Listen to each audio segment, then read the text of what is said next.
To Sally Soriano, because she fights for social justice. Preface.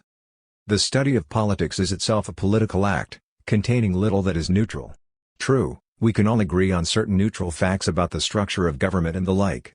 However, the book that does not venture much beyond these minimal descriptions will offend few readers but also will interest few.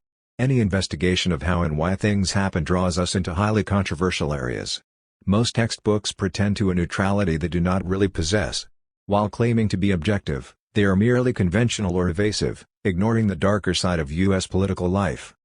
For decades, mainstream political scientists and other apologists for the existing social order have tried to recast practically every deficiency in the U.S. political system into a strength. They would have us believe that the millions who are non-voters are content with present social conditions, that high-powered lobbyists are nothing to worry about because they perform an informational function vital to representative government, and that the growing concentration of executive power is a good thing because the president is democratically responsive to broad national interests rather than special interests.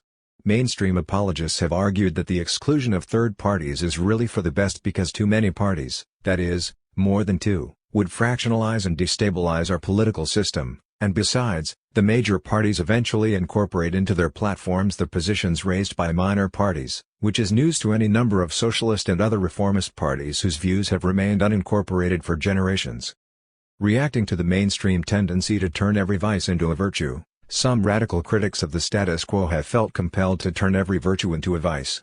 Thus they have argued that electoral struggle is meaningless, that our civil liberties are a charade, that federal programs for the needy are next to worthless, that reforms are mostly sops to the oppressed, and that labor unions are all complacent and collaborationist with management. These critics have been a much-needed antidote to the happy pluralists who painted a silver lining around every murky cloud.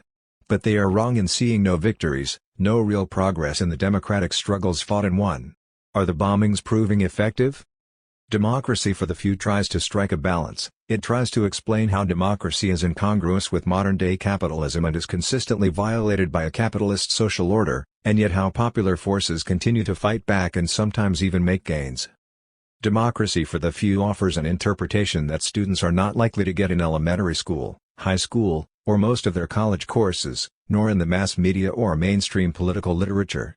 There are political scientists who spend their entire lives writing about American government, the presidency, and public policy without ever once mentioning capitalism, a feat of omission that would be judged extraordinary were it not so commonplace. In this book I talk about that forbidden subject, capitalism, the better to comprehend the underpinnings of the political system we are studying. It may come as a surprise to some academics, but there is a marked relationship between economic power and political power. I have attempted to blend several approaches. Attention is given to traditional political institutions such as the Congress, the presidency, the bureaucracy, the Supreme Court, political parties, elections, and the law enforcement system. But these formal features of American government are placed in an overall framework that relates them to the realities of class power and interest. In addition, this book devotes attention to the foundations and historical development of American politics, particularly in regard to the making of the Constitution, the growing role of government, and the political culture.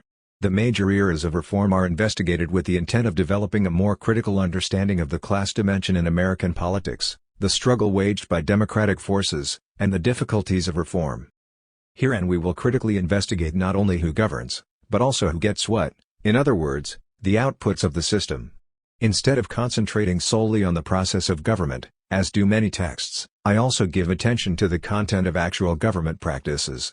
Thus a major emphasis is placed throughout the book on the political economy of public policy.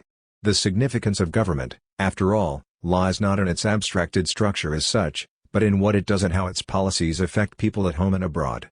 I have included a good deal of public policy information of a kind not ordinarily found in standard texts, first, because students and citizens in general tend to be poorly informed about politico-economic issues, and second, because it makes little sense to talk about the policy process as something abstracted from actual issues and content, divorced from questions of power and interest. This descriptive information, however, is presented with the intent of drawing the reader to an analysis and an overall synthesis of U.S. political reality. This book takes what some would call a structural approach. Rather than treating political developments as the result of happenstance or the contrivances of particular personalities or idiosyncratic events, I try to show that most, but not necessarily all, of what occurs is the outcome of broader configurations of power, wealth, class, and institution as structured into the dominant political organizations, the economy, and the society itself. Unfortunately, there are some individuals who believe that a structural analysis demands that we treat conspiracies as imaginary things and conscious human efforts as of no great consequence. They go so far as to argue that we are all now divided into two camps, which they call structuralists and conspiracists. In this book I consider conspiracies, by which most people seem to mean secret, consciously planned programs by persons in high places, to be part of the arsenal of structural rule. No structure and no system exists without human agency. Ruling elements must consciously strive to maintain and advance the conditions of their hegemonic rule. The larger social formation and broader forces do not operate like mystical abstracted entities. They are directed by people who deliberately pursue certain goals, using all sorts of methods of power, including propaganda, persuasion, elections, fraud, lies, fear, incitements, coercion, concessions, and sometimes even secrecy and concerted violence and other criminal ploys. Watergate and Iran-Contra are only two of the better publicized instances of this kind of criminal conspiracy in high places, undertaken in the service of structural interests. Rather than seeing conspiracy and structure as mutually exclusive, we might consider how the former is one of the instruments of the latter. Some conspiracies are imagined, some are real. And some of the real ones are part of the existing political structure, not exceptions to it. This 7th edition contains a new chapter on U.S. global domination, an entirely new section on free trade agreements, the World Trade Organization, WTO, and the threat posed to our democratic sovereignty, a newly developed discussion on the controversy around Social Security, and additional materials on health care, the environment, the death penalty, criminal justice, the national security state and the drug trade, and the irregularities of the 2000 election. In addition, almost every page of this edition has been revised and updated with the intent of deepening the book's informative function and advancing its analysis. My hope is that this book, in its new edition, continues to prove useful to students and lay readers. A number of professors who have used this book in their courses offered helpful suggestions for this new edition: Michelle Brophy-Behrman of the University of Wisconsin, Stevens Point, Catherine Edwards of Ashland Community College, Kentucky, Dennis Hart, Kent State University, Christopher Lew, California State University, Northridge, Shelley Levine, Johnson State College, Vermont, Richard Stoller-Shoke, Eastern Michigan University, and William Stewart, California State University, Chico. Molly Hudgens, Beth Garber, Sarah Olson, and Peggy Karp helped organize and file some portions of the mountainous materials I had accumulated for this edition. Alex Calabrese, Lauren Kudley, Sally Soriano, Camilla Wolfe, Susan McAllister, and Kathy Lipscomb provided me with useful data. My editors at Bedford/St. Martin's, Meryl Polk-Fried and Amy McConaughey, offered valuable support and assistance. I wish to express my gratitude to all these fine people. Michael Parenti. 1. Partisan politics. How does the U.S. political system work? What are the major forces shaping political life? Who governs in the United States? Who gets what, when, how, and why? Who pays and in what ways? These are the questions pursued in this book. Beyond textbooks. Many of us were taught a somewhat idealized version of American government, which might be summarized as follows. The United States was founded upon a constitution fashioned to limit political authority and check abuses of power. Over the generations it has proven to be a living document, which, through reinterpretation and amendment, has served us well. The people's desires are registered through elections, political parties, and a free press. Government decision-makers are kept in check by each other's power and by their need to satisfy the electorate in order to remain in office. The people do not rule directly, but they select those who do. Thus, government decisions are grounded in majority rule, subject to the restraints imposed by the Constitution for the protection of minority rights. The United States is a free and pluralistic nation of manifold social and economic groups. The role of government is to mediate the conflicting demands of these groups. Although most policy decisions are compromises that seldom satisfy all interested parties, they usually allow for a working consensus. Hence, every significant group has a say and no one group chronically dominates. These institutional arrangements have given us a government of laws and not of individuals, which, while far from perfect, allows for a fairly high degree of liberty and popular participation. This view of the United States as a happy, pluralistic polity assumes that existing political institutions operate with benign effect, that power is not highly concentrated nor heavily skewed toward those who control vast wealth, and that the state is a neutral entity with no special linkage to those who own the land, technology, and capital of this and other societies. These assumptions will be challenged in the pages ahead. The theme of this book is that our government more often represents the privileged few rather than the general public, and that elections and the activities of political parties are insufficient defenses against the influences of corporate wealth. It will be argued that the laws of our polity are written principally to advance the interests of the haves at the expense of the rest of us. Even when equitable is written, the law usually is enforced in highly discriminatory ways. This democracy for the few is a product not only of the venality of particular officeholders but a reflection of the entire politico-economic system, the way the resources of power are distributed. The American people are not always passive victims, or willing accomplices, to all of this. The mass of ordinary people have made important political and economic gains, usually after long and bitter contests that have extended beyond the electoral process. This democratic struggle is an important part of the story that will be treated in the pages ahead. This book tries to demonstrate that just about every part of the politico-economic system, be it the media, lobbying, criminal justice, overseas intervention, or environmental policy, reflects the nature of the whole, and in its particular way serves to maintain the overall system, especially the system's basic class interests. Therefore, seemingly distinct issues and social problems are often interrelated. The political system comprises the various branches of government along with the political parties, laws, lobbyists, and private interest groups that affect public policy. By public policy I mean the decisions made by government. Policy decisions are seldom neutral. They usually benefit some interests more than others, entailing social costs that are rarely distributed equally. The shaping of a budget, the passage of a law, and the development of an administrative program are all policy decisions, all political decisions, and there is no way to execute them with neutral effect. If the wants of all persons could be automatically satisfied, there would be no need to set priorities and give some interests precedence over others. Indeed, there would be no need for policies or politics. Politics extends beyond election campaigns and the actions of government. Decisions that keep certain matters within private systems of power, such as leaving rental costs or health care to the private market, are highly political even if seldom recognized as such. Power in the private realm is generally inequitable and undemocratic and often the source of conflicts that spill over into the public arena, for instance, management labor disputes and racial and gender discrimination. Someone once defined a politician as a person who receives votes from the poor and money from the rich on the promise of protecting each from the other. And President Jimmy Carter observed, "Politics is the world's second oldest profession, closely related to the first." Many people share this view. For them, politics is little more than the art of manipulating appearances in order to sell oneself, with the politician acting as a kind of prostitute. While not denying the measure of truth in such observations, I take a broader view. Politics is more than just something politicians do. It is the process of struggle over conflicting interests carried into the public arena. It also involves muting and suppressing conflicting interests. Politics involves not only the competition among groups within the system but the struggle to change the system itself, not only the desire to achieve predefined ends but the struggle to redefine ends and pose alternatives to the existing politico-economic structure. The politico-economic system. Politics today covers every kind of issue, from abortion to school prayer, but the bulk of public policy is concerned with economic matters, which is why some writers refer to the politico-economic system. The most important document the government produces each year is the budget. Probably the most vital functions of government are taxing and spending. Certainly they are necessary for everything else it does, from delivering the mail to making war.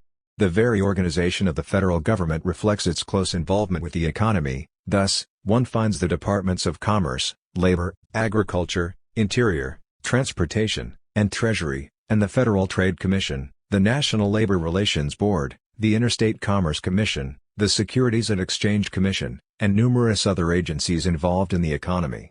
Likewise, most of the committees in Congress can be identified according to their economic functions, the most important having to do with taxation and appropriations. Politics and economics are two sides of the same coin. Economics is concerned with the allocation of scarce resources, involving conflicts between social classes and among groups and individuals within classes. Much of politics is a carryover of this struggle. Both politics and economics deal with the survival and material well-being of millions of people. Both deal with the fundamental conditions of social life itself. This close relationship between politics and economics is neither neutral nor coincidental. Governments evolve through history in order to protect accumulations of property and wealth. In nomadic and hunting societies, where there is little surplus wealth, governance is rudimentary and usually communal. In societies where wealth and property are controlled by a select class of persons, a state develops to protect the interests of the haves from the have-nots. As wrote John Locke in 1689, the great and chief end, of men's uniting into commonwealths, and putting themselves under government, is the preservation of their property. And Adam Smith, the premier exponent of early capitalism, wrote in 1776, the necessity of civil government grows up with the acquisition of valuable property. Until there be property there can be no government, the very end of which is to secure wealth, and to defend the rich from the poor. 1. Many political scientists manage to ignore the relationship between government and wealth, treating the corporate giants, if at all, as if they were but one of a number of interest groups. They label as Marxist any approach that links class, wealth, and capitalism to politics. To be sure, Karl Marx saw such a relationship, but so did more conservative theorists like Thomas Hobbes, John Locke, Adam Smith, and, in America, Alexander Hamilton, and James Madison. Indeed, just about every theorist and practitioner of politics in the 17th, 18th, and early 19th centuries saw the link between political organization and economic interest, and between state and class, as not only important but desirable and essential to the well-being of the polity. The people who own the country ought to govern it, declared John Jay.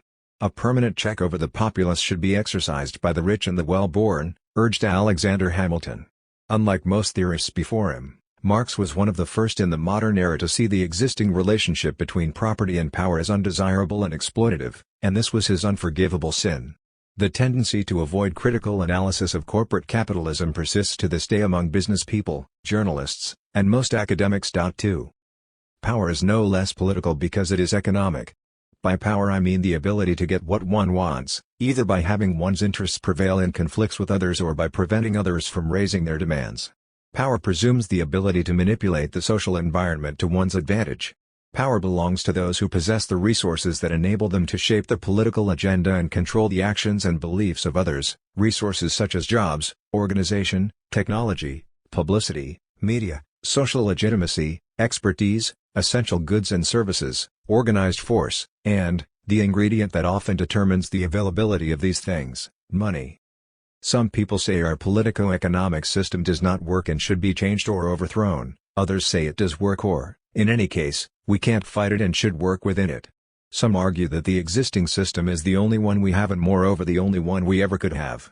They fear that a breakdown in this system's social order would mean a breakdown in all social order or creation of something far worse.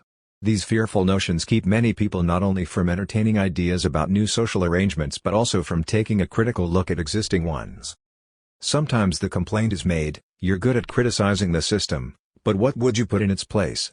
Implying that unless you have a finished blueprint for a better society, you should refrain from pointing out existing deficiencies and injustices. This book is predicated on the notion that it is desirable and necessary for democratic citizens to examine the society in which they live, possibly as a step toward making fundamental improvements. It is unreasonable to demand that we refrain from making a diagnosis of an illness until we have perfected a cure. For how can we hope to find solutions unless we really understand the problem? In any case, an abundant number of solutions and fundamental changes are offered in the closing chapter and in other parts of this book. Political life is replete with deceit, corruption, and plunder. Small wonder that many people seek to remove themselves from it. But whether we like it or not, politics and government play a crucial role in determining the conditions of our lives. People can leave political life alone, but it will not leave them alone. They can escape its noise and nonsense but not its effects. One ignores the doings of the state only at one's own risk. If the picture that emerges in the pages ahead is not pretty, this should not be taken as an attack on the United States, for this country and its people are greater than the abuses perpetrated upon them by those who live for power and profit. To expose these abuses is not to denigrate the nation that is a victim of them. The greatness of a country is to be measured by something more than its rulers, its military budget, its instruments of dominance and destruction, and its profiteering giant corporations. A nation's greatness can be measured by the democratic nature of its institutions, by its ability to create a society free of poverty, racism, sexism, imperialism, and environmental devastation. Albert Camus once said, "I would like to love my country and justice too." In fact, there is no better way to love one's country, and strive for the fulfillment of its greatness, than to entertain critical ideas that enable us to pursue social justice at home and abroad. Notes. 1. John Locke, Treatise of Civil Government, New York, Appleton Century Croft, 1937, 82. Adam Smith, An Inquiry into the Nature and Causes of the Wealth of Nations, Chicago, Encyclopaedia Britannica, 1952, 309 and 311. 2. C. William Appleman Williams, The Great Division, Chicago, Quadrangle, 1964, for an analysis of the way Marxist thought has been stigmatized or ignored by American intellectuals and those who pay their salaries. 2. Wealth and Want in the United States. Most people who talk and write about the U.S. political system never mention capitalism. But the capitalist economy has an overbearing impact upon political and social life, and so it deserves our critical attention. Capital and labor. One should distinguish between those who own the wealth of society and those who must work for a living. The very rich families and individuals whom we might call the owning class live mostly on investments, stocks, bonds, rents, and other property income. The employee class or working class live mostly on wages, salaries, fees, and pensions. The latter includes not only blue-collar workers but everyone else who is not independently wealthy. The distinction between owners and employees is blurred somewhat by the range of affluence within both classes. Owners refers both to the fabulously wealthy stockholders of giant corporations and to the struggling proprietors of small stores. But the latter control a relatively small portion of the wealth and hardly qualify as part of the corporate owning class. Among the victims of big business is small business. Glorified as the purveyors of the entrepreneurial spirit, small businesses are just so many squirrels dancing among the elephants. Every year about 70,000 or more of them are driven out of business as markets decline or bigger competitors move in. Among the employee class are professionals and mid-level executives who in income, education, and lifestyle tend to be identified as middle or upper middle class. Then there are some corporate lawyers, doctors, entertainment and sports figures, and top business executives who accumulate enough surplus wealth to live off the unearned income of their investments, thereby becoming in effect members of the owning class. You are a member of the owning class when your income is very large and comes mostly from the labor of other people, that is, when others work for you, either in a company you own or by creating the wealth that allows your investments to increase in value. Hard work seldom makes anyone rich. The secret to wealth is to have others work hard for you. This explains why workers who spend their lives toiling in factories or offices retire with little or no wealth to speak of, while the stockholding owners of these businesses, who do not work in them and usually have never visited them, can amass considerable fortunes. Wealth is created by the labor power of workers. As Adam Smith noted in 1776, labor is alone the ultimate and real standard by which the value of all commodities can at all times and places be estimated and compared. It is their real price. Money is their nominal price only one. What transforms a tree into a profitable commodity such as paper or furniture is the labor that goes into harvesting the timber, cutting the lumber, and manufacturing, shipping, advertising, and selling the commodity. In addition, there is the labor that goes into making the tools and whatever else needed for production and distribution. Workers' wages represent only a portion of the wealth created by their labor. The unpaid portion is pocketed by the owners. Today, a private sector employee is likely to work 2 hours for herself or himself, the value created and paid back in wages, and 6 or more hours for the boss, the value realized and pocketed by owners after expenses. The latter portion is what Marx described as surplus value, the source of the owner's wealth. Capitalists themselves have a similar concept, value added in manufacture. For example, in 1995, management estimated that the average General Motors auto worker added $150,000 to the value of products for which he or she was paid $38,000, or 1/4 of the value created. Workers employed by Intel and Exxon received only about 1/9 of the value they created, and in industries such as tobacco and pharmaceuticals, the workers' share was a mere 1/28 of the value added. Between 1954 and 1994, the overall average rate of value added, the portion going to the owner, in the United States increased from 162% to 425%, far above the exploitation rate in other Western industrialized countries. 2. Workers endure an exploitation of their labor as certainly as do slaves and serfs. The slave or serf obviously toils for the enrichment of the master and receives only a bare subsistence. James Madison told a visitor shortly after the American Revolution that he made $257 a year on every slave he owned and spent only $12 or $13 for the slave's keep. Sharecroppers who must give a third or half their crop to the landowner are also obviously exploited. Under capitalism, however, the portion taken from the worker is not visible. Workers are simply paid substantially less than the value they create. Indeed, the only reason they are hired is to make money from their labor. If wages did represent the total value created by labor, after expenses and improvements, there would be no surplus value, no profits for the owner, no great fortunes for those who do not labor. Company managers and executives are employees of the firm who represent the interests of the owner. Their task is to extract more performance from workers. Income from ownership is apart from workers' wages or even executive salaries. It consists of profits, the money one makes when not working. The author of a book, for instance, does not make profits on his book, he earns an income, fancily misnamed royalties, from the labor of writing it. Likewise, editors, proofreaders, printers, and salespersons all contribute labor that adds to the value of the book. Profits on the book go to those who own the publishing house and who contribute nothing to the book's marketable value. The sums going to owners are aptly called unearned income on tax accounts. While corporations are often called producers, the truth is they produce nothing. They are organizational devices for the exploitation of labor and accumulation of capital. The real producers are those who apply their brawn, brains, and talents to the creation of goods and services. The primacy of labor was noted 140 years ago by President Abraham Lincoln in a message to Congress: labor is prior to and independent of capital. Capital is only the fruit of labor and could not have existed had not labor first existed. Labor is the superior of capital and deserves much the higher consideration. Lincoln's words went unheeded. The dominance of the moneyed class over labor remains the essence of the U.S. economic system. Accumulation and expansion. Capitalists like to say they are putting their money to work, but money as such cannot create more wealth. What they really mean is that they are putting more human labor to work, paying workers less in wages than they produce in value, thereby siphoning off more profit for themselves. That's how money grows.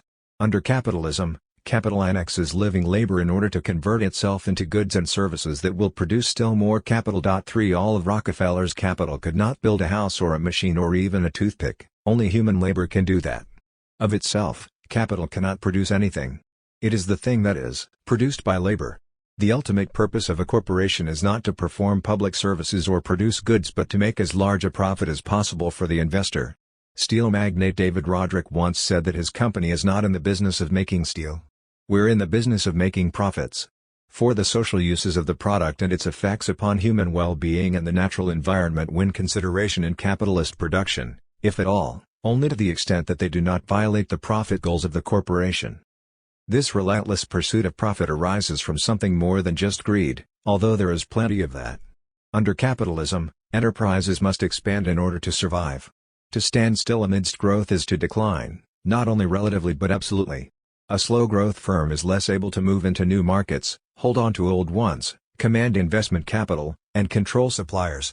Hence, even the biggest corporations are beset by a ceaseless drive to expand, to find new ways of making money. Who owns America? Contrary to a widely propagated myth, this country's wealth does not belong to a broad middle class. The top 10% of American households own 98% of the tax-exempt state and local bonds, 94% of business assets, and 95% of the value of all trusts. The richest 1% owns 60% of all corporate stock and all business assets. True, some 40% of families own some stocks or bonds, but almost all of these have total holdings of less than $2,000. Taking into account their debts and mortgages, 90% of American families have little or no net assets. 5. The greatest source of individual wealth is inheritance. If you are not rich, it is probably because you lacked the foresight to pick the right parents at birth. Studies show that rags to riches is a rare exception. Most people die in the class to which they were born. A large majority of the self-made Forbes 400 super-rich inherited fortunes or received crucial startup capital from a family member. 6. The trend has been toward greater economic inequality. In the mid-1990s, corporate profits more than doubled. Income from investments has been growing 2 to 3 times faster than income from work. Between 1980 and 1992, the 500 largest U.S. industrial corporations more than doubled their assets, from $1.8 trillion to $2.7 trillion, while shedding over 5 million jobs. And the years that followed brought the highest level of corporate profitability in the post-war era, and probably since the latter stages of the Bronze Age, according to the Wall Street Journal. During the last 3 decades, the richest 1% saw their average after-tax incomes soar by 115%, while the incomes of the bottom fifth declined by almost 10%. 8. U.S. Census Bureau income studies refer to the richest 20% who earn 13 times more than the poorest 20%. But dealing with quintiles greatly understates the real chasm between rich and poor. To be in the richest 20%, you need earn only $65,000 or more. In fact, the top 20% are not rich but mostly upper middle class, if that. The very richest stratum consists of not more than a tiny fraction of 1% of the population. It controls most of the wealth and is not 13 times but thousands of times richer than the poorest quintile. 9 Few of the people who study income distribution seem to realize how rich the rich really are. At the end of the 20th century, sales of high-priced goods, luxury cars and condominiums, works of art, antiques, precious gems, yachts, and private jets, continued to boom. Income and wealth disparities were greater than at any time over the previous 60 years. As one economist put it, if we made an income pyramid out of a child's blocks, with each layer portraying $1,000 of income, the peak would be far higher than the Eiffel Tower, but almost all of us would be within a yard of the ground. 10. Enormous wealth translates into enormous power. The power of the business class is like that of no other group in our society. The giant corporations control the rate of technological development, the availability of livelihoods, and standards of consumption and popular taste. They decide which labor markets to explore and which to abandon, sometimes relegating whole communities to destitution. They devour environmental resources, stripping our forests and toxifying the land, water, and air. They command an enormous surplus wealth while helping to create and perpetuate conditions of scarcity for millions of people at home and abroad.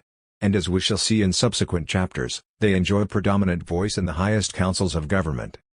Corporate concentration. We are taught that the economy consists of a wide array of independent producers who compete with each other for consumer markets. In fact, a small number of giant corporations control most of the private sector. And the trend is toward ever greater concentrations as giant companies are swallowed up by supergiants in industries such as oil, automotive, pharmaceuticals, telecommunications, media, publishing, health insurance, weapons manufacturing, and banking. Mergers and acquisitions are fueled by deregulation, low interest rates, and a booming stock market.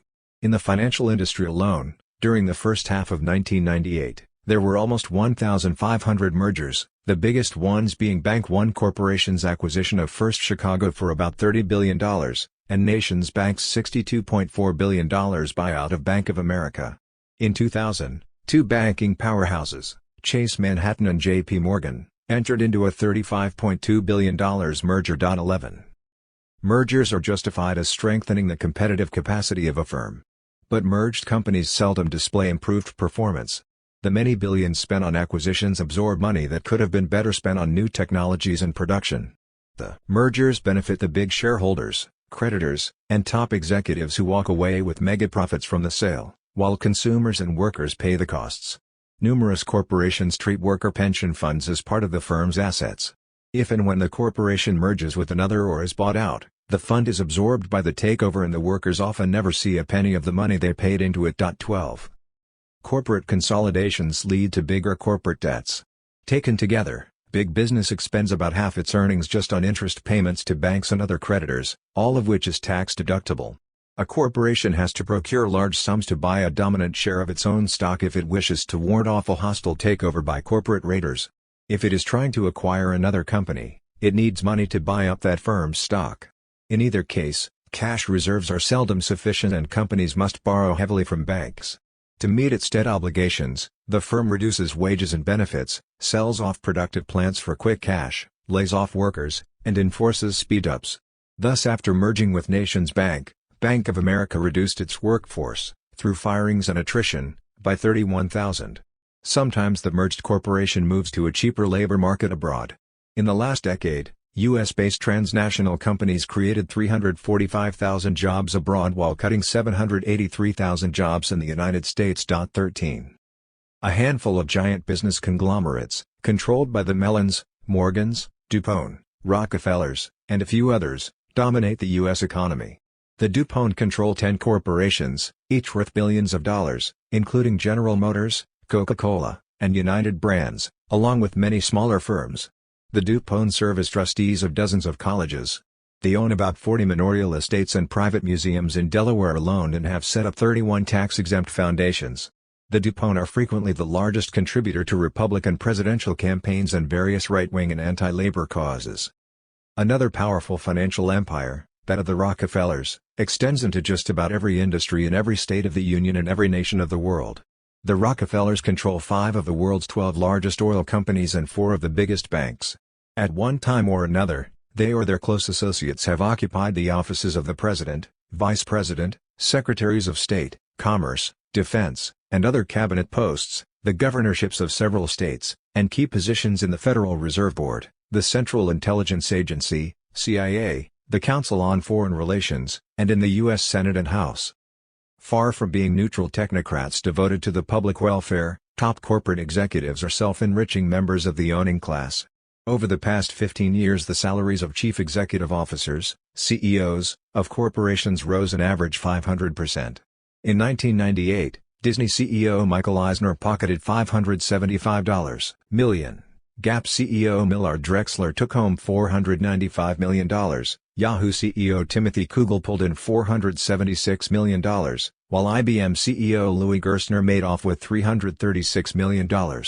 That same year, the nation's top 500 companies handed out $10.4 billion in stock options, mostly to CEOs. 14 at the top of this heap was Microsoft owner Bill Gates, whose net worth slumped from $85 billion to $63 billion, still leaving him the richest person in the United States as of 2000.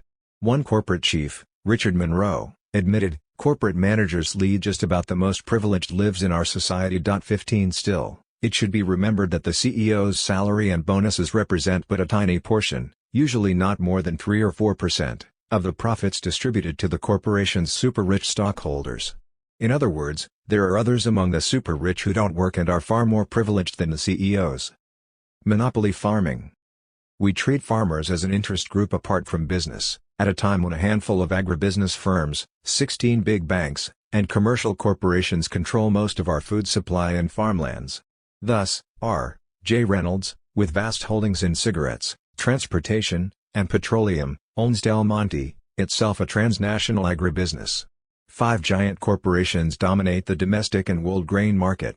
Just 1% of all food corporations control 80% of the food industry's assets and close to 90% of the profits. 17. Independent family farms are being driven deeper into debt or completely out of business because the price that agribusiness distributors pay them for their perishable crops is often below the costs of machinery, seeds, and fertilizers. Today, the combined farm debt is many times greater than net farm income. Only 2 or 3% of the cost of a farm commodity goes to the farmer, the rest to the corporate distributors. Of the less than 2 million existing farm families, down from 6 million in 1940, most survived by finding additional work off the farm. 18. Contrary to popular belief, large commercial agribusiness farms do not produce more efficiently than small farms, especially when real costs are taken into account. The shift from family farm to corporate agribusiness has brought numerous diseconomies. The family farm uses less pesticides and herbicides, does not resort to genetic engineering, and is concerned about farm waste disposal and preserving the cleanliness of its groundwater, which it uses for its own living purposes. Family farms treat their livestock in a healthier, more humane way, are more economical in their use of fuel and topsoil, and, because they supply primarily local markets, they have lower transportation costs. With the growth of corporate agribusiness, regional self-sufficiency in food has virtually vanished. The Northeast, for instance, imports more than 70% of its food from other regions. For every $2 spent growing food in the United States, another $1 is spent transporting it. Giant agribusiness farms rely on intensive row crop planting and heavy use of toxic spraying and artificial fertilizers, causing millions of acres of topsoil to be blown away each year. The nation's ability to feed itself is being jeopardized, as more and more land is eroded or toxified by large-scale, quick-profit, biotechnological, commercial farming, not to mention the damage to people's health resulting from the consumption of foods produced by these chemicalized methods. 19. On the big commercial agribusiness farms, the plight of the nation's 2 million landless farm laborers has gone from bad to worse. The pesticides and herbicides they are exposed to and their poor living conditions constitute serious health hazards. Their real wages, accounting for inflation, have dropped 20% or more over the last 20 years. 20. Downsizing and downgrading. Corporations are hailed by some as great job providers. If anything, many corporate measures are designed to eliminate jobs. The top 200 corporations account for more than a quarter of the world's economic activity while employing less than 1/100th of 1%, 0.01, of the world's people. As one writer notes, today, the more people a company fires, the more Wall Street loves it, and the higher its stock price goes. 21.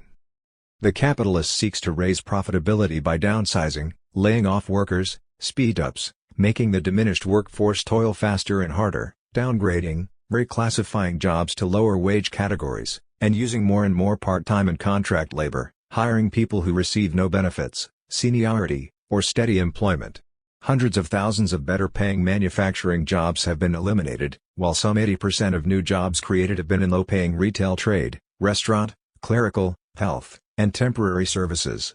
In recent downsizing, the ranks of managers and supervisors have been thinned along with workers, but much more slowly, so that a proportionately larger share of the national income goes to supervisors at the expense of production workers. 22. As a cost of production, wages must be kept down. As a source of consumer spending, wages must be kept up. By holding down wages, employers reduce the buying power of the very public that buys their products, thus creating a chronic tendency toward overproduction and recession. For the big capitalists, economic downturns are not unmitigated gloom. Weaker competitors are weeded out, unions are weakened and often broken, strike activity declines, a reserve supply of unemployed workers helps to depress wages, and profits rise faster than wages. The idea that all Americans are in the same boat, experiencing good and bad times together, should be put to rest. Even as the economy declines, the rich grow richer by grabbing a still bigger slice of whatever exists. Thus, during the 1992 recession, corporate profits grew to record levels, as companies squeezed more output from each employee while paying less in wages and benefits. 23. Former Secretary of the Treasury Nicholas Brady once remarked that recessions are not the end of the world and no big deal. Certainly not for Brady, who rests comfortably on a handsome fortune, and certainly not for his wealthy associates, who welcome the gratifying opportunity to acquire bankrupted holdings at depressed prices. 24 Brady and friends understand that the comfort and prosperity of the rich require an abundant supply of those who, spurred by the lash of necessity, tend the country club grounds, serve the banquet luncheons, work the mines, mills, fields, and offices, performing 100 thankless, and sometimes health-damaging, tasks for relatively paltry wages. Wealth and poverty are not just juxtaposed, they are in a close dynamic relationship. Wealth creates poverty and relies on it for its own continued existence. Without slaves and serfs, how would the master and lord live in the style to which they are accustomed? Without the working poor, how would the leisured rich make do? With no underprivileged, who would be privileged? Profit-price inflation. A common problem of modern capitalism is inflation. Inflation occurs when the total supply of money and credit expands at a faster rate than the available goods and services, resulting in a continual rise in prices, or when big companies achieve near monopoly control over a market and jack up prices to maximize their profits. Even a modest inflation rate of 3 or 4% substantially reduces within a few years the buying power of wage earners and persons on fixed incomes. Corporate leaders maintain that inflation is caused by wage demands. Generally, however, prices and profits have risen faster than wages. The four essentials, food, fuel, housing, and healthcare, which together devour 70% of the average family income, are among the most inflationary of all. Yet the share going to labor in those four industries has been dropping. The skyrocketing costs of housing in states like California cannot be blamed on construction workers, who have actually suffered wage cutbacks. The rise in food prices is not caused by indebted family farmers or impoverished farm laborers or minimum wage servers at McDonald's. And the astronomical costs of healthcare cannot be blamed on the low wages paid to healthcare workers. In most industries the portion of production costs going to workers has been shrinking, while the share taken by executives, shareholders, and interest payments to bankers has risen dramatically, as former Secretary of Labor Robert B. Reich said. Here is no inflation push from wages. 25 The wage price spiral is usually a profit price spiral, with the worker more the victim than the cause of inflation. This is not to deny that by depressing wages, business is sometimes able to maintain a slower inflation creep while pocketing big profits. But that is not the same as arguing that wages cause inflation. As financial power is concentrated in fewer hands, prices are more easily manipulated. Instead of lowering prices when sales drop, the big monopoly firms often raise them to compensate for sales losses. The same is true with agribusiness. Whether crops are poor or plentiful, Food prices at the consumer level tend only to rise. Prices are pushed up by limiting production, as when the petroleum cartels create artificial oil and gasoline scarcities that mysteriously disappear after the companies raise their prices. Massive military expenditures happen to be a particularly inflation-producing type of federal spending, admits the Wall Street Journal. 26 The Civil War, World Wars I and II, the Korean War, and the Vietnam War all produced inflationary periods. Even during peacetime, huge defense outlays consumed vast amounts of labor power and material resources, the military being the largest single consumer of fuel in the United States. Military spending creates jobs and consumer buying power while producing no goods and services.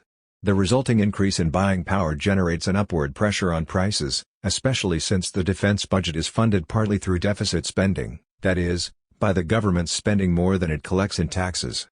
Market demand and human need. Those who say that private enterprise can answer our needs seem to overlook the fact that private enterprise has no such interest, its function being to produce the biggest profits possible. People may need food, but they offer no market until their need, or want, is coupled with buying power to become a market demand. When asked what they were doing about the widespread hunger in the United States, one food manufacturer responded with refreshing candor, "If we saw evidence of profitability, we might look into this." 27. The difference between need and demand shows up in the international market also. When the free market rather than human need determines how resources are used, poor nations feed rich ones.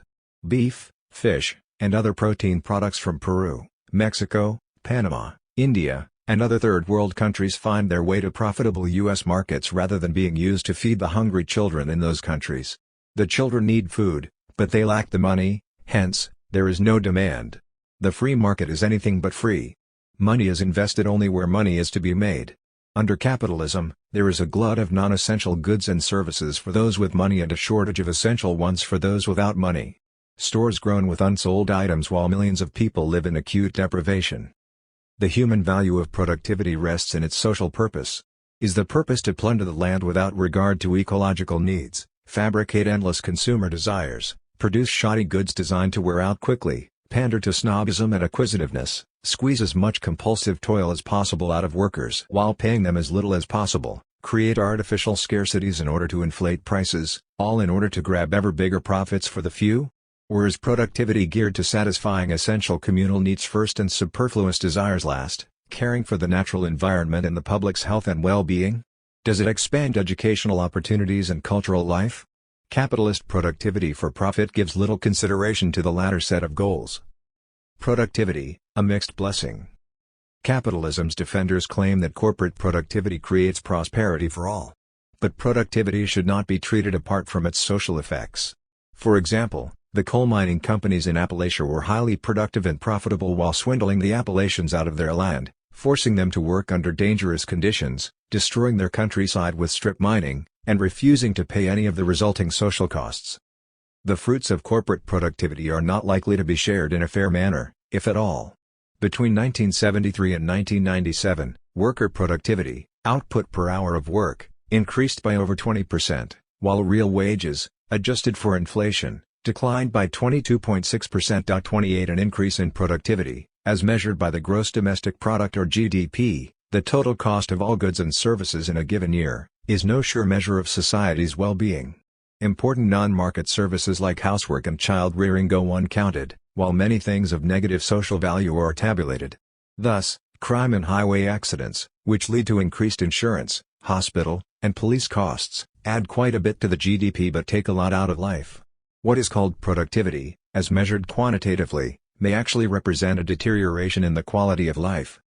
It is argued that the accumulation of great fortunes is a necessary condition for economic growth, for only the wealthy can provide the huge sums needed for the capitalization of new enterprises.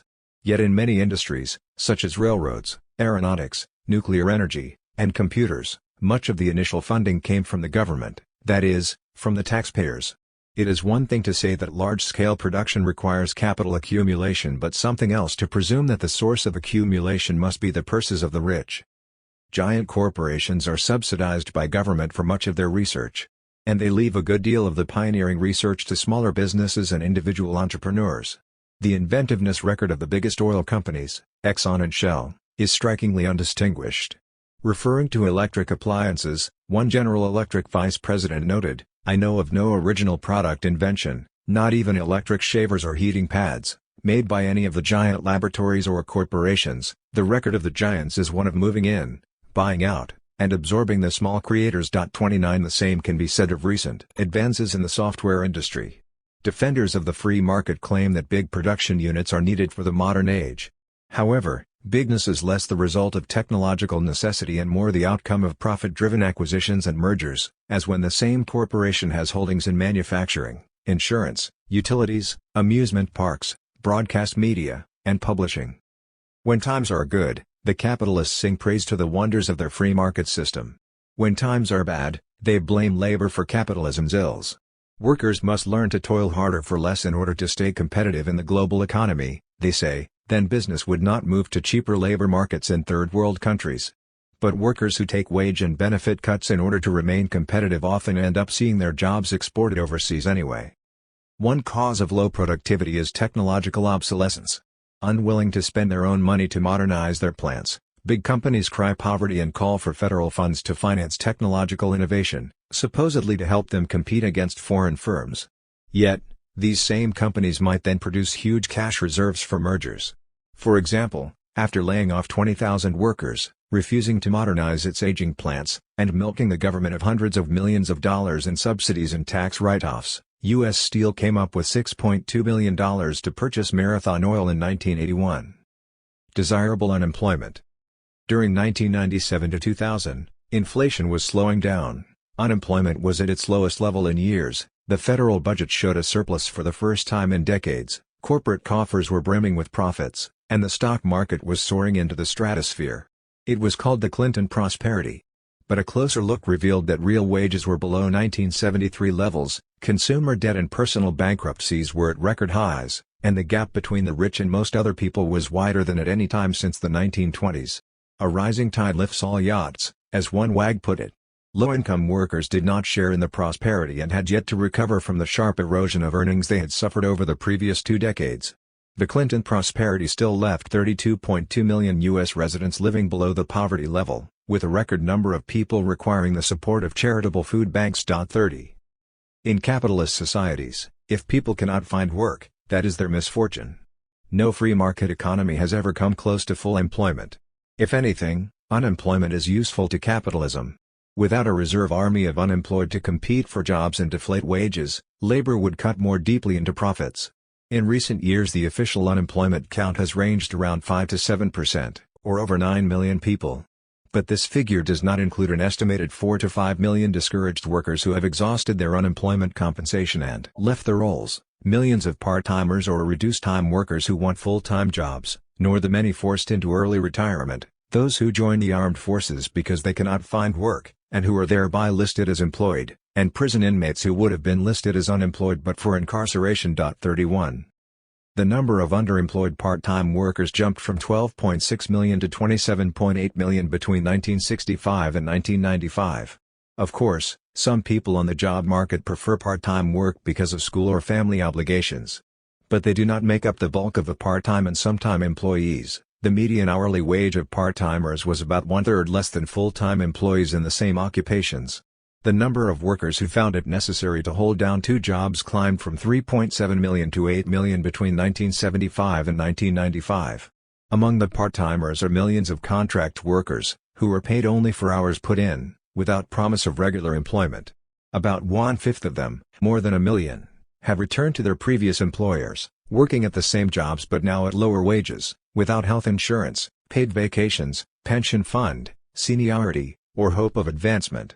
U.S. Labor Department statistics show that only about 35% of laid-off full-time workers end up with equally remunerative or better-paying jobs. 32. Some people say there is plenty of work available. Unemployment results because individuals are just lazy. But when unemployment jumps by 500,000 or more during an economic slump, is it really because a mass of people suddenly found work too irksome and preferred to lose their income, homes, cars, medical coverage, and pensions? When decent jobs do open up, vast numbers of the lazy line up for them. To give a few examples from the 1997-98 boom years, at a John Deere plant in Ottumwa, Iowa, 4,000 people applied for 53 jobs. In Eleanor, West Virginia, 27,500 applied for 250 openings at a new Toyota plant. And in New York City, 4,000 people lined up for 700 relatively low-paying hotel jobs. Technological advances and automation can expand worker productivity without bringing a commensurate gain in jobs.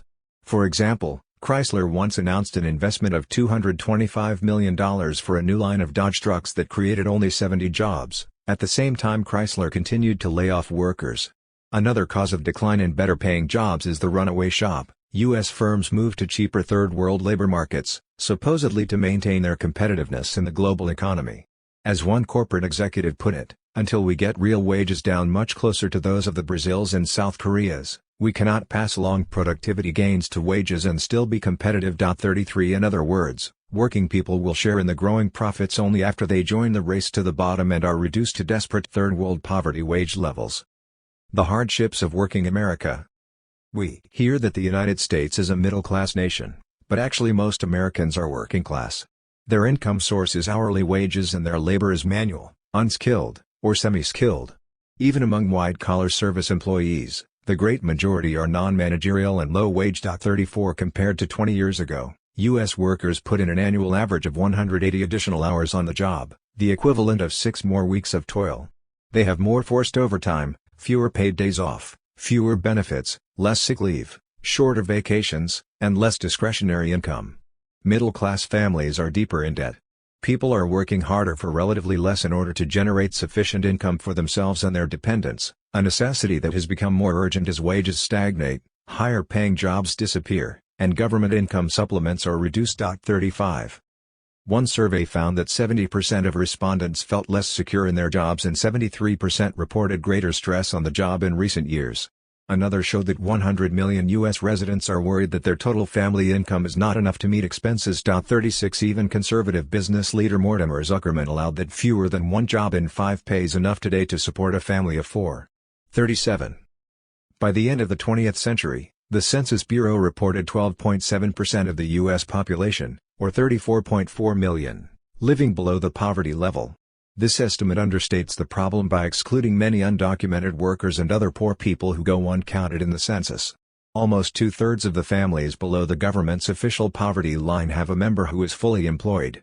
They work for a living but not for a living wage. At the height of the Clinton prosperity, about 5.6 million full-time workers were living in poverty. 38.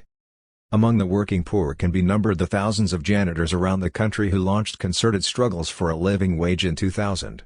In Los Angeles, the 26% wage increase that striking janitors won would still leave them with an annual wage of only $19,000 by 2003, in an area where rents often run far higher than their total income. 39 Then there are the farm laborers who toil for meager sums while working and living under distressing conditions, and the growing numbers of sweatshop employees who put in long hours for below minimum wages, plus the immigrant female domestics in affluent households who work 12 to 15-hour shifts, 6 days a week, for wages sometimes amounting to as little as $2 an hour. 40.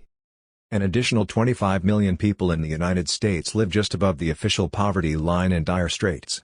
They have no medical insurance, are often unable to pay utility bills or keep up car payments, and some even lack sufficient funds for food during certain times in the month. 41 It is not laziness that keeps these people down, but the low wages their bosses pay them and the high prices, exorbitant rents, and heavy taxes they must pay others. As of 2000, the Census Bureau's poverty line for a family of 4 was $17,050. The poverty level is purportedly adjusted regularly by the Consumer Price Index, CPI, to account for inflation. However, for those of modest means, a larger proportion of their income goes to basic necessities such as rent, food, fuel, and medical care than to other items. The cost of these necessities rose much more rapidly than the general price index, but the Census Bureau has failed to adjust for this, thereby grossly underestimating the nation's poor. 42. Americans have been taught that they are the most prosperous people in the world. The truth is, of 20 major industrial countries, the United States ranks 15th in life expectancy and has the highest poverty rate, the highest infant mortality rate, and the highest rate of youth deaths due to accidents, homicide, and other violence. 43. The poor pay more for most things: 30% interest on auto loans for unreliable used cars, exorbitant rents in run-down unsafe buildings that slumlords refuse to repair, and installment sales that charge interest rates of 200 to 300%. Unregulated and extremely lucrative fringe banks and check-cashing companies make billions of dollars annually by charging low-income people fees of up to 10% to cash their paychecks or welfare and social security checks. Others make short-term loans to people who run short of cash between paychecks, a business that made an estimated $2 billion in 2000. Calculated on an annual base, the loan fees can be 500% or higher. Many of these storefront usury shops are owned or funded by major banks and corporations, including Chase Manhattan, Nations Bank, Ford, and American Express. Their growth has been fueled by a decline in the number of households with bank accounts and an increase in low-income population. 44. Especially hard-hit are African Americans and Latinos, who are disproportionately concentrated in low-paying jobs, and endure unemployment and poverty rates about twice as high as that of whites. 45 For all the talk about affirmative action and favoritism to non-whites, in fact, people of color continue to suffer racial discrimination in employment and other areas of life. One investigation demonstrated that when whites and African Americans, who were deliberately matched in qualifications, applied for the same jobs, the whites were 3 times more likely to be hired, and less likely to encounter discouragement and slighting treatment. 46 Ethnic minorities are still turned down more often than whites for home mortgages, regardless of income. 47 There does exist a widespread unofficial affirmative action, but it operates on behalf of middle and upper-class whites. Women also number among the superexploited. Of the more than 58 million females who work, a disproportionately high number are concentrated in low-paying secretarial and service jobs. In the mid-1960s, women averaged 69 cents for every dollar men made. After 30 years of struggle and hard work, they now earn 76 cents for every dollar men receive. At that rate, women will need another 100 years of sacrifice and struggle to achieve wage parity. Although 20 million mothers are working, 44% of single mothers remain below the poverty level. 2 out of 3 adults in poverty are women. 48. The human costs of economic injustice. In 2000, 13 million of the nation's children lived in poverty, a higher rate than 20 years before. Elected officials and children's advocates across the country cited low wages and high living costs as primary factors in the prevalence of child poverty. Children in poverty are more likely to be born at a low birth weight, die in infancy or early childhood, and contract serious ailments, including diseases associated with malnutrition. They are more likely to experience hunger, suffer from untreated illnesses, be exposed to environmental toxins and domestic and neighborhood violence, and suffer lethargy and delays in learning development. 49 A Surgeon General's report found that young and elderly poor suffer a silent epidemic of oral disease, from tooth decay to mouth cancer, due largely to poor overall health and inability to pay for dental care or dental insurance. 50. By the end of the 1990s, during one of the longest economic booms in U.S. history, almost 1 in 10 households, some 30 million people, up from 25 million in 1985, reported not getting enough to eat during some part of the month. Food banks and soup kitchens were busier than ever. Hunger or near-hunger levels were highest in New Mexico, Mississippi, Texas, Arizona, and Louisiana, in that order, and lowest in North Dakota, Massachusetts, South Dakota, Delaware, and Minnesota. Anti-hunger workers note that increasing numbers of families, especially single working mothers, line up for food baskets to supplement their insufficient earnings. 51. In major cities and small towns, indigents pick food out of garbage cans and dumps. As one columnist noted, if the president on his visit to China had witnessed Chinese peasants eating from garbage cans, he almost certainly would have cited it as proof that communism doesn't work. What does it prove when it happens in the capitalist success called America? 52. 1 of every 5 U.S. adults is functionally illiterate, including most unwed mothers. 1 of 4 inhabits substandard housing without adequate plumbing or heat. Housing is the largest single expenditure for many low-income families, consuming 60 to 70% of their income. Due to realty speculations, gentrification, condominium conversions, unemployment, low wages, and abolition of rent control, people of modest means have been squeezed out of the housing market in greater numbers than ever. Over 2 million affordable housing units have vanished during the last 20 years, forcing more and more families to double and triple up, imposing hardships and severe strains on domestic relations. 53. Estimates of homelessness vary from 1 to 3 million, almost a third of whom are families with children. Homelessness offers a life of hunger, filth, destitution, loneliness, mental depression, and unattended illness. One study found that many persons who stayed in homeless shelters or makeshift street shelters held full-time jobs. With rents so high and pay so low, they could not afford a place to live. 54 Even among the housed, there are millions who are only a paycheck away from the streets. Despite all the talk about the affluent elderly, almost half of the people who live in poverty are over 65. 5 million of them regularly experience the threat of hunger or do not get enough food to eat. Despite Medicare assistance, the elderly face the highest out-of-pocket healthcare costs. Millions are finding that Social Security, pensions, and savings are insufficient. Almost half of all seniors have returned to work or are looking for work. 55. It is difficult for those who have never known serious economic want to imagine the misery and social pathology it can cause.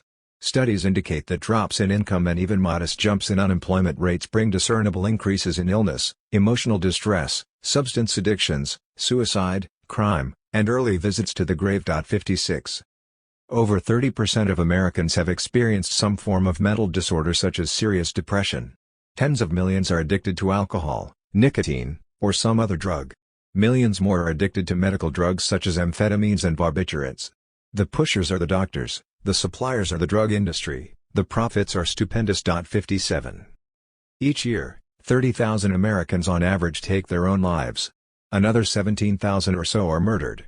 The number of young people who kill themselves has tripled since the 1950s. 58 Millions of U.S. women are battered by men, almost 5 million sustain serious injury each year. 59 Over 2 million children, predominantly but not exclusively from lower-income families, are battered, abused, abandoned, or seriously neglected each year. 60 Many elderly also are subjected to serious abuse which, like child abuse, increases dramatically when economic conditions worsen.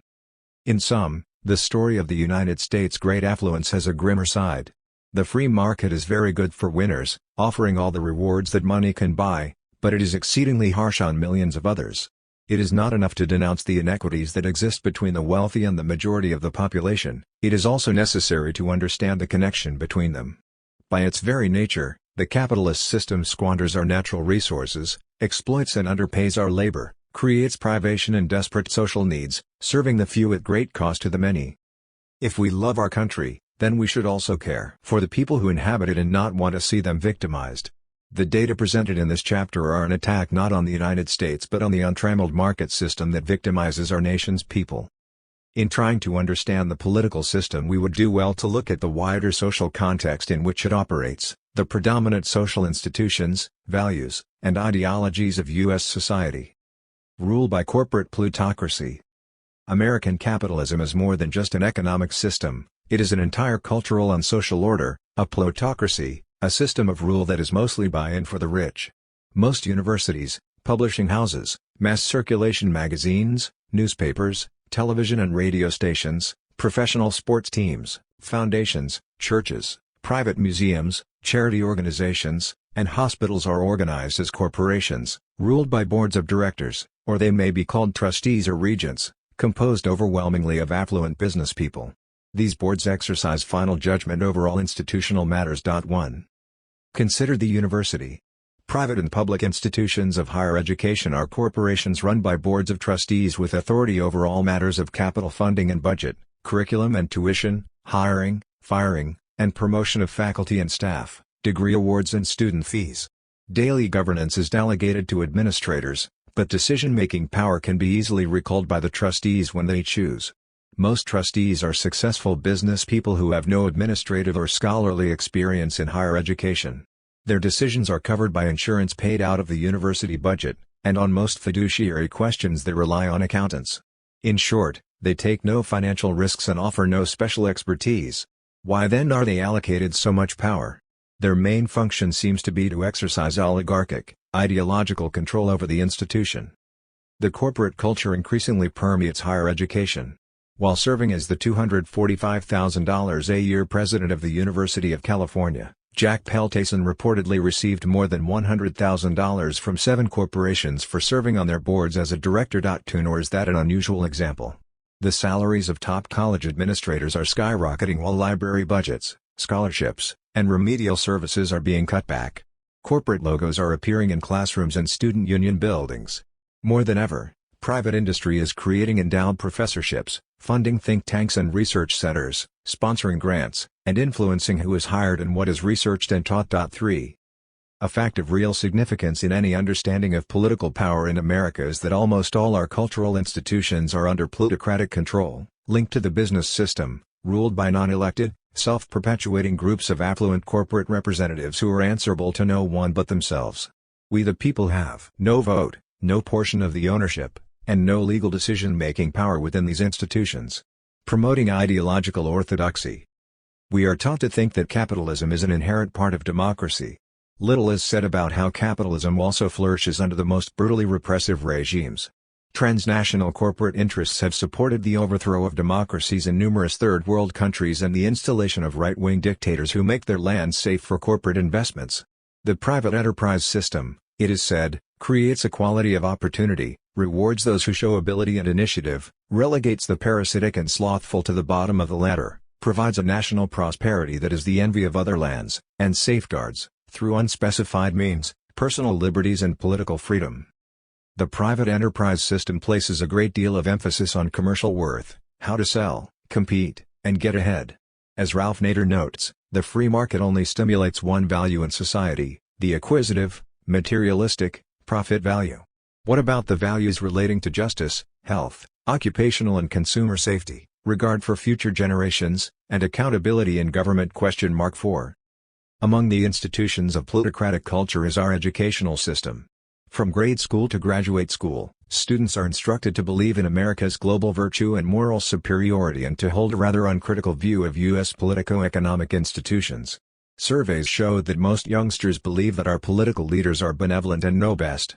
Teachers tend to concentrate on the formal aspects of representative government and accord scant attention to the influences that wealthy, powerful groups exercise over political life. Instructors who wish to introduce critiques of U.S. politico-economic institutions do so often at the risk of their careers. Students who attempt to explore controversial issues in student newspapers have frequently been overruled by administrators and threatened with disciplinary action. 5. School texts seldom give more than passing mention to the history of labor struggle and the corporate exploitation of working people at home and abroad. Almost nothing is said of the struggles of First Nation people, also known as Native Americans or Indians, indentured servants, small farmers, and Latino, Asian, and European immigrants. The history of resistance to slavery, racism, and U.S. expansionist wars is largely untaught in our schools. 6.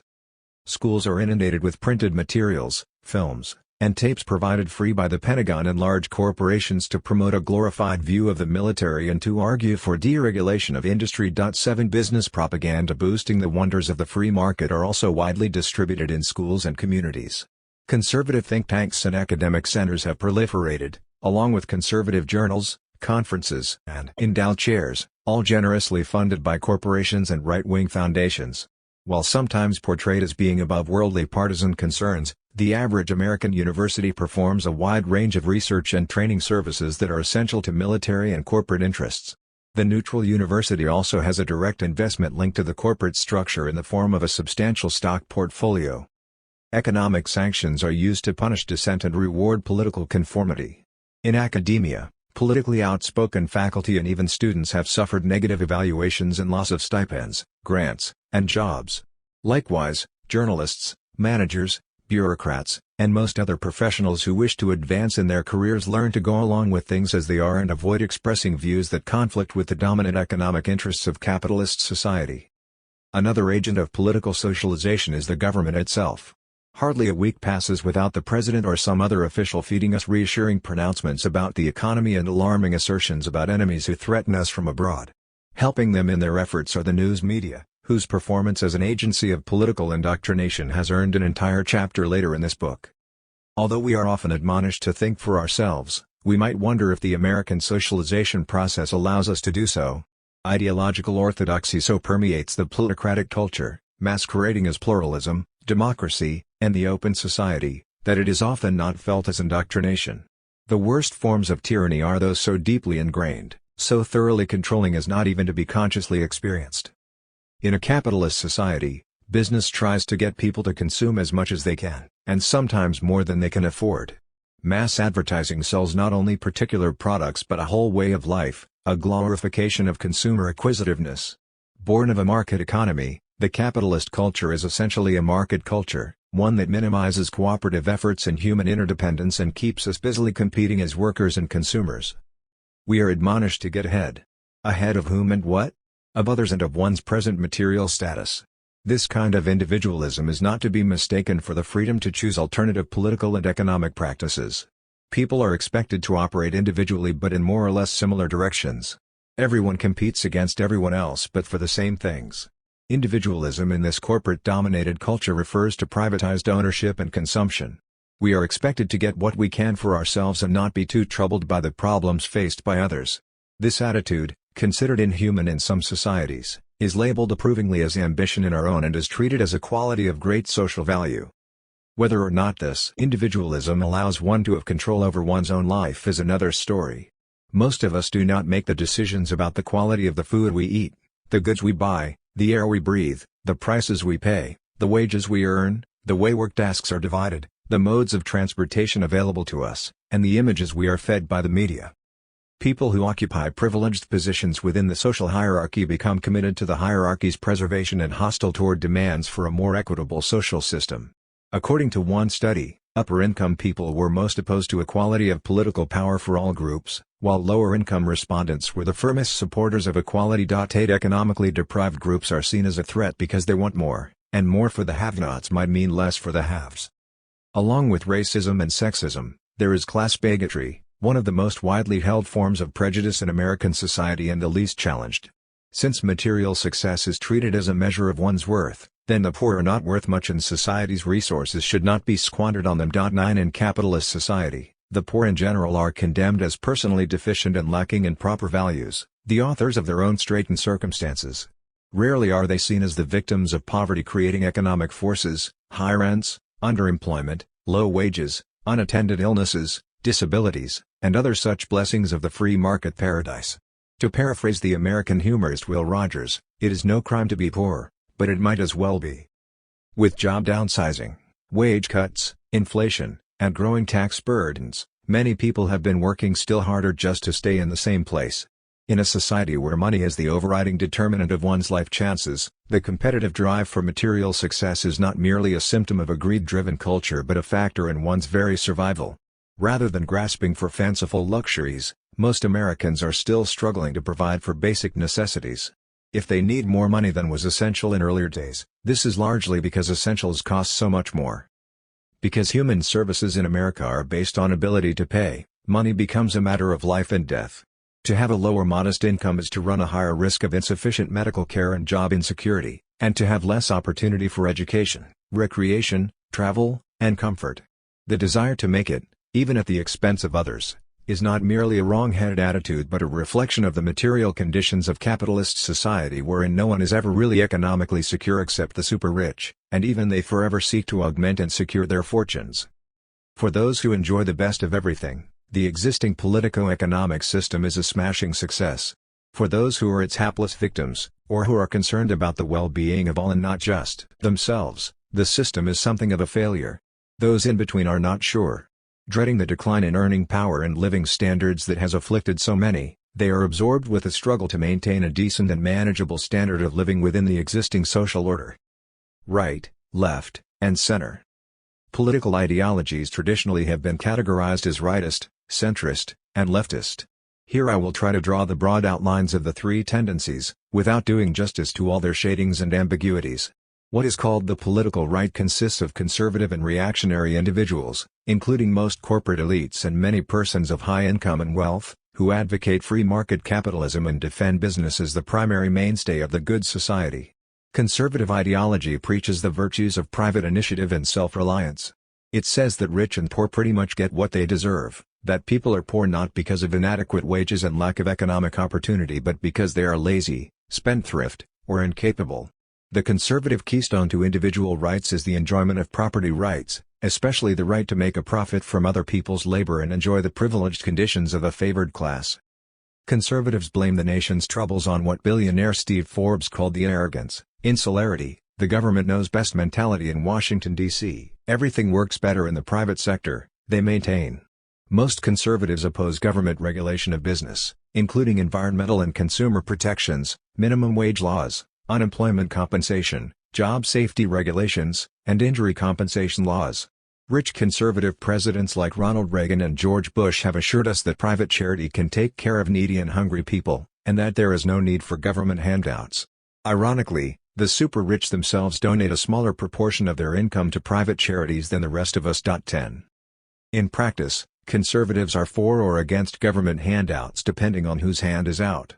They want to cut spending on human services and aid to lower-income groups, but vigorously support all sorts of government subsidies and bailouts for large corporate enterprises. Conservatives treat economic recession as just part of a natural cycle.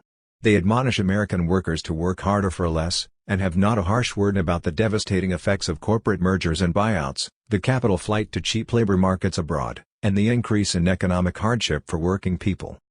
Conservatives are not really advocates of laissez-faire government. They support strong government measures to restrict dissent and regulate our private lives and personal morals. Most of them avidly support the military, large defense budgets, and the global U.S. empire. But some rightists manage to avoid military service themselves, preferring to let others do the fighting and dying. Such was the case with editor Norman Podhoretz, columnist Robert Novak, former Congressman Newt Gingrich, Vice President Dick Cheney, and former Vice President Dan Quayle. Not all conservatives are affluent. People of rather modest means who oppose big government because they do not see it doing anything for them often call themselves conservatives for want of an alternative. Many are conservative about cultural issues. They want government to deny equal rights to homosexuals, impose the death penalty more vigorously, and take stronger measures against crime. As one newspaper columnist writes, they think that government has a prime responsibility to protect their right to kill themselves with guns, booze, and tobacco but a minimal responsibility to protect their right to a job, a home, an education or a meal. 11. Some conservatives who want government to stop trying to run our lives also want government to outlaw safe and legal abortions because they believe a fertilized ovum is a human being. They want government to require prayers in our schools and subsidize religious education. They blame the country's ills on decadent morality, homosexuality, feminism, and the loss of family values.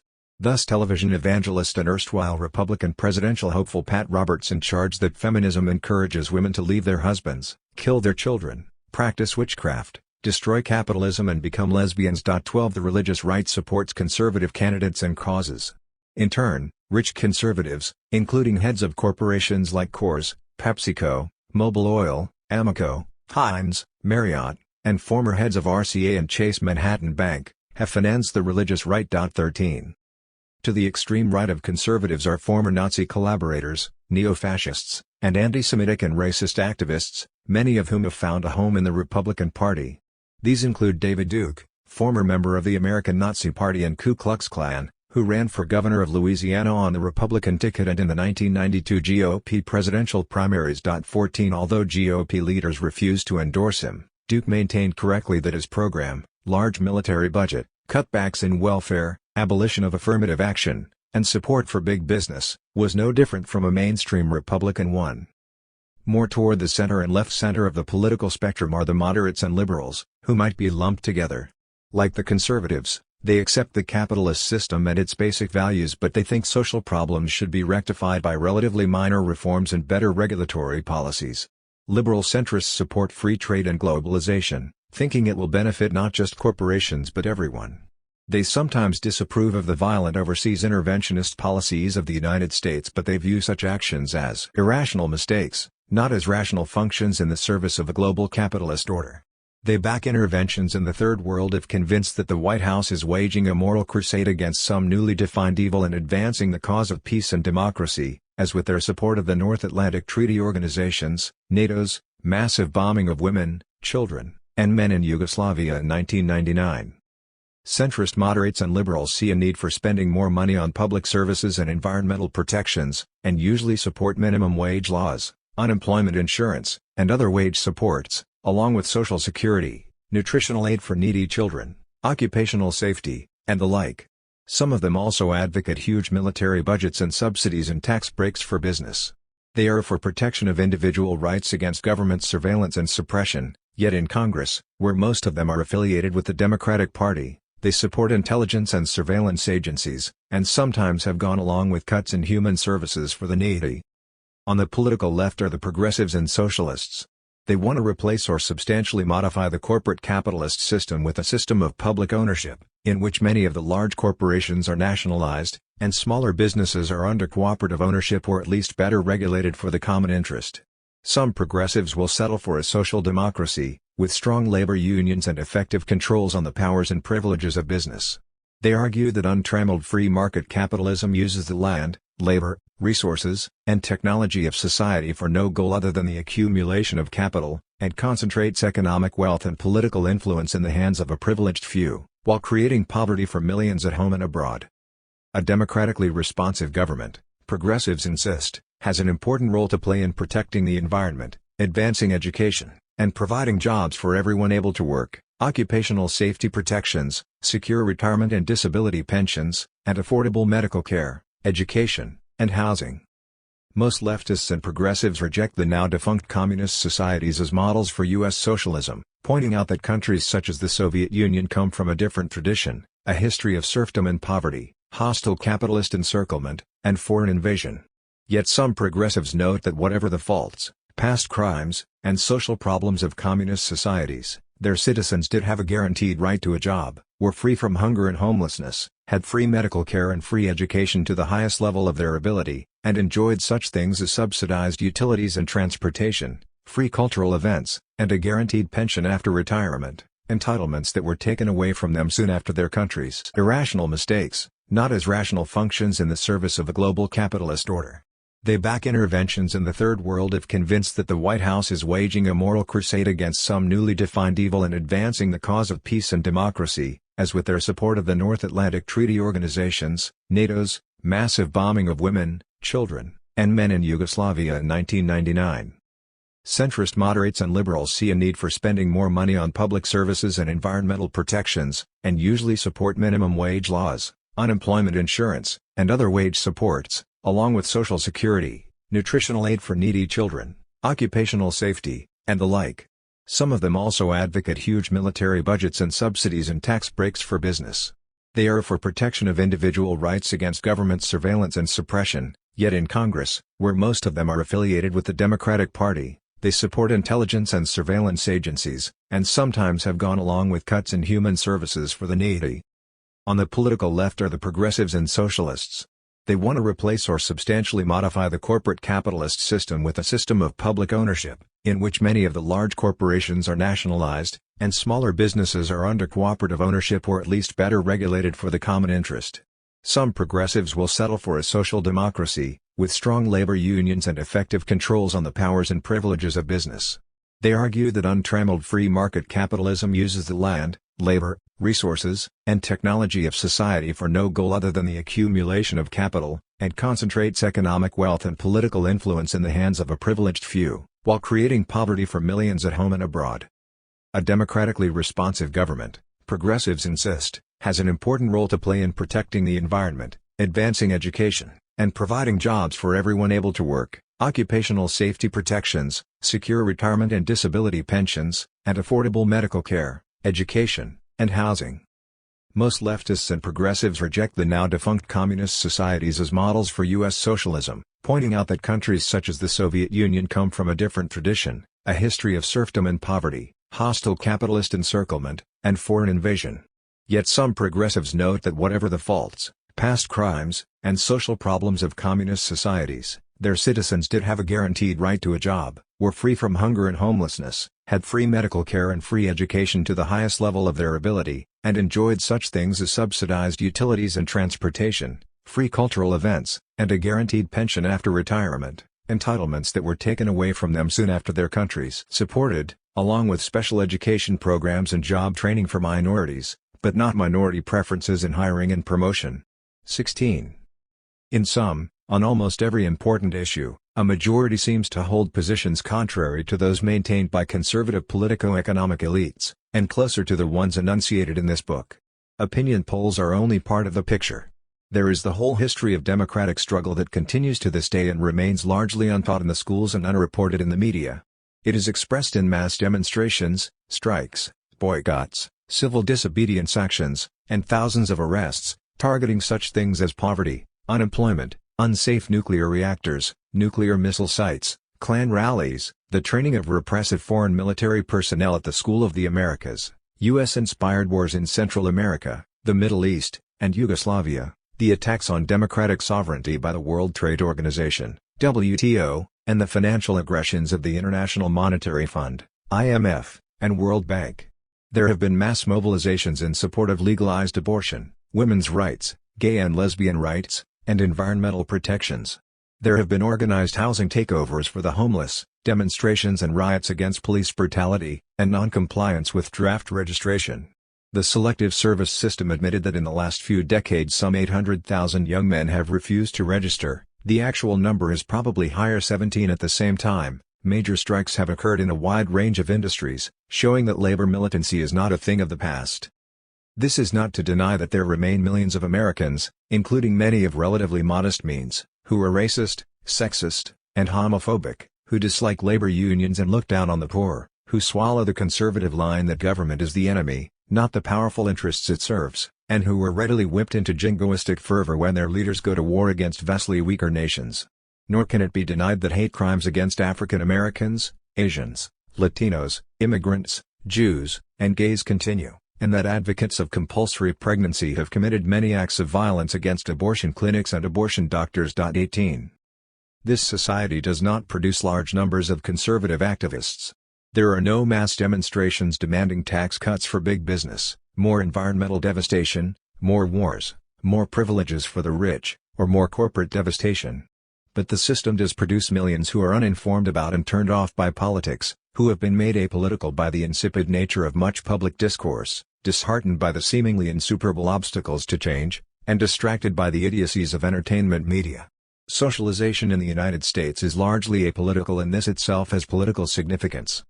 Yet despite the endless distractions of a mind-numbing mass culture, despite news shows and commentators who give more attention to superficial questions and image manipulation than to substantive policies, and despite all the propaganda and indoctrination by plutocratic institutions, Americans still have some real concerns about the conditions of their lives. The disparities between what the ruling interests profess and what they practice remain apparent to large numbers of people. There is a limit to how effectively the sugar-coated nostrums of capitalist culture can keep our citizens from tasting the bitter realities of economic life. In addition, political socialization often produces contradictory and unexpected spin-offs. When opinion makers indoctrinate us with the notion that we are a free and prosperous people, we, in fact, begin to demand the right to be free and prosperous. The old trick of using democratic rhetoric to cloak an undemocratic class order can backfire when people begin to take the rhetoric seriously and translate it into democratic. Furthermore, there are people who love justice more than they love money or narrow professional success, and who long not for more things for themselves but for a better quality of life for all. It is not that they are without self-interest, but that they define their interests in a way that conflicts with the interests of the privileged and the powerful. In general, if Americans were given more truthful information and if they could see a way to change things, they would be more likely to move in a progressive direction on most economic policies, and, indeed, they show signs of wanting to do just that. Democracy, form and content. Americans of all political persuasions profess a dedication to democracy, but they tend to mean different things by the term. In this book, democracy refers to a system of governance that represents both in form and content the interests of the broad populace. Decision-makers are to govern for the benefit of the many, not for the advantages of the privileged few. The people hold their representatives accountable by subjecting them to open criticism, the periodic check of elections, and, if necessary, recall and removal from office. Democratic government is limited government, the antithesis of despotic absolutism. But a democratic people should be able to enjoy freedom from economic, as well as political, oppression. In a real democracy, the material conditions of people's lives should be humane and not insufferable and grossly unequal. Some writers would disagree, arguing that democracy is simply a system of rules for playing the political game, with the Constitution and the laws as a kind of rule book. We should not try to impose particular economic agendas on this open-ended game. This approach certainly does reduce democracy to a game. It presumes that formal rules can exist in a meaningful way independently of substantive realities. The law in its majestic equality, French novelist Anatole France once observed, prohibits rich and poor alike from stealing bread and begging in the streets. And in so doing the law becomes something of a farce, a fiction that allows us to speak of the rights of all divorced from the class conditions that often place the rich above the law and the poor below it. In the absence of certain material conditions, formal rights are of little value to millions who lack the means to make a reality of their rights. Take the right of every citizen to be heard. In its majestic equality, the law allows both the rich and the poor to raise high their political voices. Both are free to hire the best-placed lobbyists and Washington lawyers to pressure public office holders. Both are free to shape public opinion by owning a newspaper or television station. And both rich and poor have the right to engage in multi-million-dollar election campaigns to win office for themselves or their political favorites. But again, this formal equality is something of a fiction. Of what good are the rules for those millions who are excluded from the game? For conservatives, liberals, and most others on the right and center, capitalism and democracy go together. The free market supposedly creates a pluralistic society of manifold groups, a civic society that acts independently of the state and provides the basis for political freedom. In fact, many capitalist societies, from Nazi Germany to today's third world dictatorships, have private enterprise systems but no political freedom. In such systems, economic freedom means the freedom to exploit the labor of the poor and get endlessly rich, and little more than that. Transnational corporate capitalism is no guarantee of political democracy and is often a barrier to it. Big business is concerned with maximizing private profits for the benefit of relatively few, while shifting many of its diseconomies onto the shoulders of the public. Thus, unemployment, poverty, environmental devastation, and occupational injuries are all largely externalities, that is, byproducts of the private economy. When it works with any efficacy, democracy is dedicated to protecting the well-being of the many and rolling back the economic oppressions and privileges that serve the few. Democracy attributes equal value to all individuals and seeks to ensure that even those who are not advantaged by wealth or special talent can earn a decent living. The contradictory nature of capitalist democracy is that it professes egalitarian political principles while generating enormous disparities in material well-being and political influence. Some people think that if you are free to say what you like, you are living in a democracy. But freedom of speech is not the sum total of democracy, only one of its necessary conditions. Too often we are free to say what we want, while those of wealth and power are free to do what they want to us regardless of what we say. Democracy is not a seminar but a system of power, like any other form of governance. Freedom of speech, like freedom of assembly and freedom of political organization, is meaningful only if the free speech is heard and if it keeps those in power responsible to those over whom power is exercised. Nor are elections and party competitions a sure test of democracy. Some two-party or multi-party systems are so thoroughly controlled by well-financed like-minded elites that they discourage broad participation and offer policies that serve establishment interests no matter who is elected. In the chapters ahead, we will take a critical look at our own political system and measure it not by its undoubted ability to hold elections but by its ability to serve democratic ends. It will be argued that whether a political system is democratic or not depends not only on its procedures but on its substantive outputs, the actual material benefits it distributes and the social justice or injustice it propagates. A government that pursues policies that by design or neglect are so inequitable as to deny people the very conditions of life is not democratic no matter how many elections it holds. Again, it should be emphasized that when we criticize the lack of democratic substance in the United States, we are not attacking or being disloyal to our nation itself. Quite the contrary. A democratic citizenry should not succumb to uncritical state idolatry but should remain critical of the privileged powers that work against the democratic interests of our nation and its people. 4. A Constitution for the Few. To understand the U.S. political system, it would help to investigate its origins and fundamental structure, beginning with the Constitution. The men who gathered in Philadelphia in 1787 strove to erect a strong central government. They agreed with Adam Smith that government was instituted for the defense of the rich against the poor and grows up with the acquisition of valuable property. Class power in early America. Early American society has been described as egalitarian, free from the extremes of want and wealth that characterized Europe. In fact, from colonial times onward, men of influence received vast land grants from the crown and presided over estates that bespoke an impressive munificence. By 1700, 3/4 of the acreage in New York belonged to fewer than a dozen persons. In the interior of Virginia, 7 individuals owned over 1.7 million acres. By 1760, fewer than 500 men in 5 colonial cities controlled most of the commerce, shipping, banking, mining, and manufacturing on the eastern seaboard. In the period from the American Revolution to the Constitutional Convention, 1776 to 1787, the big landowners, merchants, and bankers exercised a strong influence over politico-economic life, often dominating the local newspapers which voiced the ideas and interests of commerce. 1. In 12 of the 13 states, only property-owning white males could vote, Probably not more than 10% of the total adult population. Excluded were all indigenous First Nation people, Indians, persons of African descent, women, indentured servants, and white males lacking sufficient property. Property qualifications for holding office were so steep as to exclude even most of the white males who could vote. A member of the New Jersey legislature had to be worth at least £1,000. South Carolina state senators had to possess estates worth at least £7,000 clear of debt, equivalent to about $1 million today. In Maryland, a candidate for governor had to own property worth at least £5,000. In addition, the absence of a secret ballot and of a real choice among candidates and programs led to widespread voter apathy. 2. Not long before the Constitutional Convention, the French charge d'affaires wrote to his government. Although there are no nobles in America, there is a class of men denominated gentlemen.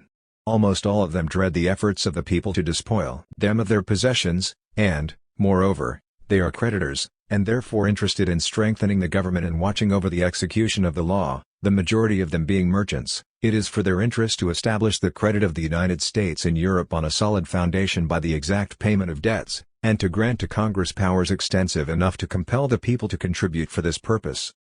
In 1787, it was just such wealthy and powerful gentlemen, our founding fathers, many interlinked by kinship, marriage, and business dealings, who congregated in Philadelphia for the professed purpose of revising the Articles of Confederation and strengthening the central government. For under the Articles, the United States and Congress wielded a broad range of exclusive and binding powers over treaties, trade, currency, disputes among the various states, war, and national defense.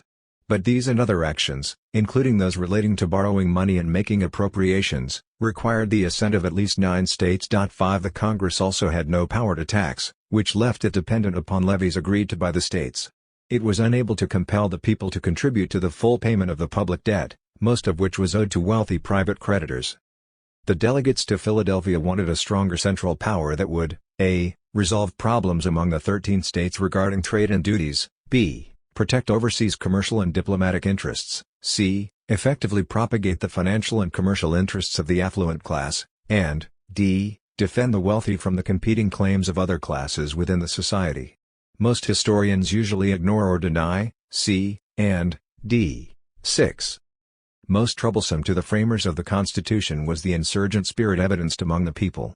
In 1787, George Washington wrote to a former comrade in arms, "There are combustibles in every state, to which a spark might set fire." Even plutocrats like Gouverneur Morris, who shortly before the Constitutional Convention had opposed strong federation, now realizing that a political alliance with conservatives from other states would be a safeguard if the radicals should capture the state government, gave up state rights for nationalism without hesitation. Their newly found devotion to nation building did not possess them as a sudden inspiration. As their private communications show, it was a practical response to immediate material conditions, born of a common class interest. The working populace of the day has been portrayed as parochial spendthrifts who never paid their debts and who advocated inflated paper money. Most historians say little about the plight of the common people. Most of the population consisted of poor freeholders, tenants, and indentured hands, the latter trapped in servitude for many years. A study of Delaware farms at about the time of the Constitutional Convention found that the typical farm family might have a large plot of land but little else, surviving in a one-room house or log cabin, no barns, sheds, draft animals, or machinery. The farmer and his family pulled the plow. Small farmers were burdened by heavy rents, ruinous taxes, and low incomes. To survive, they frequently had to borrow money at high interest rates.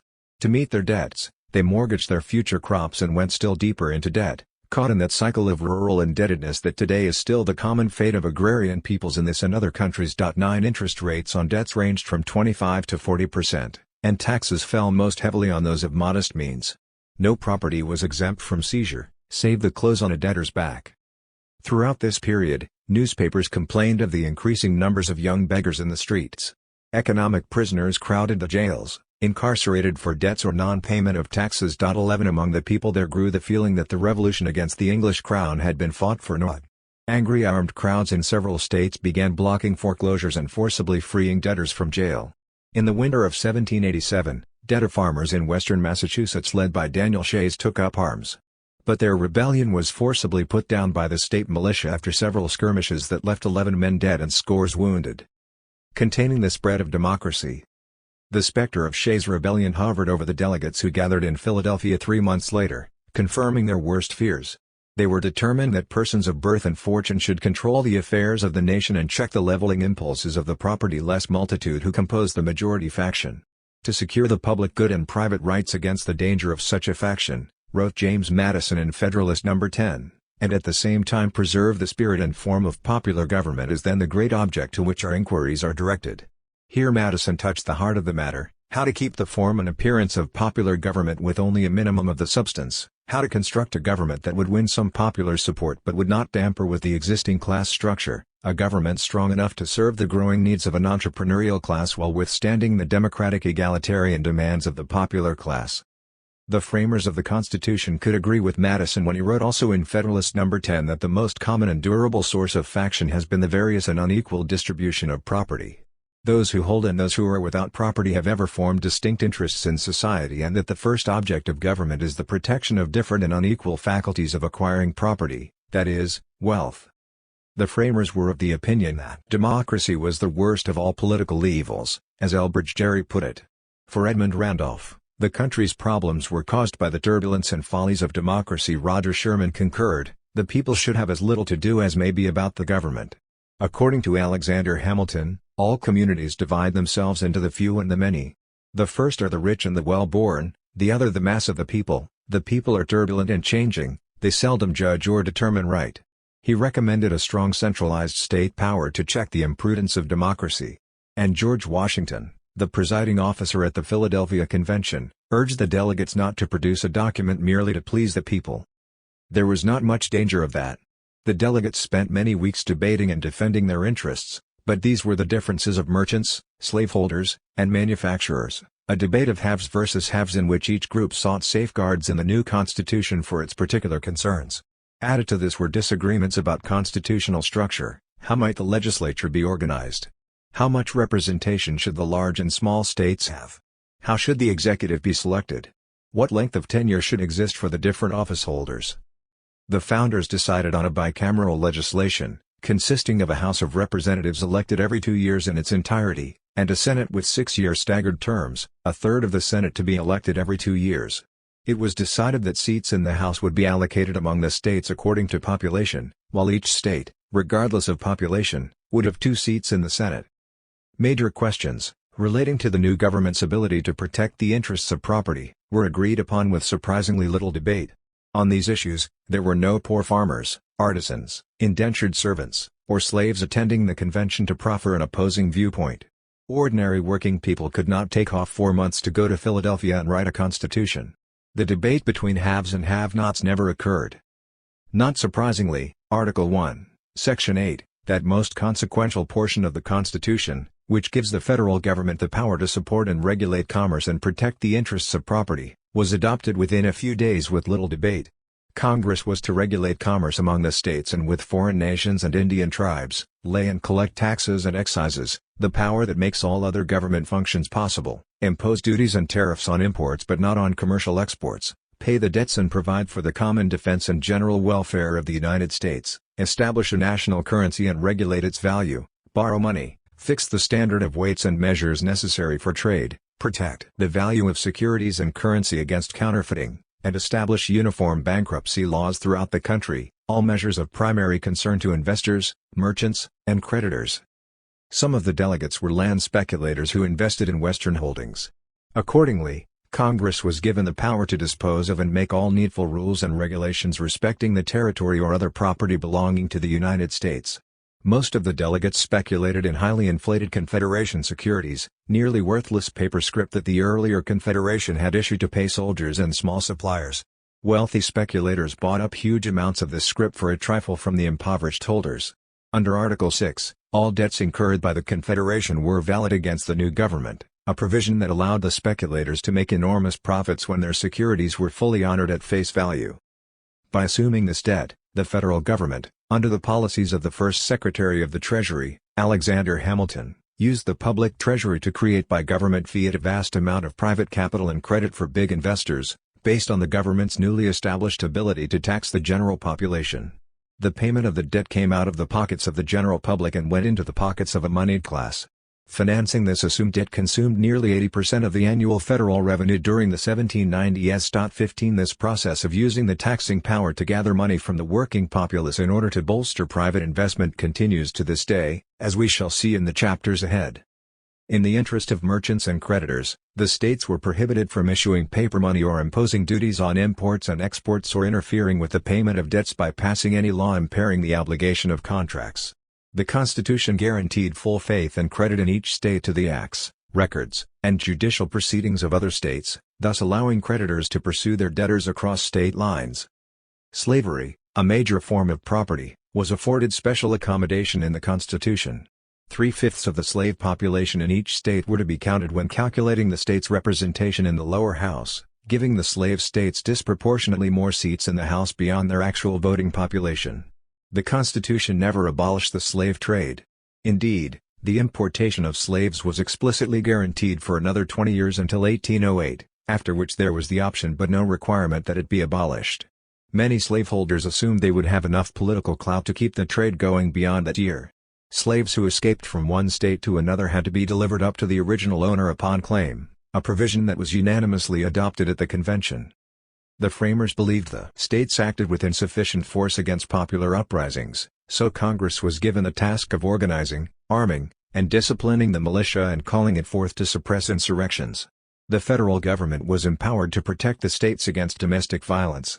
Provision was made for the erection of forts, magazines, arsenals, dockyards and other needful buildings and for the maintenance of an army and navy for both national defense and to establish an armed federal presence within the potentially insurrectionary states, a measure that was to prove a godsend to the industrial barons a century later when the U.S. Army was used repeatedly to break strikes by miners and railroad and factory workers. Fragmenting majority power. In keeping with their desire to contain the majority, the founders inserted what Madison called auxiliary precautions, designed to fragment power without democratizing it. By separating the executive, legislative, and judicial functions and then providing a system of checks and balances among the various branches, including staggered elections, executive veto, Senate confirmation of appointments and ratification of treaties, and a bicameral legislature, they hoped to dilute the impact of popular sentiments. They contrived an elaborate and difficult process for amending the Constitution, requiring proposal by 2/3 of both the Senate and the House, and ratification by 3/4 of the state legislatures. 17 To the extent that it existed at all, the majoritarian principle was tightly locked into a system of minority vetoes, making swift and sweeping popular action less likely. The property-less majority, as Madison pointed out in Federalist No. 10, must not be allowed to concert in common cause against the propertied class and its established social order. The larger the nation, the greater the variety of parties and interests and the more difficult it would be for a mass majority to act in unison. As Madison argued, a rage for paper money, for an abolition of debts, for an equal division of property, or for any other wicked project will be less apt to pervade the whole body of the Union than a particular member of it. An uprising of impoverished farmers may threaten Massachusetts at one time and Rhode Island at another, but a national government will be large and varied enough to contain each of these and insulate the rest of the nation from the contamination of rebellion. Second, not only must the majority be prevented from finding horizontal cohesion, but its vertical force, its upward thrust upon government, should be blunted by interjecting indirect forms of representation. Thus, the senators from each state were to be elected by their respective state legislatures rather than directly by the voters. The chief executive was to be selected by an electoral college voted by the people but, as anticipated by the framers, composed of political leaders and men of substance who months later would gather in their various states and choose a president of their own liking. It was believed that they would usually be unable to muster a majority for any one candidate, and that the final selection would be left to the House, with each state delegation therein having only one vote. The Electoral College is still in operation. Its main function has been to create artificial majorities out of slim pluralities. 13 times since 1838, a candidate with a plurality, the largest percentage of votes of all the various candidates but still short of a majority, was elected president with a substantial majority of the Electoral College.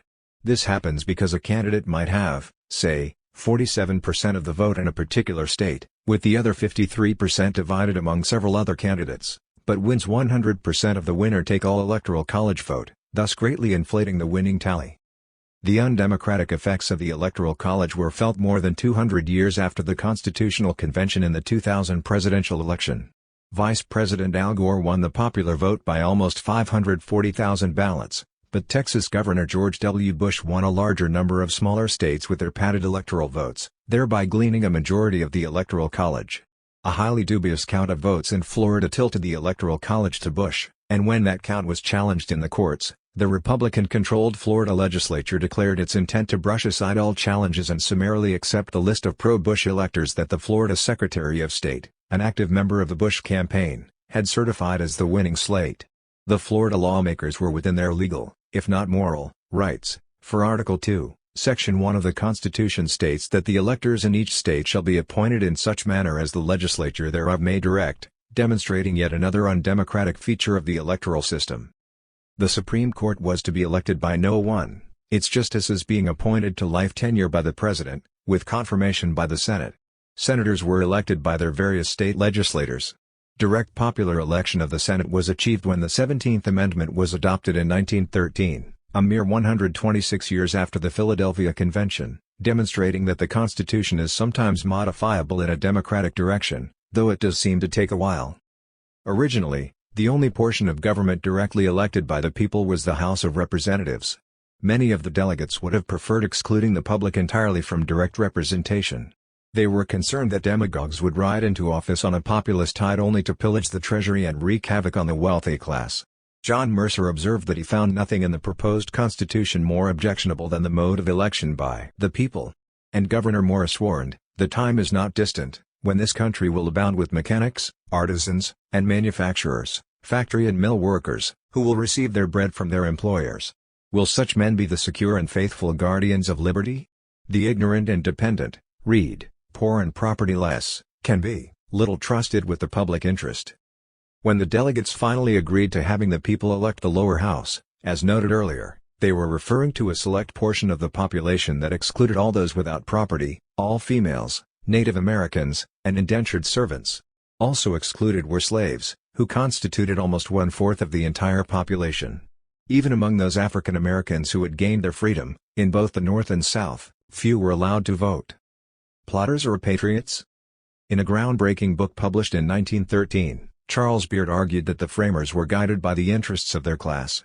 Disputing Beard are those who say that the framers were concerned with higher things than just lining their purses. True, they were moneyed men who profited directly from policies initiated under the new Constitution, but they were motivated by a concern for nation building that went beyond their particular class interests. To quote Justice Holmes, "High-mindedness is not impossible to man." That is exactly the point. High-mindedness is a common attribute among people even when, or especially when, they are pursuing their personal and class interests. The fallacy is to presume that there is a dichotomy between the desire to build a strong nation and the desire to protect wealth, and that the framers could not have been motivated by both. In fact, like most other people, they believed that what was good for themselves was ultimately good for their country. Their nation-building values and class interests went hand in hand, and to discover the existence of the higher sentiment does not eliminate the self-interest in one. Most persons believe in their own virtue. The founders never doubted the nobility of their effort and its importance for the generations to come. Just as many of them could feel dedicated to the principle of liberty for all while owning slaves, so could they serve both their nation and their estates.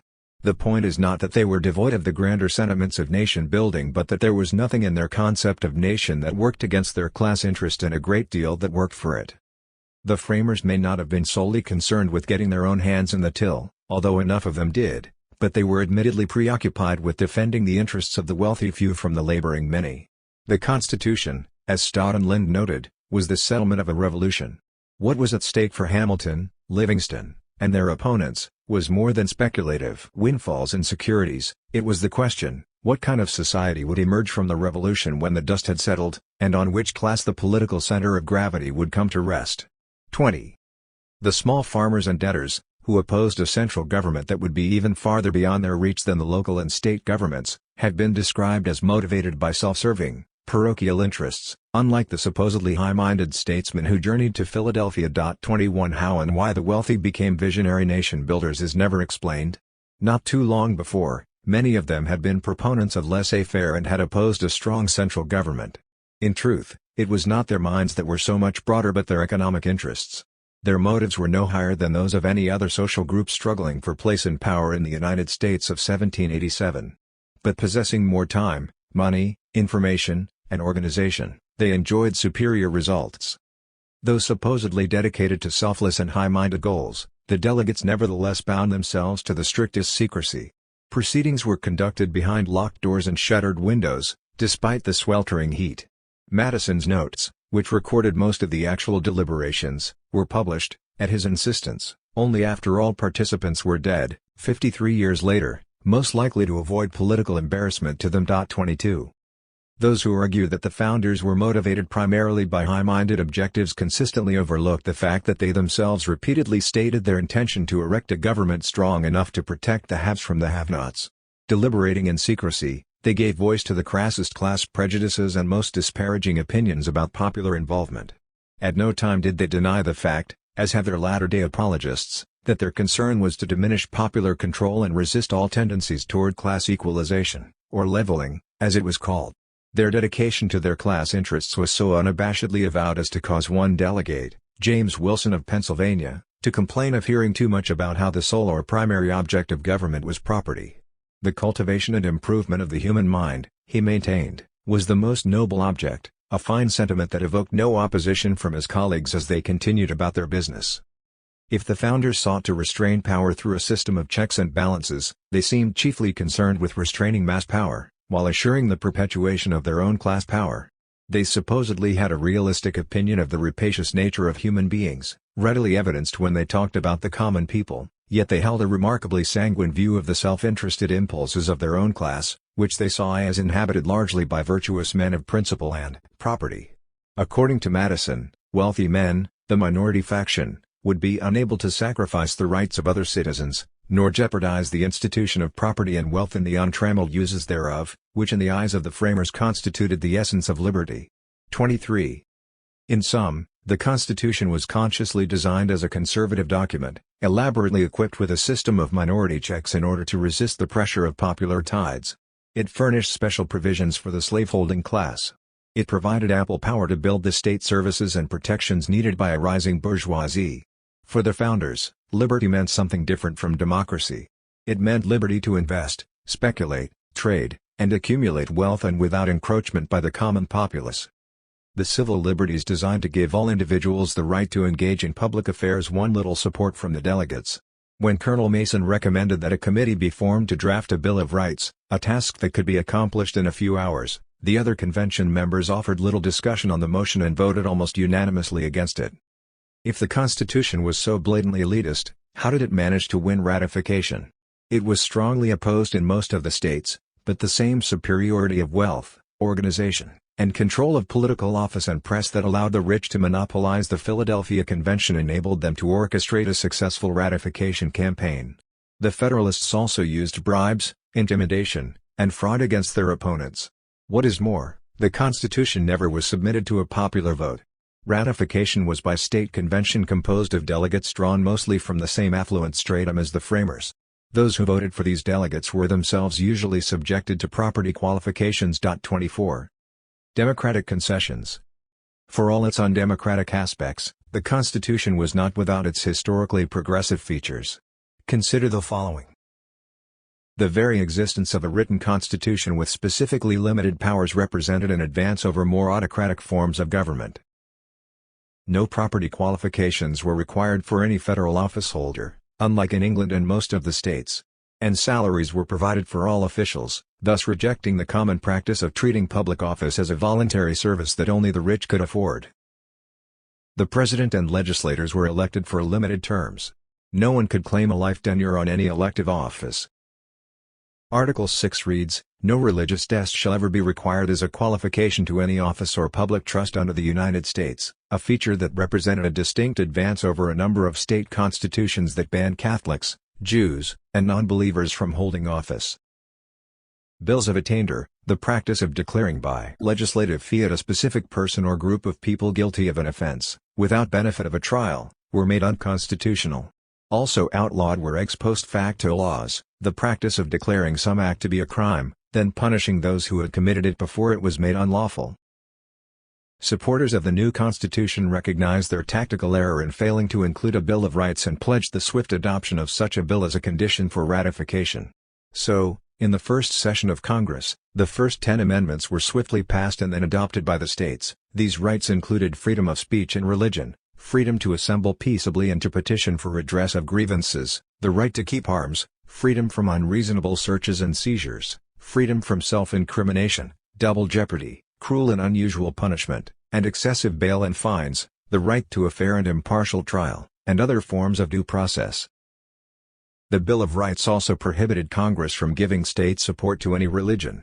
Religion was to be something apart from government, supported only by its own devotees and not by the taxpayer, a stricture that often has been violated in practice. The Constitution represented a consolidation of national independence, a victory of republicanism, over British imperialism. It guaranteed a republican form of government and explicitly repudiated monarchy and aristocracy, hence, Article 1, Section 9 states, "No title of nobility shall be granted by the United States." According to James McHenry, a delegate from Maryland, at least 21 of the 55 delegates favored some form of monarchy. Yet few dared venture in that direction out of fear of popular opposition. Furthermore, delegates like Madison believed that stability for their class order was best assured by a republican form of government. The time had come for the bourgeoisie to rule directly without the baneful intrusions of kings and nobles. On a number of occasions during the Philadelphia Convention, this assemblage of men who feared and loathed democracy found it necessary to show some regard for popular sentiment, as with the direct election of the lower house. If the Constitution were going to be accepted by the states and if the new government were to have any stability, it had to gain some measure of popular acceptance. While the delegates and their class dominated the events of 1787 to 1789, they were far from omnipotent. The class system they sought to preserve was itself the cause of marked restiveness among the people. Land seizures by the poor, food riots, and other violent disturbances occurred throughout the 18th century in just about every state and erstwhile colony. This popular ferment spurred the framers in their effort to erect a strong central government, but it also set a limit on what they could do. The delegates gave nothing to popular interests, rather, as with the Bill of Rights, they reluctantly made democratic concessions under the threat of popular rebellion. They kept what they could and grudgingly relinquished what they felt they had to, driven not by a love of democracy but by a fear of it, not by a love of the people but by a prudent desire to avoid riot and insurgency. The Constitution, then, was a product not only of class privilege but of class struggle, a struggle that continued and intensified as the corporate economy and the government grew. 5. Rise of the corporate state. It is commonly taught that the United States government has been a neutral arbiter presiding over a polity free of the class antagonisms that beset other societies. The truth is, our history has been marked by intense and often violent class struggles, and government has played a partisan role in these conflicts, mostly on the side of big business. Serving business, the early years. The upper-class dominance of public life so characteristic of the Founding Fathers' generation continued throughout the 19th century. As early as 1816, Thomas Jefferson complained of an aristocracy of our moneyed corporations which bid defiance to the laws of our country. One in the 1830s, the period of Jacksonian democracy, supposedly the era of the common man, a financial aristocracy exercised a predominant influence over the nation. President Andrew Jackson's key appointments were drawn overwhelmingly from the ranks of the rich, and his policies regarding trade, finances, and the use of government lands reflected the interests of that class. In 1845 in New York, Baltimore, New Orleans, St. Louis, and other urban centers, the richest 1% owned the lion's share of the wealth, while a third of the population lived in utter destitution. Poverty and overcrowding brought repeated cholera and typhoid epidemics during which the wealthy fled the cities, while the poor starved and died. Many of the impoverished were addicted to alcohol and drugs, mostly opium. Some communities reportedly had more drug addicts than alcoholics. Adolescent girls labored from 6 in the morning until midnight for paltry wages. Children as young as 9 and 10 toiled 14-hour shifts, falling asleep beside the machines they tended, suffering from malnutrition and sickness. 3 In an address before the mechanics and working classes in 1827, a worker lamented, "We find ourselves oppressed on every hand, we labor hard in producing all the comforts of life for the enjoyment of others, while we ourselves obtain but a scanty portion." 4. During these industrial conflicts, First Nation people, Indians, struggled valiantly against the expropriation of their lands in the slaughter of their nations, a process that began with the earliest 17th-century European settlements, and continued full force with the massacre of Sioux men, women, and children by the U.S. Army in 1890 at Wounded Knee. The War Against Labor. Contrary to the view that the nation was free of class conflict, class struggles in 19th-century America were as fierce as any known in the industrial world. After the sporadic uprisings and strikes of the early decades, there came the railroad strikes of the 1870s, followed by the farmers' rebellions and the great industrial strikes of the 1880s and 1890s. Involving hundreds of thousands of people, these struggles were highly organized and sometimes even revolutionary in tone. In the battle between labor and capital, civil authorities intervened almost invariably on the side of the owning class, using police, state militia, and federal troops to quell disturbances and crush strikes. As early as 1805, when 8 shoemakers were indicted in Philadelphia for a combination and conspiracy to raise wages, employers used the courts to brand labor unions as conspiracies against property and the Constitution. 6. Repeatedly throughout the 19th century and well into the 20th, police, militia, company thugs, and federal troops attacked industrial workers, strikers, and other protesters, killing hundreds, and beating, wounding, and jailing thousands more. In 1886, police in Chicago's Haymarket Square killed at least 20 demonstrators and wounded some 200 in response to a bomb thrown into their ranks, killing 7 police. 4 anarchist leaders, none of whom had been on the scene, were tried and hanged for inciting the incident. That same year, 30 striking African American sugar workers were massacred in Thibodaux, Louisiana, by a militia group composed of the town's affluent citizens. The 2 strike leaders were dragged from jail and lynched. In 1892, Pinkerton gun thugs hired by a steel company killed 9 striking steel workers in Homestead, Pennsylvania.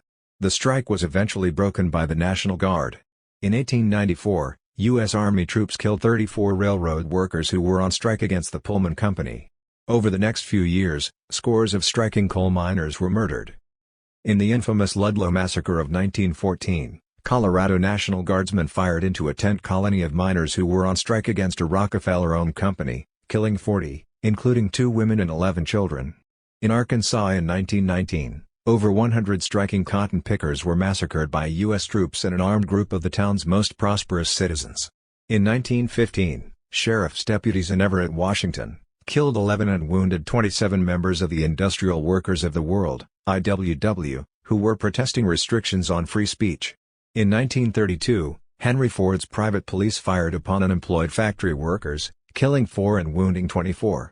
In 1937, the Chicago police fired upon a peaceful crowd of striking steel workers, killing 10 and wounding over 40.7. As even this incomplete list might suggest, there is no reason to believe that the United States was saved from the civil strife that plagued other capitalist nations. From the local sheriff and magistrate to the president and Supreme Court, the forces of law and order were utilized to suppress labor combinations, unions. The industrial barons regularly called soldiers to their assistance. Armories were erected in the principal cities for that purpose. 8 Short of having the regular army permanently garrisoned in industrial areas, as was the desire of some owners, government officials took steps to establish an effective anti-radical National Guard. Law in the service of business. The same federal government that remained immobilized while violence was perpetrated against abolitionists, and was unable to stop the illegal slave trade that continued right up until the Civil War, was able to comb the land with bands of federal marshals to capture fugitive slaves and return them to their masters. The same government that could not find the constitutional means to eliminate contaminated foods and befouled water supplies could use federal troops to break strikes, shoot hundreds of workers, and slaughter thousands of First Nation people.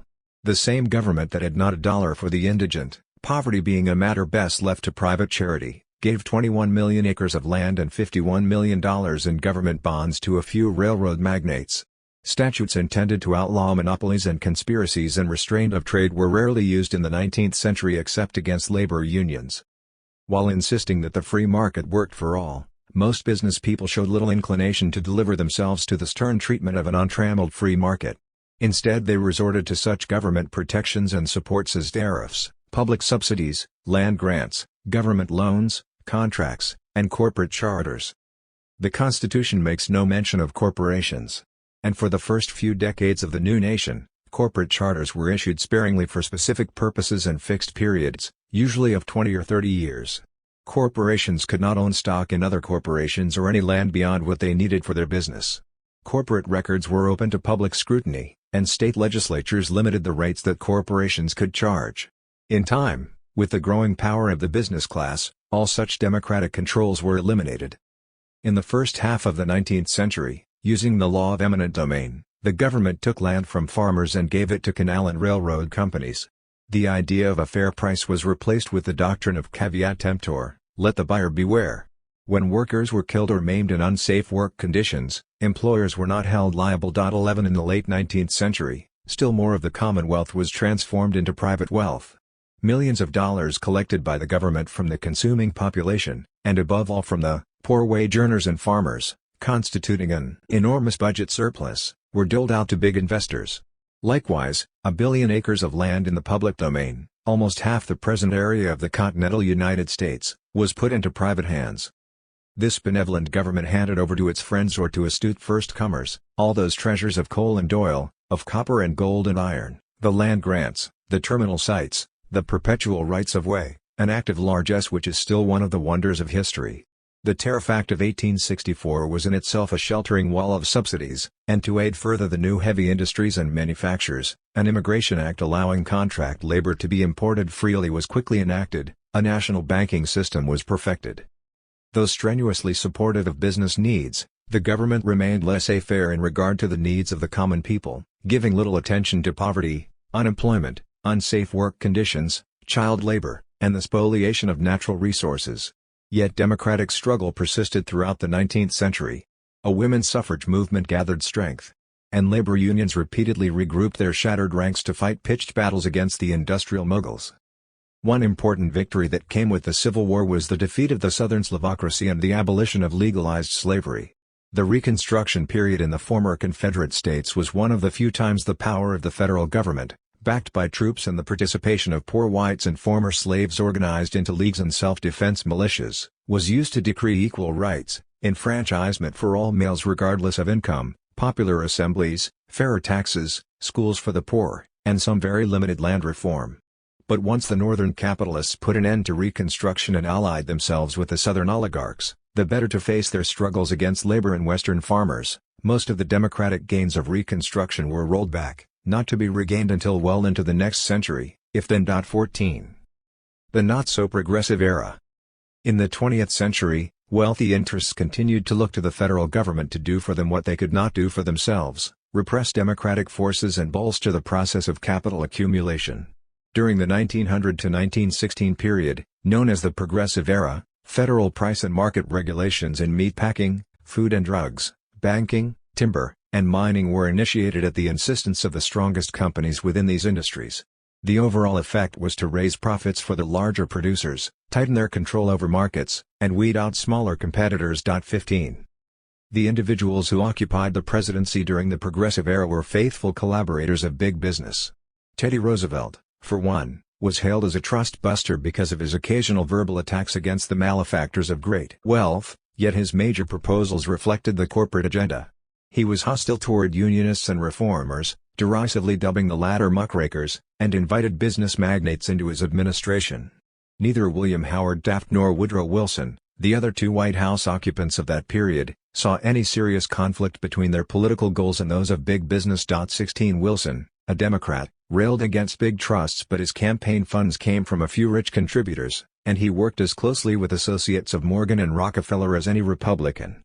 Progressivism was not the triumph of small business over the trusts, as has often been suggested, but the victory of big businesses in achieving the rationalization of the economy that only the federal government could provide. 17.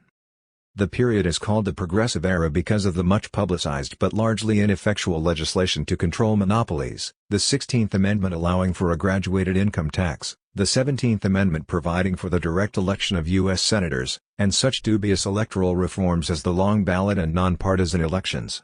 By 1915, many states had passed laws limiting the length of the workday and providing workers' compensation for industrial accidents. Several states had passed minimum wage laws and 38 states had enacted child labor laws restricting the age at which children could be employed and the hours they could work. In a few industries, workers won an 8-hour day and time and a half overtime pay. These enactments represented long-standing demands by workers, going back over a century. They were wrested from a fiercely resistant owning class after bitter and often bloody struggle. Even so, the conditions of labor remained far from good, and much of the reform legislation went unenforced. The workers' real wages, that is, their ability to buy back the goods and services they produced, were lower in 1914 than during the 1890s. 18 millions worked 12 and 14-hour days, usually 6 or 7 days a week, and 2 million children, according to government figures, were still forced to work in order to supplement the family income. War and Red Scares. World War I brought industry and government even closer. Sectors of the economy were converted to war production along lines proposed by business leaders, many of whom now headed government agencies in charge of defense mobilization. As of 1916, millions worked for wages that could not adequately feed a family. Each year 35,000 were killed on the job, mostly because of unsafe work conditions, while 700,000 suffered injury, illness, blindness, and other work-related disabilities. The war helped quell class conflict at home by focusing people's attention on the menace of the barbarian Huns of Germany. Americans were exhorted to make sacrifices for the war effort. Strikes were now treated as seditious interference with war production. Federal troops raided and ransacked IWW headquarters and imprisoned large numbers of workers suspected of radical sympathies. In 1918, as the war was winding down, Congress passed the Sedition Act, which mandated a 20-year prison sentence for any disloyal opinion and any contemptuous reference to the U.S. government, flag, or Constitution. Harsh sentences were dealt out to labor organizers, socialists, and anarchists. Later that year, Attorney General Thomas Gregory proudly told Congress, "Never in its history has this country been so thoroughly policed." 21. During the post-war Red Scare of 1919 to 1921, the federal government continued to suppress radical publications, issue injunctions against strikes, violently mistreat strikers, and inflict mass arrests, deportations, political trials, and congressional investigations on political dissidents. The public was treated to lurid stories of how the Bolsheviks, Russian communists, were about to invade the United States, and how they were murdering anyone in their own country who could read or write or who wore a white collar. Bourgeois leaders around the world greeted the Russian Revolution of 1917 as a nightmare come true. The workers and peasants had overthrown not only the autocratic Tsar but the capitalist class that owned the factories, mineral resources, and most of the lands of the Tsarist Empire. As Secretary of State Robert Lansing noted, this revolution was a bad example to the common people in other nations, including the United States. 23 Along with England, France, and 11 other capitalist nations, the United States invaded Soviet Russia in 1917 in a bloody but unsuccessful 3-year attempt to overthrow the revolutionary government, a chapter of history that most Americans have never heard about. The Jazz Age of the 1920s, the Roaring Twenties, was supposedly a prosperous era. Stock speculations and other get-rich-quick schemes abounded. But the bulk of the population lived under conditions of severe want, often lacking basic necessities. In 1928, Congressman Fiorello LaGuardia reported on his tour of the poorer districts of New York, "I confess I was not prepared for what I actually saw. It seemed almost incredible that such conditions of poverty could really exist." On top of this, the stock market crash of 1929 signaled a major collapse of productive forces, ushering in the Great Depression. The New Deal, hard times and tough reforms. The Great Depression of the 1930s brought an increase in hunger, destitution, and unemployment. In its first 4 years, 15 million workers lost their jobs and millions lost their retirement savings. There was no national system of unemployment insurance and very few pension plans, only charity and soup lines. Those lucky enough to have jobs faced increasingly oppressive work conditions. Speed up, reduced work hours, reduced salaries, the firing of high-salaried employees and the employing of those willing to work for much less, exposure to deteriorated and dangerous machinery and a general reduction of safety standards, thought and speech control so intense in some plants that workers never spoke except to ask or give instructions, inability to question deductions from paychecks, beatings by strike-breaking Pinkertons and thugs, and compelled acquiescence to the searches of their homes by company men looking for stolen articles. 25. Senator Hugo Black, Democrat Alabama, observed in 1932, "Labor has been underpaid and capital overpaid. This is one of the chief contributing causes of the present depression. You cannot starve men employed in industry and depend upon them to purchase." 26 Even banker Frank Vanderlip admitted, "Capital kept too much and labor did not have enough to buy its share of things." 27 But most members of the plutocracy blamed the depression on its victims. Thus, millionaire Henry Ford said the crisis came because the average man won't really do a day's work. There is plenty of work to do if people would do it. A few weeks later Ford laid off 75,000 workers. With a third of the nation ill-fed, ill-clothed, and ill-housed, and easily another third just managing to get by, a torrent of strikes swept the nation, involving hundreds of thousands of workers. Between 1936 and 1940, the newly formed Congress of Industrial Organizations, CIO, organized millions of workers and won significant gains in wages and work conditions. These victories were achieved only after protracted struggles in which many thousands occupied factories and sit-downs, or were locked out, fired, blacklisted, beaten, and arrested. Hundreds more were wounded or killed by police, soldiers, and company thugs. The gains were real, but they came at a high price. The first 2 terms of President Franklin Roosevelt's administration have been called the New Deal, an era commonly believed to have brought great transformations on behalf of the forgotten man. Actually, the New Deal's central dedication was to business recovery rather than social reform. First came the National Recovery Administration, NRA, which set up code authorities, usually composed of the leading corporate representatives in each industry, to restrict production and set minimum price requirements, with results that were more beneficial to big corporations than to smaller competitors. In attempting to spur production, the Reconstruction Finance Corporation alone lent $15 billion to big business.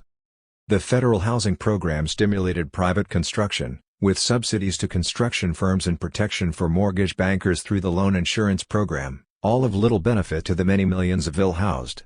Likewise, the New Deal's efforts in agriculture primarily benefited the large producers through a series of price supports and production cutbacks. Many tenant farmers and sharecroppers were evicted when federal acreage rental programs took land out of cultivation.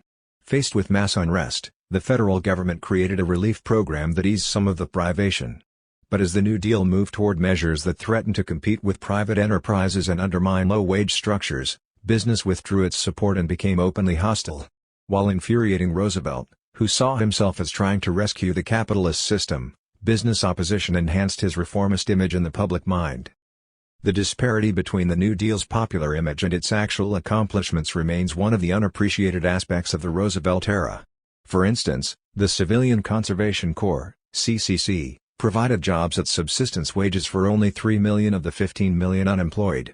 At its peak, the Works Progress Administration, WPA, employed almost 9 million people, but often for unstable duration and grossly inadequate wages. Of 12 million workers who were earning less than 40 cents an hour, only about 500,000 were reached by the minimum wage law. The Social Security Act of 1935, governing but half the population, provided paltry monthly payments and no medical insurance or protection against illness before retirement. Similarly, unemployment insurance covered only those who had enjoyed sustained employment in select occupations. Implementation was left to the states, which were free to set whatever restrictive conditions they chose. 32. While government programs were markedly inadequate for the needs of the destitute, they achieved a high visibility and helped dilute public discontent. Once the threat of political unrest subsided, federal relief was slashed, and large numbers of destitute people were thrust onto a labor market already glutted with the unemployed. The Roosevelt administration's tax policy was virtually a continuation of former President Hoover's program, with its generous loopholes for business. When taxes were increased to pay for military spending in World War II, the major burden was taken up by middle and low-income classes, who had never before been subjected to income taxes.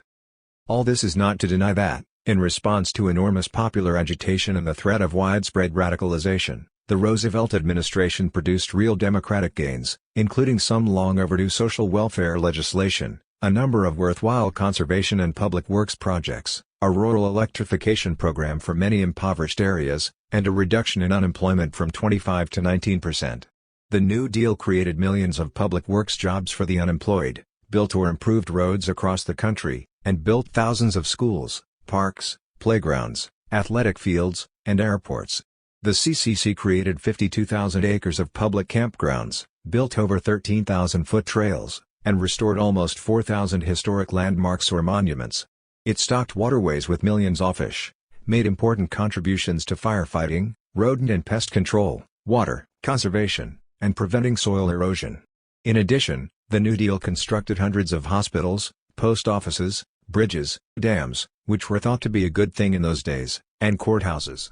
And thousands of unemployed writers, actors, musicians, and painters were given modest support and opportunity to enrich the lives of culturally deprived people. Before the New Deal, unions were readily broken by court injunctions, heavy fines, and violent repression. The New Deal produced a series of laws to strengthen labor's ability to organize and bargain collectively. The Norris LaGuardia Act greatly limited the use of injunctions and made unenforceable the hated Yellow Dog contract, which forced workers to swear they would never join a union. Other legislation banned management-controlled company unions. Probably the most important New Deal labor law was the National Labor Relations Act, 1935, which set up the National Labor Relations Board, NLRB, with broad powers to oversee the certification of unions and penalize employers who violated the organizing rights of workers. Workers now had a federal law that guaranteed their right to unionize. Such legislation was both a response and a stimulus to labor's growing organization and militancy. 35. Yet the New Deal era hardly adds up to a great triumph for the people. They were ready to go a lot further than Roosevelt did, and probably would have accepted a nationalized banking system, a less grudging and more massive job program, and a national healthcare system. In regard to desegregation, open housing, fair employment practices, voting rights for blacks, and anti-lynch laws, the New Deal did nothing. African Americans were excluded from jobs in the CCC, received less than their proportional share of public assistance, and under the NRA were frequently paid wages below the legal minimum. Industrial plant utilization more than doubled after the United States entered World War II in December 1941. Almost all the 8.7 million unemployed were either drafted into the armed forces or drawn back into the workforce, along with 10 million new workers, many of them women. The gross national product, which stood at $88 billion in 1940, mushroomed to $135 billion within a few years. Those who profited most were the industrial tycoons and arms contractors. Only by entering the war and remaining thereafter on a permanent war economy was the United States able to significantly reduce unemployment. The ruling politico-economic elites were willing to make the kind of all-out spending effort to kill people in wartime that they would not make to assist people in peacetime. In sum, government's growing involvement in economic affairs was not at the contrivance of meddling Washington bureaucrats but was a response to the increasing concentration of production and wealth. Along with the many small labor conflicts handled by local government, there developed large-scale class struggle, which had to be contained by large state. The growth of federal power, a process initiated by the framers of the Constitution, among other reasons to secure the class interests of the owning class, continued at an accelerated pace through the 19th and 20th centuries. Government provided the regulations, subsidies, services, and protections that business could not provide for itself. The corporate economy needed a corporate state. While the populace won formal rights to participate as voters, the state with its judges, courts, police, army, and officialdom remained mostly at the disposal of the moneyed class. The law was rewritten and reinterpreted to better serve capital and limit the ability of labor to fight back. However, working people were not without resources of their own, specifically the ability to disrupt and threaten the process of capital accumulation by withholding their labor through strikes, and by engaging in other acts of protest and resistance. Such agitation wrested concessions from the owning class and the state. These victories fell far short of any all-out attack on capitalism, but they represented important democratic gains for working people. 6. Politics, who gets what? With the advent of World War II, business and government became ever more entwined. Occupying top government posts, business leaders were able to set the terms of war production, freezing wages and letting profits soar. Immediately after World War II, thousands of government-owned facilities were sold off as war surplus for a pittance of their actual value, representing a major transfer of public capital to private business. From the 1950s to today, successive Democratic and Republican administrations have supported the corporate business system with subsidies, tax favors, and military spending programs that transformed the United States into a permanent war economy. Rather than a laissez-faire government that allowed the breakdown of business during the Great Depression, we have a corporate state that plays an increasingly active role in sustaining the capital accumulation process. Welfare for the rich.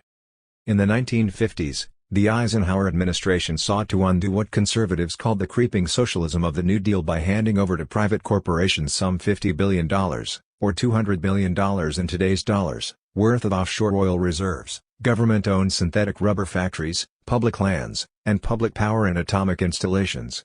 During this period, the federal government also built a multi-billion-dollar interstate highway system that provided the infrastructure for the trucking and automotive industries. The pattern of using the public's money and resources to subsidize private enterprise continues to this day. Every year, the federal government doles out anywhere from $125 billion to $167 billion, estimates vary, in corporate welfare, in the form of tax exclusions, tax credits, reduced tax assessments, excessive depreciation, write-offs, price supports, loan guarantees, payments in kind, research and development grants, subsidized insurance rates, marketing services, export subsidies, irrigation and reclamation programs, and research and development grants. The government leases or sells, at a mere fraction of market value, billions of dollars worth of oil, coal, and mineral reserves. It fails to collect hundreds of millions of dollars in royalties, interest, and penalties from giant oil companies. It pays out huge sums in unnecessarily high interest rates. It permits billions in public funds to remain on deposit in private banks without collecting interest. The federal government lends out billions at below-market interest rates. It tolerates overcharging by firms with whom it does business, and it provides long-term credits and tariff protections to large companies. It pays out billions to reimburse big corporate defense contractors for the costs of their mergers. The government gave away the entire broadcasting spectrum valued at $37 billion, instead of leasing or auctioning it off, representing nearly 5 times the broadcasting space that the big networks previously controlled. Every year, the federal government loses tens of millions of dollars charging ranchers below-cost grazing rates on over 20 million acres of public lands. These ranchers include a number of billionaires, big oil companies, and insurance conglomerates. Over the past 5 decades, at least $100 billion in public subsidies have gone to the nuclear industry, and many billions worth of federally funded research and development has passed straight into corporate hands without the government's collecting a cent in royalties. Companies mine valuable minerals and metals from federal lands without paying royalties, sometimes with the right to purchase the land title for a nominal fee. The U.S. Forest Service has built almost 400,000 miles of access roads through national forests, 8 times the size of the entire federal interstate highway system. Used for the logging operations of timber companies, these roads can cause massive mudslides that contaminate water supplies, ruin spawning streams, and kill people. After the timber companies clear-cut an area, the government then replants trees, costing the taxpayers additional millions annually. The U.S. government's Agency for International Development, AID, spent $1 billion in taxpayer money over the past decade to help companies move U.S. jobs to cheaper labor markets abroad. Aid provided low-interest loans, tax exemptions, travel and training funds, and advertising. Aid also furnished blacklists to help companies weed out union sympathizers from their workforces in various countries. In any one year, subsidies totaling between $so and $86 billion go to agribusiness producers of feed grain, wheat, cotton, rice, soy, dairy, wool, tobacco, peanuts, and wine, with relatively little going to small agrarian producers. Subsidies to big commercial farms encourage wasteful water practices and increase toxic runoffs into rivers and baths from pesticides, herbicides, and chemical fertilizers. The General Accounting Office, GAO, estimates that agribusiness enterprises that use legal loopholes to circumvent subsidy limits yearly collect more than $2 billion in unjustified farm program payments. The federal government has subsidized exporters of iron, steel, textiles, tobacco, paper, and other products, along with the railroad, shipping, and airline industries. The government paid 92% of the $3.7 billion invested in expanding the airline industry from 1940 to 1944.6. It doles out huge amounts in grants and tax incentives to the big companies to encourage oil exploration. Several major petroleum companies leased acreage in Alaska for oil exploration, paying $900 million for lands that were expected to yield $50 billion. Whole new technologies are developed at public expense: nuclear energy, electronics, aeronautics, space communications, mineral exploration, computer systems, biomedical genetics, and others, only to be handed over to industry for private gain. Thus, AT&T managed to have the entire satellite communications system put under its control in 1962 after U.S. taxpayers had put up the initial $20 billion to develop it. The costs are socialized, the profits are privatized. Under corporate state capitalism, the ordinary citizen pays twice for most things: first, as a taxpayer who provides the subsidies and supports, then as a consumer who buys the high-priced commodities and services. Numerous medications marketed by the pharmaceutical industry have been paid for in whole or part by taxpayers, who often then cannot afford the high prices charged, even though the drug may not have been all that expensive to produce. Federal bailouts, state, and local handouts. Billions of taxpayers' dollars go to bail out giant companies like Chrysler and Lockheed, while small businesses are left to sink or swim on their own. When one of the nation's largest banks, Continental Illinois, was on the brink of failure, It received $7.5 billion in federal aid. Another $8 billion went to the International Monetary Fund, IMF, to offset the losses incurred by U.S. banks in bad loans to third world nations. The government spent billions to rescue the Mexican peso, really a bailout for wealthy Wall Street firms and banks that made bad investments in Mexican bonds. 7 In the late 1980s and early 1990s, the government put over $500 million into bailing out the savings and loan (SAND) associations. Under the deregulated thrift market adopted during the Reagan years, SANDLs could take any investment risk they wanted with depositors' money, often at great profit to themselves, with the understanding that failures and bad debts would be picked up by the government. In many instances, thrift industry heads funneled deposits directly into personal accounts, executive salaries, or fraudulent deals, sometimes involving organized crime and the Central Intelligence Agency, CIA. When hundreds of thrifts failed, the government compensated depositors, 90% of whom held accounts of $100,000 or more, in what amounted to the biggest bailout and financial scandal in human history. The people hurt the most are the ordinary taxpayers who are paying $101 billion a year for the Sandal bailout, and will continue to pay that amount for another 25 years or so.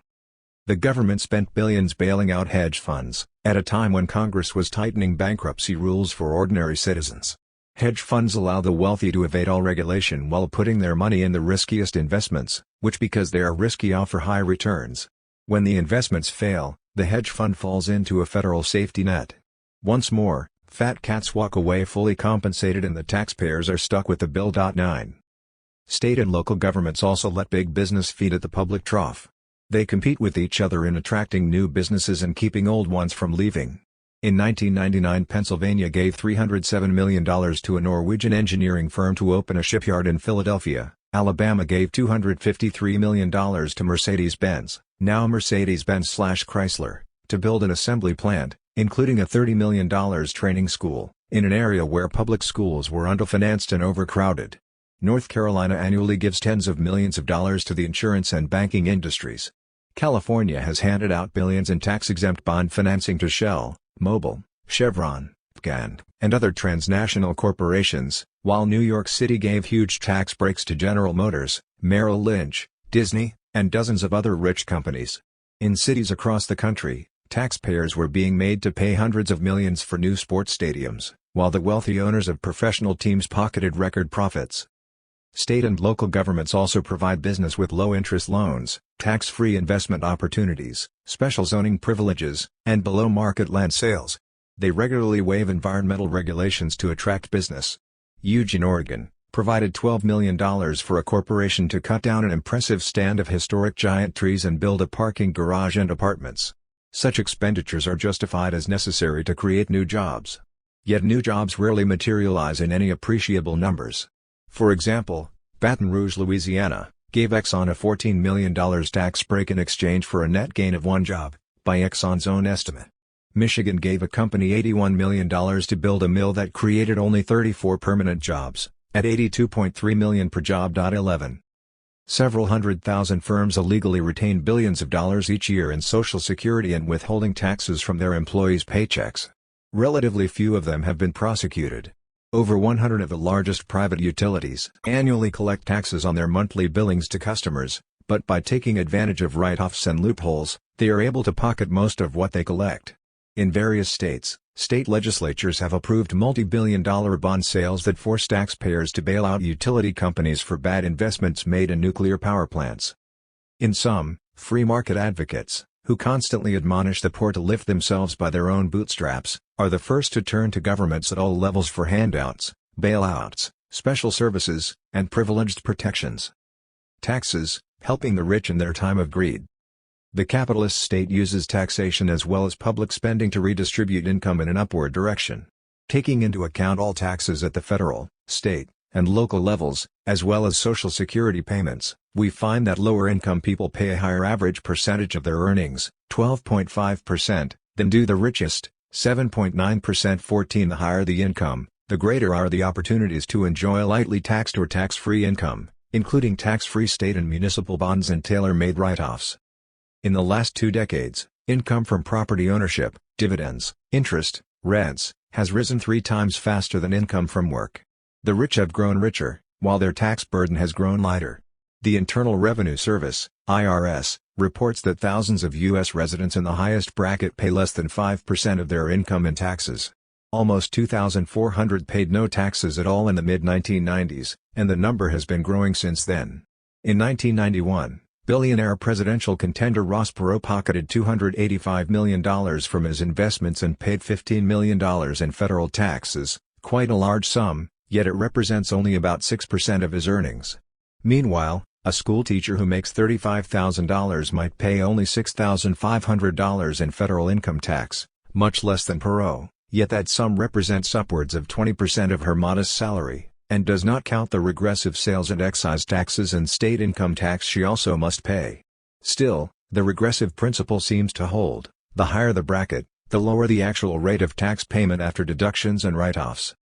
Each year a dozen or more billionaires give up their U.S. citizenship and move to the Bahamas or other offshore tax havens, thereby saving millions on income and estate taxes. 16. They are still allowed to spend 124 days a year in the United States. Many of the super-rich employ various stratagems to evade capital gains taxes, the federal tax on profits from the sale of stock, land, or other assets. Most capital gains taxes are now paid by smaller investors who own mutual funds. 17. Corporations too are making more money and paying less in taxes. The proportion of federal revenues coming from corporate taxes has dropped from 50% in 1945 to less than 8% today. The resultant revenue loss is made up by an increase in taxes on the middle and working classes and greater government borrowing. Corporations can deduct for production costs, overhead, wages, marketing expenses, advertising, business conferences, and moving costs. They can write off business meals, travel and entertainment, investment incentives, operational losses, interest payments, and depreciation. They shift profits to overseas branches in low-tax countries. They indulge in tax shelters so complex that government auditors sometimes cannot properly trace them. They incur merger and acquisition costs that are then written off as deductions. And they dispatch lobbyists to Washington to pressure Congress for still more tax breaks. The result is that, in 1998, a company like General Motors, the largest corporation in the United States, while reporting $4.61 billion in profits, paid the IRS less than 1% in taxes. 18 If employees' stock options in a company go up in value, the company can treat those gains as a deduction. This enabled Cisco Systems, the producer of internet switching gear, to make $2.67 billion in profits in 2000 and pay almost no federal income tax. Microsoft also got a huge stock option deduction. Media tycoon Rupert Murdoch avoids paying taxes on his U.S. holdings, though they account for the greater part of his immense fortune. In any one year, he siphons off many millions in stateside profits to his subsidiary in the Netherlands Antilles, a place that has virtually no income taxes. In addition, the $1.8 billion he paid to acquire U.S. television stations is written off against profits, further reducing his taxable income. In effect, Uncle Sam helps to pay for Murdoch's growing media empire. Under the Internal Revenue Code, over 500 firms operating in Puerto Rico bring the profits back to their U.S. parent companies tax-free. Puerto Rico is a U.S. colony where nearly two-thirds of the population live in poverty. American-owned shipping companies incorporated in foreign countries are exempted from U.S. income taxes.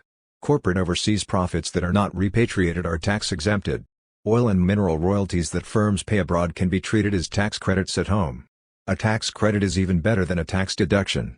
A $5,000 deduction means that $5,000 of your income can be treated as non-taxable, saving you $1,550, at a 31% tax rate. But a $5,000 tax credit allows you to subtract that amount from the actual taxes you have to pay, saving you $5,000. The royalties that Exxon and Mobil give to Saudi Arabia for the oil they extract from that country are treated as a tax credit, directly subtracted from the taxes the companies would have paid to the U.S. government. A working mother with 2 children earning $15,000 pays more taxes in a year than any number of giant transnational corporations. Even as they brag to stockholders of record profits, over 60% of U.S. corporations pay no income taxes, according to a report from the General Accounting Office, GAO, the investigative agency of the U.S. Congress. It has been argued that taxing the wealthy more heavily would make no appreciable difference in federal revenue since they are relatively few in number. In fact, if rich individuals and corporations paid a graduated progressive tax of 70%, as they did 20 years ago, With no loopholes or shelters, hundreds of billions of additional dollars would be collected yearly and the national debt could be swiftly and substantially reduced. Just the deductions that corporations claim for the interest on their business loans costs the government nearly $100 billion a year in lost revenue. These are not trifling sums. Responding to pressure from conservative lawmakers in Congress, the IRS has increased its focus on the poorest Americans and smallest businesses while paying less attention to richer people and larger companies. Among taxpayers making $100,000 or more, only 1.1% were audited in 1999, down from 11.4% 5 years earlier. Most working people have their taxes deducted from their paychecks and thereby are deprived of any opportunity to fudge their tax bill. Reduced IRS surveillance creates greater opportunities for evasion, principally for those who enjoy a business income and who can resort to creative deductions and imaginative bookkeeping. This includes some of the biggest companies in the world. Yet the IRS reduced corporate audits substantially. 22 One reason the rich are paying so much less is the drop in auditing imposed on them. Unkind cuts, unfair rates. Most of the tax reforms produced by Congress are paraded as relief for the besieged middle class when actually they mostly benefit the higher income brackets. Thus, for every dollar in tax cuts accorded the bottom 80%, the Taxpayer Relief Act of 1997 gave $1,189 to the wealthiest 1%. In fact, the poorest 60% received next to nothing in relief. To help pay for these upper-income tax breaks, Congress slashed the modest allocation slated for rebuilding rundown schools. 24 Likewise, the middle-class tax plan before Congress in 2000 offered the lion's share of cuts to the very richest. There are several ways people can be taxed. A progressive income tax imposes a substantially higher effective tax rate on the rich, based on the principle that taxes should fall most heavily on those who have the greatest ability to pay. Thus, in 1980 the very richest paid a 70% tax rate and the poorest only 18%. That rate is not as severe as it sounds, for it did not apply to one's entire income. The tax was graduated so that the rich paid the 70% rate only on the uppermost portion of their income. In addition, they continued to enjoy various deductions. A proportionate income tax, or flat tax, imposes the same rate on everyone, regardless of ability to pay. Its proponents argue that a flat tax brings simplicity and clarity to the tax code. Instead of the rich paying 70% and the poor paying 15%, which is supposedly all too complicated for us to grasp, we would all pay 17% or whatever. This way we ordinary folks would be less confused. A flat tax would lower the taxes on wealthier Americans and raise taxes on just about everyone else. Those who advocate a progressive tax consider the flat tax to be unfair, for while everyone is paying the same rate, and the richer person is paying more dollars, the poorer person is being cut closer to the bone. If both rich and poor pay, say, 20% of their income, then a person who earns $10,000 pays $2,000 in taxes and has only $8,000 to live on, while one who makes $1 million pays $200,000 but still has $800,000. A dollar taken from someone of modest means has a greater deprivation impact than even $1,000 taken from the super-rich. Furthermore, most flat tax proposals would tax wages and pensions but not dividends, interest, capital gains, corporate profits, and large inheritances. A regressive tax is even more unfair than a flat tax, for it imposes the highest effective tax rate upon those who have the least. Instead of paying the same rate as in a flat tax, rich and poor pay the very same amount. When both a janitor and a top executive pay the exact same tax on a gallon of gas, the janitor is sacrificing a far greater portion of income than the executive. Sales and excise taxes are highly regressive. Some conservatives advocate a national sales tax to replace the income tax. This would be most regressive of all. To raise as much as does the current income tax, we would have to pay an estimated 30% sales tax on most products, a regressive burden that would cost 90% of families vastly larger portions of their disposable income. As Senator Richard Lugar, Republican Indiana, conceded when proposing a national sales tax, I admit that if the point of taxation is progressivity or so-called fairness and redistribution, then my plan will not be your cup of tea. Some lawmakers advocate a value-added tax, which is just a more covert and complicated version of a national sales tax.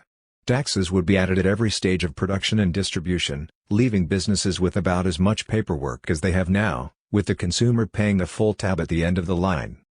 Then there is the estate tax or inheritance tax, which is very progressive, since it applies only to inheritances of over $1 million.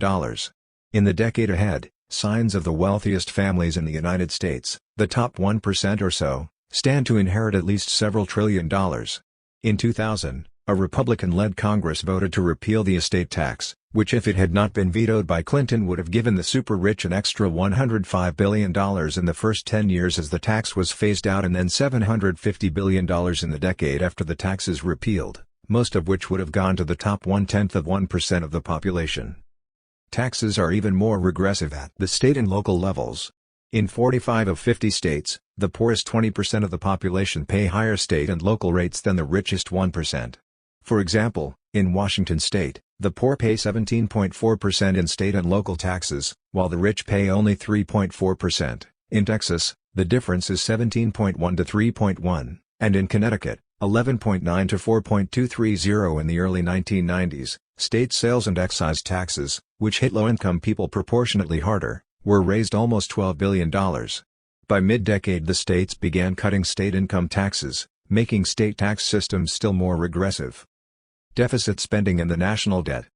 When government expends more than it collects in revenues, this is known as deficit spending. To meet its yearly deficits, it borrows from wealthy individuals and financial institutions in the United States and abroad. The accumulation of these yearly deficits constitutes the national debt. By 1940, given the deficit spending of the New Deal, the national debt had grown to $43 billion. The cost of World War II brought it to $259 billion. By 1981, it had climbed to $908 billion. Conservative leaders who sing hymns to a balanced budget have been among the wildest deficit spenders. The Reagan administration in 8 years, 1981 to 1988, tripled the national debt to $2.7 trillion. During the next 4 years, the Bush administration brought the debt to $4.5 trillion. By early 2000, it had climbed to over $5.7 trillion, the amount that today's taxpayers, and future generations, owe to rich bondholders and financial institutions. In 1993, the federal government's yearly payouts on the national debt came to $210 billion. By the end of the decade, payments had climbed to about $350 billion. Several things have contributed to the growing national debt. First, the billions of dollars in tax cuts to wealthy individuals and corporations represent lost revenue that is made up increasingly by borrowing.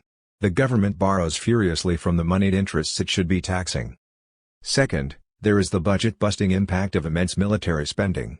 In 12 years, the Reagan-Bush expenditures on the military came to $3.7 trillion. In 8 years, Bill Clinton spent over $2 trillion on the military. Third, the national debt itself contributes to debt accumulation, growing at an increasing rate, so that the interest paid on the national debt has been expanding faster than the economy and twice as fast as the budget. Every year, a higher portion of debt payment has been for interest alone, with less and less for retirement of the principal, the debt itself. By 1990, over 80% of all government borrowing went to pay for interest on money previously borrowed. Thus, the debt becomes its own self-feeding force. The interest paid on the federal debt each year is the second largest item in the budget, after military spending. To borrow money, the government sells treasury bonds. These bonds are promissory notes that are the state and local levels. In 45 of 50 states, the poorest 20% of the population pay higher state and local rates than the richest 1%. For example, in Washington state, the poor pay 17.4% in state and local taxes, while the rich pay only 3.4%. In Texas, the difference is 17.1 to 3.1, and in Connecticut, 11.9 to 4.230. In the early 1990s, state sales and excise taxes, which hit low-income people proportionately harder, were raised almost $12 billion. By mid-decade the states began cutting state income taxes, making state tax systems still more regressive. Deficit spending and the national debt. When government expends more than it collects in revenues, this is known as deficit spending. To meet its yearly deficits, it borrows from wealthy individuals and financial institutions in the United States and abroad. The accumulation of these yearly deficits constitutes the national debt. By 1940, given the deficit spending of the New Deal, the national debt had grown to $43 billion. The cost of World War II brought it to $259 billion. By 1981, it had climbed to $908 billion. Conservative leaders who sing hymns to a balanced budget have been among the wildest deficit spenders. The Reagan administration in 8 years, 1981 to 1988, tripled the national debt to $2.7 trillion. During the next 4 years, the Bush administration brought the debt to $4.5 trillion. By early 2000, It had climbed to over $5.7 trillion, the amount that today's taxpayers, and future generations, owe to rich bondholders and financial institutions. In 1993, the federal government's yearly payouts on the national debt came to $210 billion. By the end of the decade, payments had climbed to about $350 billion. Several things have contributed to the growing national debt. First, the billions of dollars in tax cuts to wealthy individuals and corporations represent lost revenue that is made up increasingly by borrowing. The government borrows furiously from the moneyed interests it should be taxing. Second, there is the budget-busting impact of immense military spending. In 12 years, the Reagan-Bush expenditures on the military came to $3.7 trillion. In 8 years, Bill Clinton spent over $2 trillion on the military. Third, the national debt itself contributes to debt accumulation, growing at an increasing rate, so that the interest paid on the national debt has been expanding faster than the economy and twice as fast as the budget. Every year, a higher portion of debt payment has been for interest alone, with less and less for retirement of the principal, the debt itself. By 1990, over 80% of all government borrowing went to pay for interest on money previously borrowed. Thus, the debt becomes its own self-feeding force. The interest paid on the federal debt each year is the second largest item in the budget, after military spending. To borrow money, the government sells treasury bonds. These bonds are promissory notes that are regressive tax, soared during the Reagan years, and today produces a yearly surplus of over $120 billion. By 1991, 38% of U.S. taxpayers were paying more in Social Security tax than in federal income tax. Many Americans willingly accept these payroll deductions because they think the monies are being saved for their retirement. In fact, Social Security taxes are used to offset deficits in the regular budget, paying for White House limousines, jet bombers, corporate subsidies, and interest on the debt. U.S. political leaders have assiduously ignored the surest remedies for reducing the astronomical national debt: A. Sharply reduce individual and corporate tax credits and deductions, B. Reintroduce a progressive income tax that would bring in hundreds of billions more in revenues, and C. Greatly reduce the bloated military budget and redirect spending toward more productive and socially useful sectors of the economy. To summarize the main points of this chapter, in almost every enterprise, government has provided business with opportunities for private gain at public expense. Government nurtures private capital accumulation through a process of subsidies, supports, and deficit spending and an inequitable tax system. From ranchers to resort owners, from brokers to bankers, from automakers to missile makers, there prevails a welfareism for the rich of such stupendous magnitude as to make us marvel at the corporate leaders' audacity in preaching the virtues of self-reliance whenever lesser forms of public assistance threaten to reach hands other than their own. The United States is said to be a democracy, but it is also the world's only superpower and foremost militaristic state as measured by the destructive capacity of its armed forces and the frequency of its direct and indirect interventions abroad against weaker nations. A global kill capacity. During the Reagan-Bush years, the United States deployed thousands of nuclear weapons and hundreds of thousands of military personnel at over 350 major bases and hundreds of minor installations that span the entire globe. This massive military apparatus was supposedly needed to contain a relentlessly expansionist Soviet Union, although evidence indicates that the Soviets were never as strong or eager to pursue the arms race as our Cold War policymakers claimed. Despite the overthrow of the USSR and other Eastern European communist nations in 1990 to 1991, U.S. military allocations continue at the budget-busting stratospheric level, and U.S. overseas military strength remains deployed in much the same pattern as before. At the same time, the U.S. maintains its Cold War. Nuclear weapons triad of intercontinental ballistic missiles, ICBMs, sea-launched ballistic missiles, and long-range bombers armed with nuclear bombs, all aimed at the former Soviet Union, an enemy that no longer exists. Between 1995 and 2000, the list of sites targeted by U.S. nuclear weapons grew by 20%, including targets in Russia, Belarus, Ukraine, Kazakhstan, China, Iran, Iraq, and North Korea. President Clinton failed to cancel any of the weapons systems begun during the Cold War and added a variety of new ones during his administration, 1993 to 2000. His military budgets were higher than the arms race budgets of the 1970s, even after adjusting for inflation. Before leaving office, Clinton projected military budgets totaling $1.87 trillion for the years 2000 to 2005. In contrast, other nations have been cutting back on military spending. In 1999, while Congress expended about $289 billion on the military, Russia, the second largest spender, allocated only $55 billion, followed by Japan with $41 billion, China with $37.5 billion, and the United Kingdom with $34.6 billion. The United States is also the world's largest arms merchant, with $53.4 billion in weapons exports in 1999, twice as much as its nearest competitor, the United Kingdom. It costs U.S. taxpayers over $7 billion a year to subsidize these arms sales. The federal government spends another $26 million annually promoting U.S. weaponry to foreign leaders and in international trade. If along with direct military spending we also take into account, a. veterans' benefits, b. the military's share of federal debt payments, an annual $150 billion or so, c. the 70% of federal research and development funds that goes to the military, d. space programs that have a military function, and e. other overlooked defense expenses picked up by non-military agencies including the Energy Department's nuclear weapons programs, which consumes more than half the department's entire budget, then actual annual military spending has averaged well over $500 billion a year in recent times, or more than one-third the entire federal budget.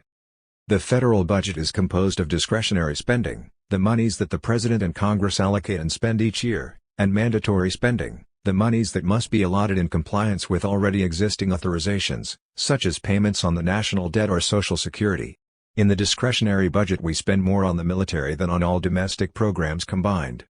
The Clinton administration dedicated $7 billion to revive the Reagan plan to extend U.S. destructive capacity to an outer space missile system that promises to be unworkable and immensely expensive, having already cost $55 billion. This Son of Star Wars project will supposedly intercept all land-based nuclear missile attacks. If successful, it will make the nuclear arsenals of other nations obsolete and deprive them of any deterrence against U.S. missiles. This in turn will encourage them to spend more updating their own nuclear attack systems. 5 Joseph Ashe, Commander-in-Chief of the U.S. Space Command declared, "We're going to fight from space and we're going to fight into space. We will engage terrestrial targets someday, ships, airplanes, land targets, from space." 6. The Pentagon intends to deploy anti-satellite weapons that will enable the U.S. to knock out competitors' eyes in the sky. The professed goal of U.S. Space Command is to dominate the space dimension of military operations to protect U.S. interests and investments.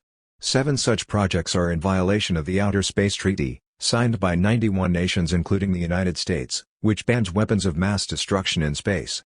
The military can now beam powerful electromagnetic or pulsed radio frequency radiation transmissions back to Earth, seriously impairing the mental capacity of whole populations.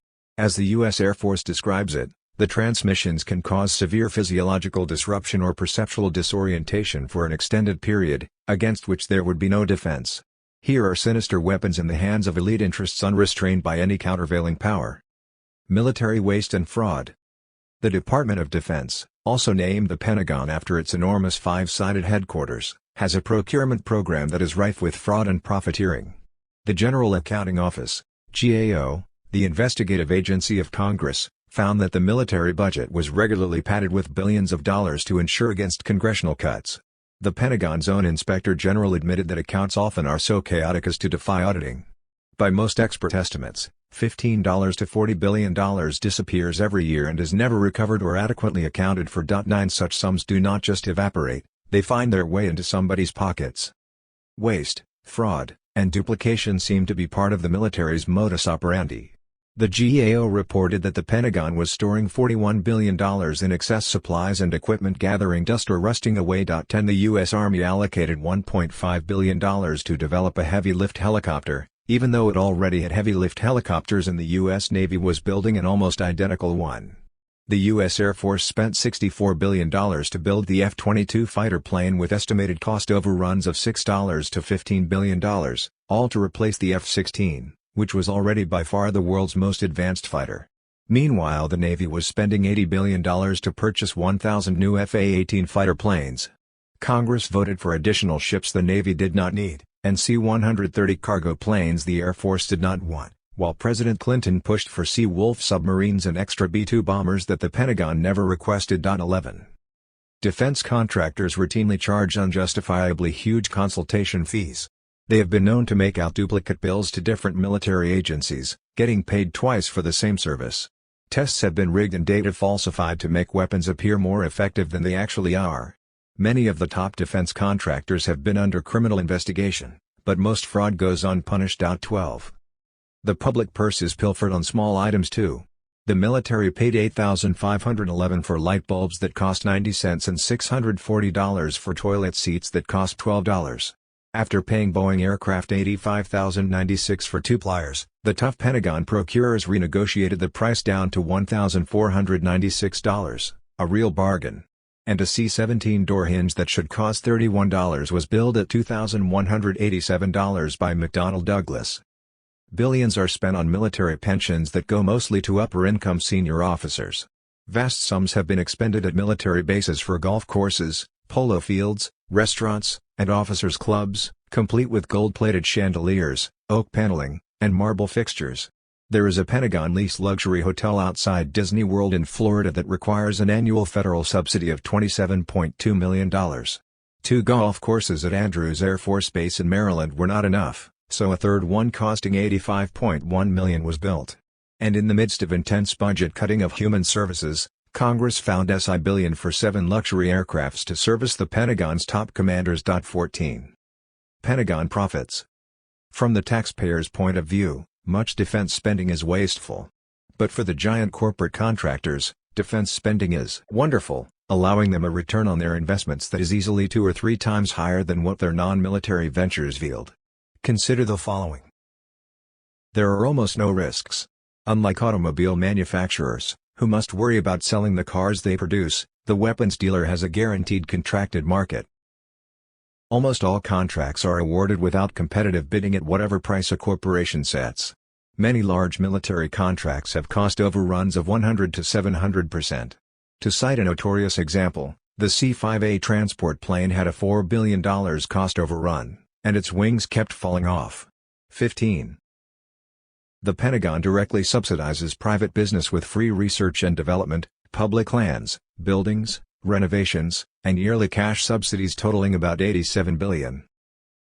In a capitalist economy, the overproduction of consumer products can lead to a glutted market, but defense spending provides an area of demand and investment that does not compete with the consumer market and is virtually limitless.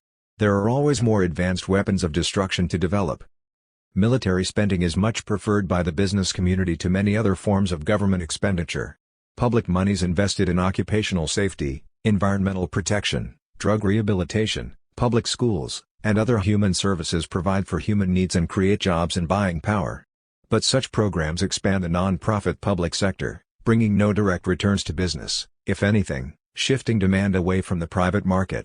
In contrast, a weapons contract injects huge amounts of public funds directly into the private corporate sector at an unusually high rate of profit. U.S. leaders say that military spending creates jobs.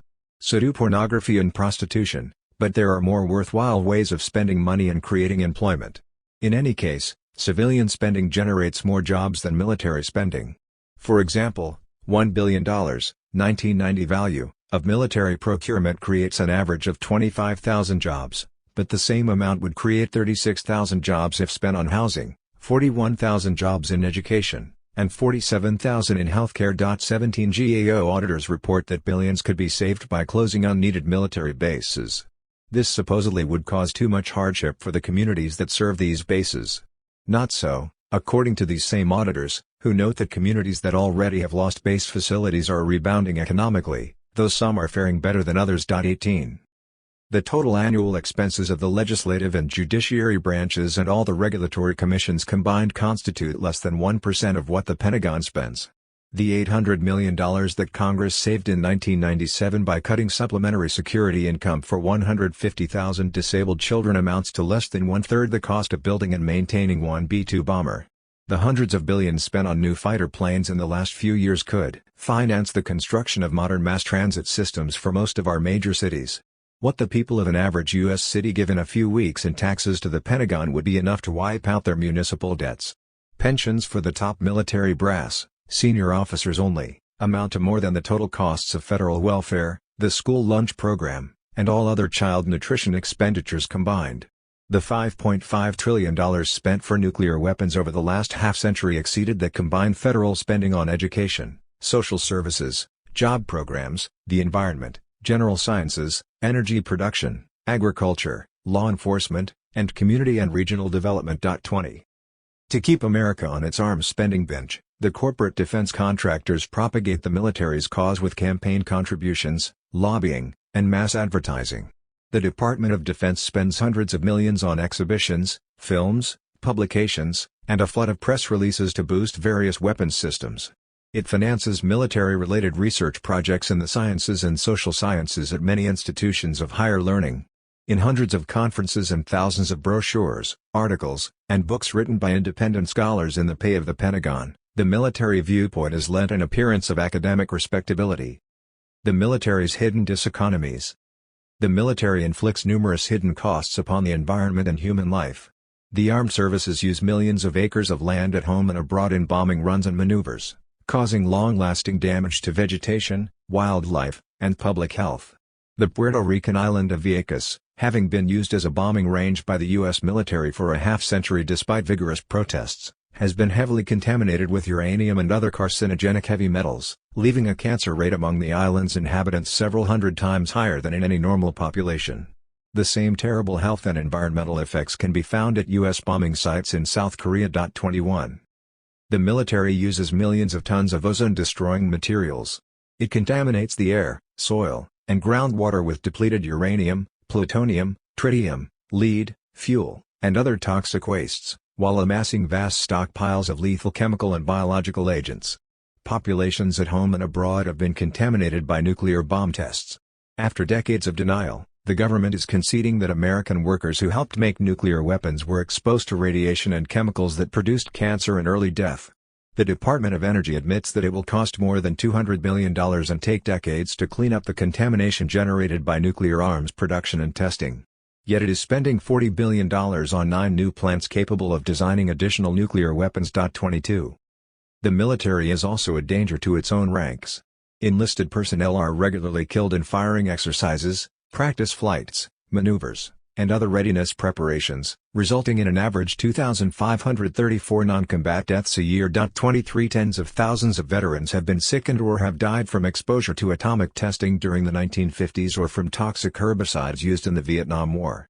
And more than 200,000 Gulf War veterans may have been exposed to depleted uranium or other highly hazardous materials, including anthrax inoculations that are suspected of causing serious illness. The anthrax supposedly immunizes soldiers from bacteriological warfare. When Congress asked that the vaccine be discontinued until more research could determine whether it was safe, the Pentagon refused. As of 2000, soldiers could still be court-martialed for refusing anthrax shots. 24. Economic imperialism. In recent decades, U.S. industries and banks have invested heavily in the Third World, Asia, Africa, and Latin America, attracted by the high return that comes with underpaid labor and the near absence of taxes, environmental regulations, and safety and consumer protections. The U.S. government has subsidized this overseas flight of capital and jobs by paying some of the relocation expenses. The government also grants tax concessions on overseas corporate investments, along with compensations for losses due to war or confiscation by a foreign government. As a matter of policy, Washington refuses aid to any country that nationalizes, without full compensation, assets owned by U.S. firms. U.S. corporate investments do little to improve and much to diminish the lot of Third World peoples. This helps explain why the number of the world's poor is growing at a faster rate than the world's population. The transnationals push out local businesses and preempt their markets. Agribusiness cartels expropriate the best land for cash crop exports, usually monoculture crops requiring large amounts of pesticides, leaving less acreage for the hundreds of varieties of organically grown foods that feed the local populations. 25. By displacing local populations from their lands and robbing them of their self-sufficiency, corporations create overcrowded labor markets of desperate people who are forced to toil for poverty wages, often in violation of their country's minimum wage laws.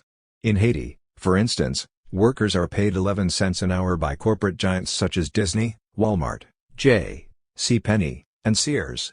The United States is one of the few countries that has refused to sign an international convention for the abolition of child labor and forced labor.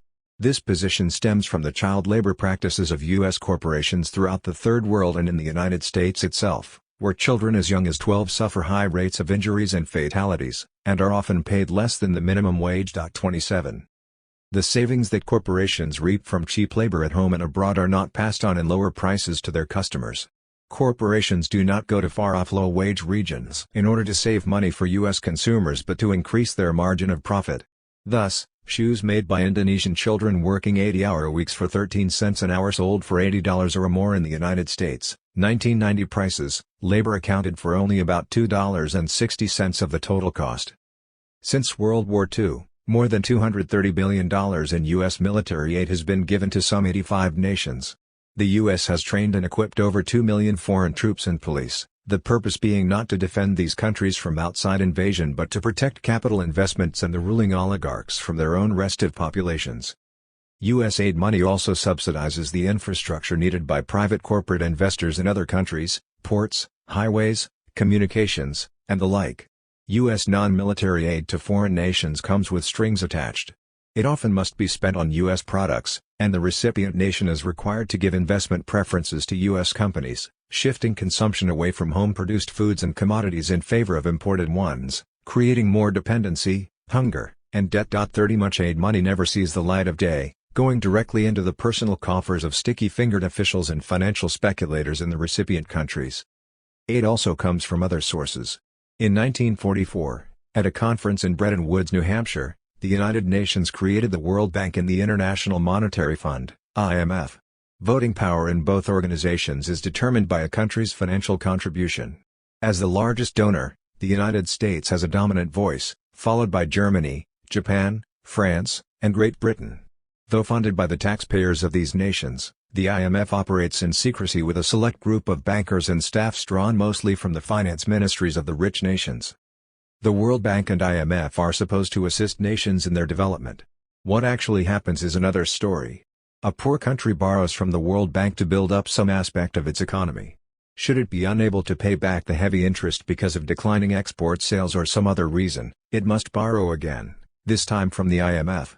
But the IMF imposes a Structural Adjustment Program, SAP, requiring debtor countries to grant tax breaks to the transnational corporations, reduce wages, and make no attempt to protect local enterprises from foreign imports and foreign takeovers. The debtor nations are pressured to privatize their economies, selling at scandalously low prices their state-owned mines, railroads, and utilities to private corporations. They are forced to open their forests to clear-cutting and their lands to strip mining, without regard to the ecological damage done. The debtor nations also must cut back on subsidies for health, education, transportation, and food, consuming less in order to have more money to meet debt payments. Required to grow cash crops for export earnings, they become even less able to feed their own populations. Here then we have explained a mystery: why as aid and investment increased abroad over the last half-century, so has poverty. Throughout the Third World, real wages have declined, and national debts have soared to the point where debt payments absorb almost all of the poorer countries' export earnings. Some critics conclude that IMF and World Bank structural adjustments do not work. The end result is less self-sufficiency and more poverty for the recipient nations. Why then do the rich member states continue to fund the IMF and World Bank? It is because foreign loan programs do work. Their intent is not to uplift the masses in other countries but to serve the interests of global finance, to take over the lands and local economies of third world peoples, indenture their labor with enormous debts, privatize public services, and eliminate the trade competition these countries might have posed had they ever really been allowed to develop. In these respects, foreign loans and structural adjustments work very well indeed. The terror state. To make the world safe for capitalism, the U.S. government suppresses insurgent peasant and worker movements and reformist governments around the world. But such a policy is coated with patriotic appearances. We are told that U.S. interventionism is needed to fight terrorism, stop drug trafficking, and thwart aggressive autocrats.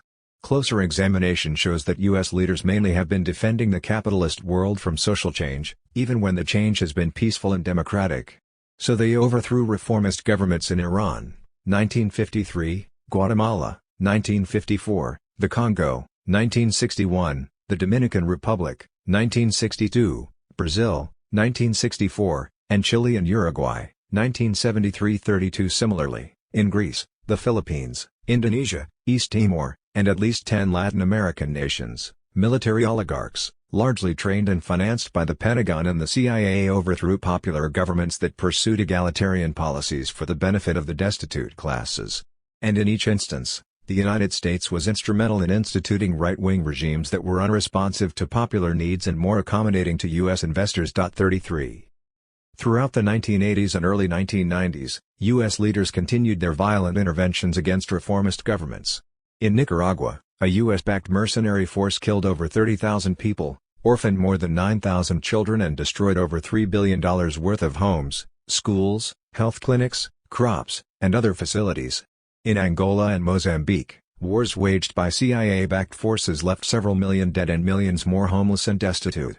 In East Timor, the U.S.-funded Indonesian military slaughtered some 200,000 people, more than one-third the population. 34. The United States invaded Grenada in 1983 and Panama in 1989 to overthrow populist reformist governments, replacing both with free market regimes propped up by U.S. force, bringing U.S.-financed elections, along with higher unemployment, lower wages, cutbacks in education and human services, and a dramatic increase in crime, drugs, and poverty. 35 What Nicaragua, Angola, Mozambique, East Timor, Grenada, and Panama had in common were governments that were redirecting some portion of their country's labor and resources toward the needs of the people, putting them very much out of step with the rigors of free market globalization. In 1990 to 1991, Iraq refused to go along with oil quotas that boosted prices and favored the giant petroleum companies. In retaliation for the slant drilling of its oil fields by the feudal rulers of Kuwait, Iraqi dictator Saddam Hussein, a former CIA client, invaded Kuwait, providing the excuse needed by President Bush to launch massive bombing attacks that contaminated Iraq's fertile agricultural lands with depleted uranium and killed, by Pentagon estimates, 200,000 people. 36 Due to the U.S.-led economic blockade over the ensuing decade, water and sanitation systems deteriorated in Iraq, and as of 2000, some 1,200,000 Iraqis, including 800,000 children, had perished. 37. As of September 2000, innocent Iraqi civilians routinely continued to be killed by U.S. and British airstrikes. Iraq, which once had the highest standard of living in the Middle East, with free education and medical care, has been reduced to an utterly destitute third-world country, kept down by sanctions. With its own oil kept off the international market, it is unable to infringe upon oil cartel profits. Also targeted was Yugoslavia, a fairly large and prosperous country that still retained some socialist features even after the overthrow of all the Eastern European communist countries. Some 75% of its economy was in the public sector. Yugoslavia was one nation that showed no interest in joining the North Atlantic Treaty Organization, NATO, or the European Union, EU, and its people, especially in the Serbian Republic, resisted the push to complete privatization, despite having opened themselves to IMF loans and free market structural adjustment programs. A series of Western finance secessionist wars helped break Yugoslavia into a cluster of weak republics under Western suzerainty. These republics were ethnically cleansed of Serbs, who were the strongest proponents of a federal system. The Serbs were accused by Western leaders and Western media of being mass rapists and practitioners of genocide.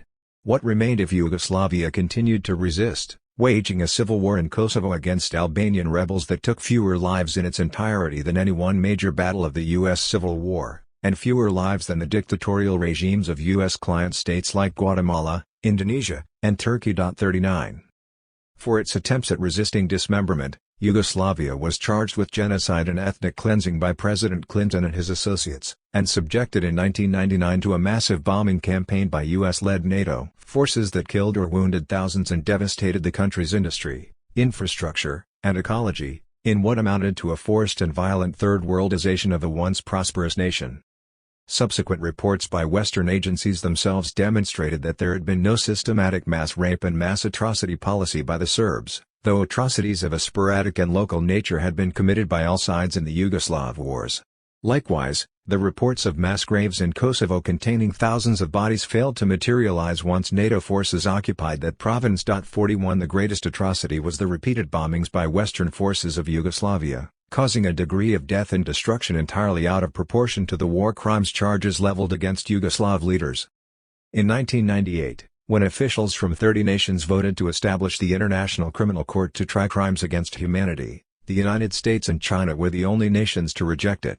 And in 2000, when the United Nations planned the establishment of a permanent International Criminal Court aimed at punishing those responsible for war crimes and human rights abuses, the United States sought a blanket exemption for all U.S. military personnel.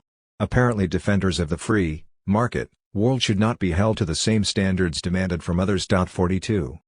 U.S. leaders, both Democratic and Republican, have supported brutal wars of attrition against popular insurgencies in Guatemala, 1962 to 1996, with estimated deaths of over 200,000, El Salvador, 1980 to 1994, with over 75,000 deaths, Haiti, 1987 to 1994, Thailand, 1965 to 1973, and in Indochina against Vietnam, 1945 to 1973, Cambodia, 1955 to 1973, and Laos, 1957 to 1973. In all these instances, torture and death squad terror killings were common methods of counterinsurgency. 43. It is no accident that U.S. companies lead the world in the manufacturing of torture devices, including electroshock weapons, for domestic use and export. 44. In 1999, President Clinton apologized for past U.S. support of right-wing governments in Guatemala that killed massive numbers of people.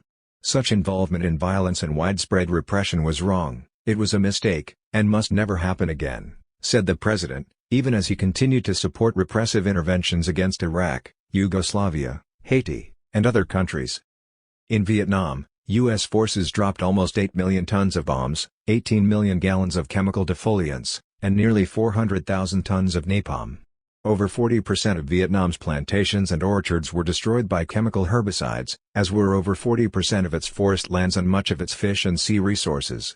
Several million Vietnamese, Laotians, and Cambodians were killed, millions more were maimed or contaminated by toxic chemicals, almost 10 million were left homeless. Some 58,000 Americans lost their lives and hundreds of thousands more were wounded or permanently disabled. But the war did benefit the top 10 military contractors, including DuPont, ITT, and Dow Chemical, who grossed $11.6 billion in 1973. 46. The U.S. intervention so shattered and impoverished Indochina as to make impossible its independent development. From 1979 into the 1990s, U.S. leaders aided the genocidal, maniacal Khmer Rouge in Cambodia in order to destabilize the socialist-leaning government of the country, prolonging a civil war that took tens of thousands of lives. U.S. leaders have supported repressive governments that remain faithful to the dictates of free market global finance. When the Mexican government was challenged by an insurgent movement in Chiapas, the U.S. National Security State helped the Mexican military carry out a campaign of assassinating protest leaders, torturing suspects, burning crops, and displacing peasants. Colombia is another country that has a history of U.S.-financed repression, including the systematic murder of workers, students, farmers, and clergy who try to organize for social betterment. Through much of the 1990s about 35,000 lives were taken annually in Colombia. U.S. spokespersons blamed the violence on drug trafficking.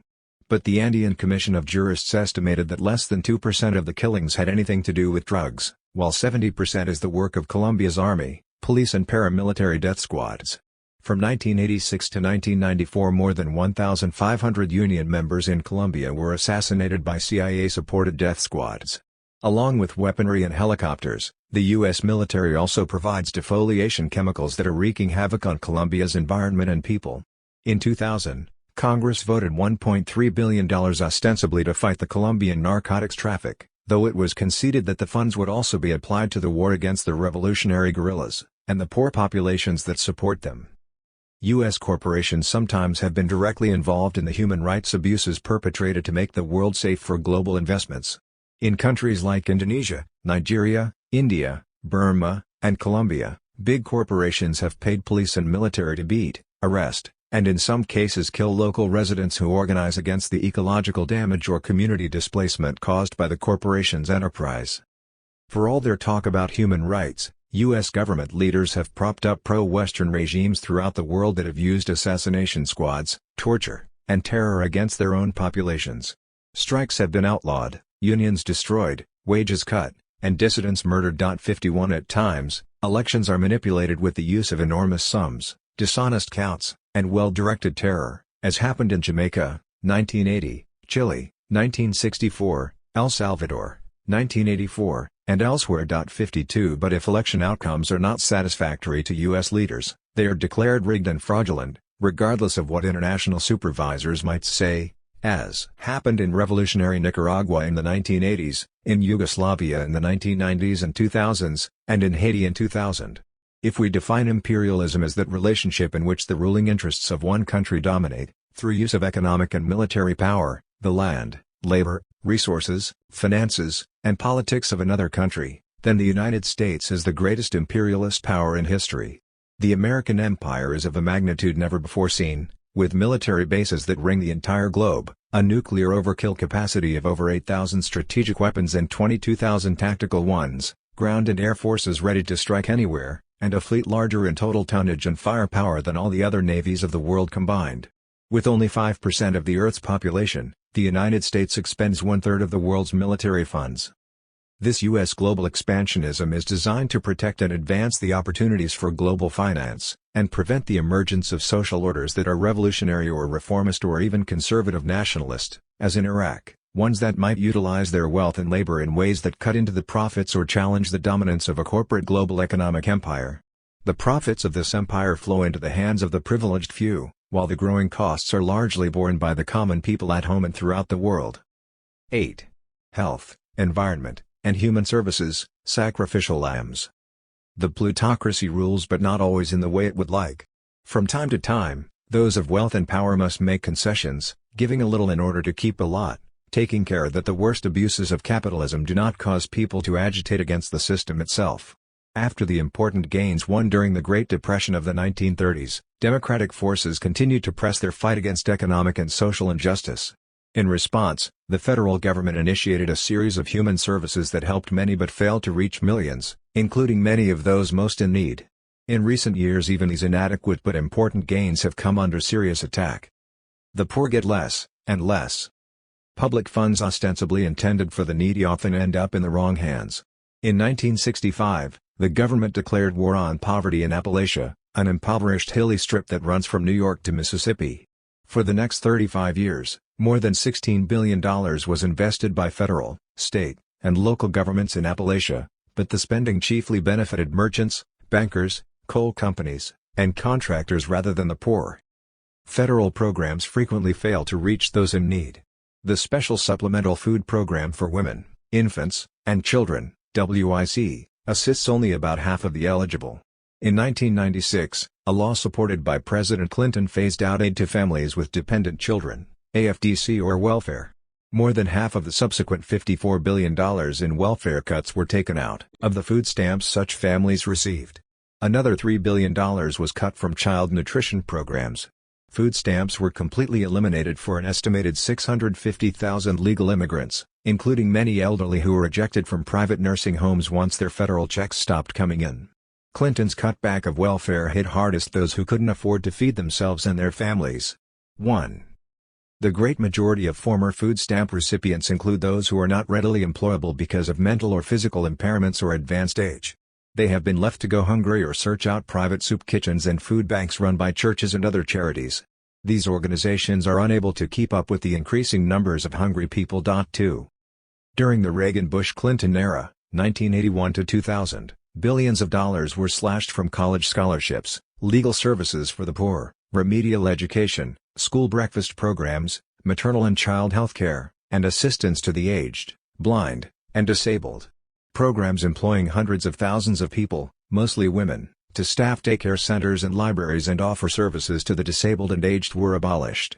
A study by the U.S. Department of Health and Human Services shows that, because of lack of funds, only 15% of the low and moderate income children eligible for government-funded child care are getting it. 3. The Reagan administration cut Supplemental Security Income, SSI, the safety net for low-income aged, blind, or disabled persons. Clinton's welfare reform included removing nearly 100,000 disabled children, mostly mentally impaired, from SSI. 4 By 2000, at least one-third of those needing SSI were no longer being reached.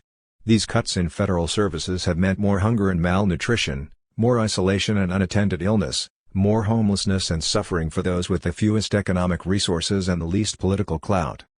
The picture is no brighter at the municipal, county, and state levels, where federal grants have been slashed by as much as 40 to 60%, causing many states to cut their welfare programs.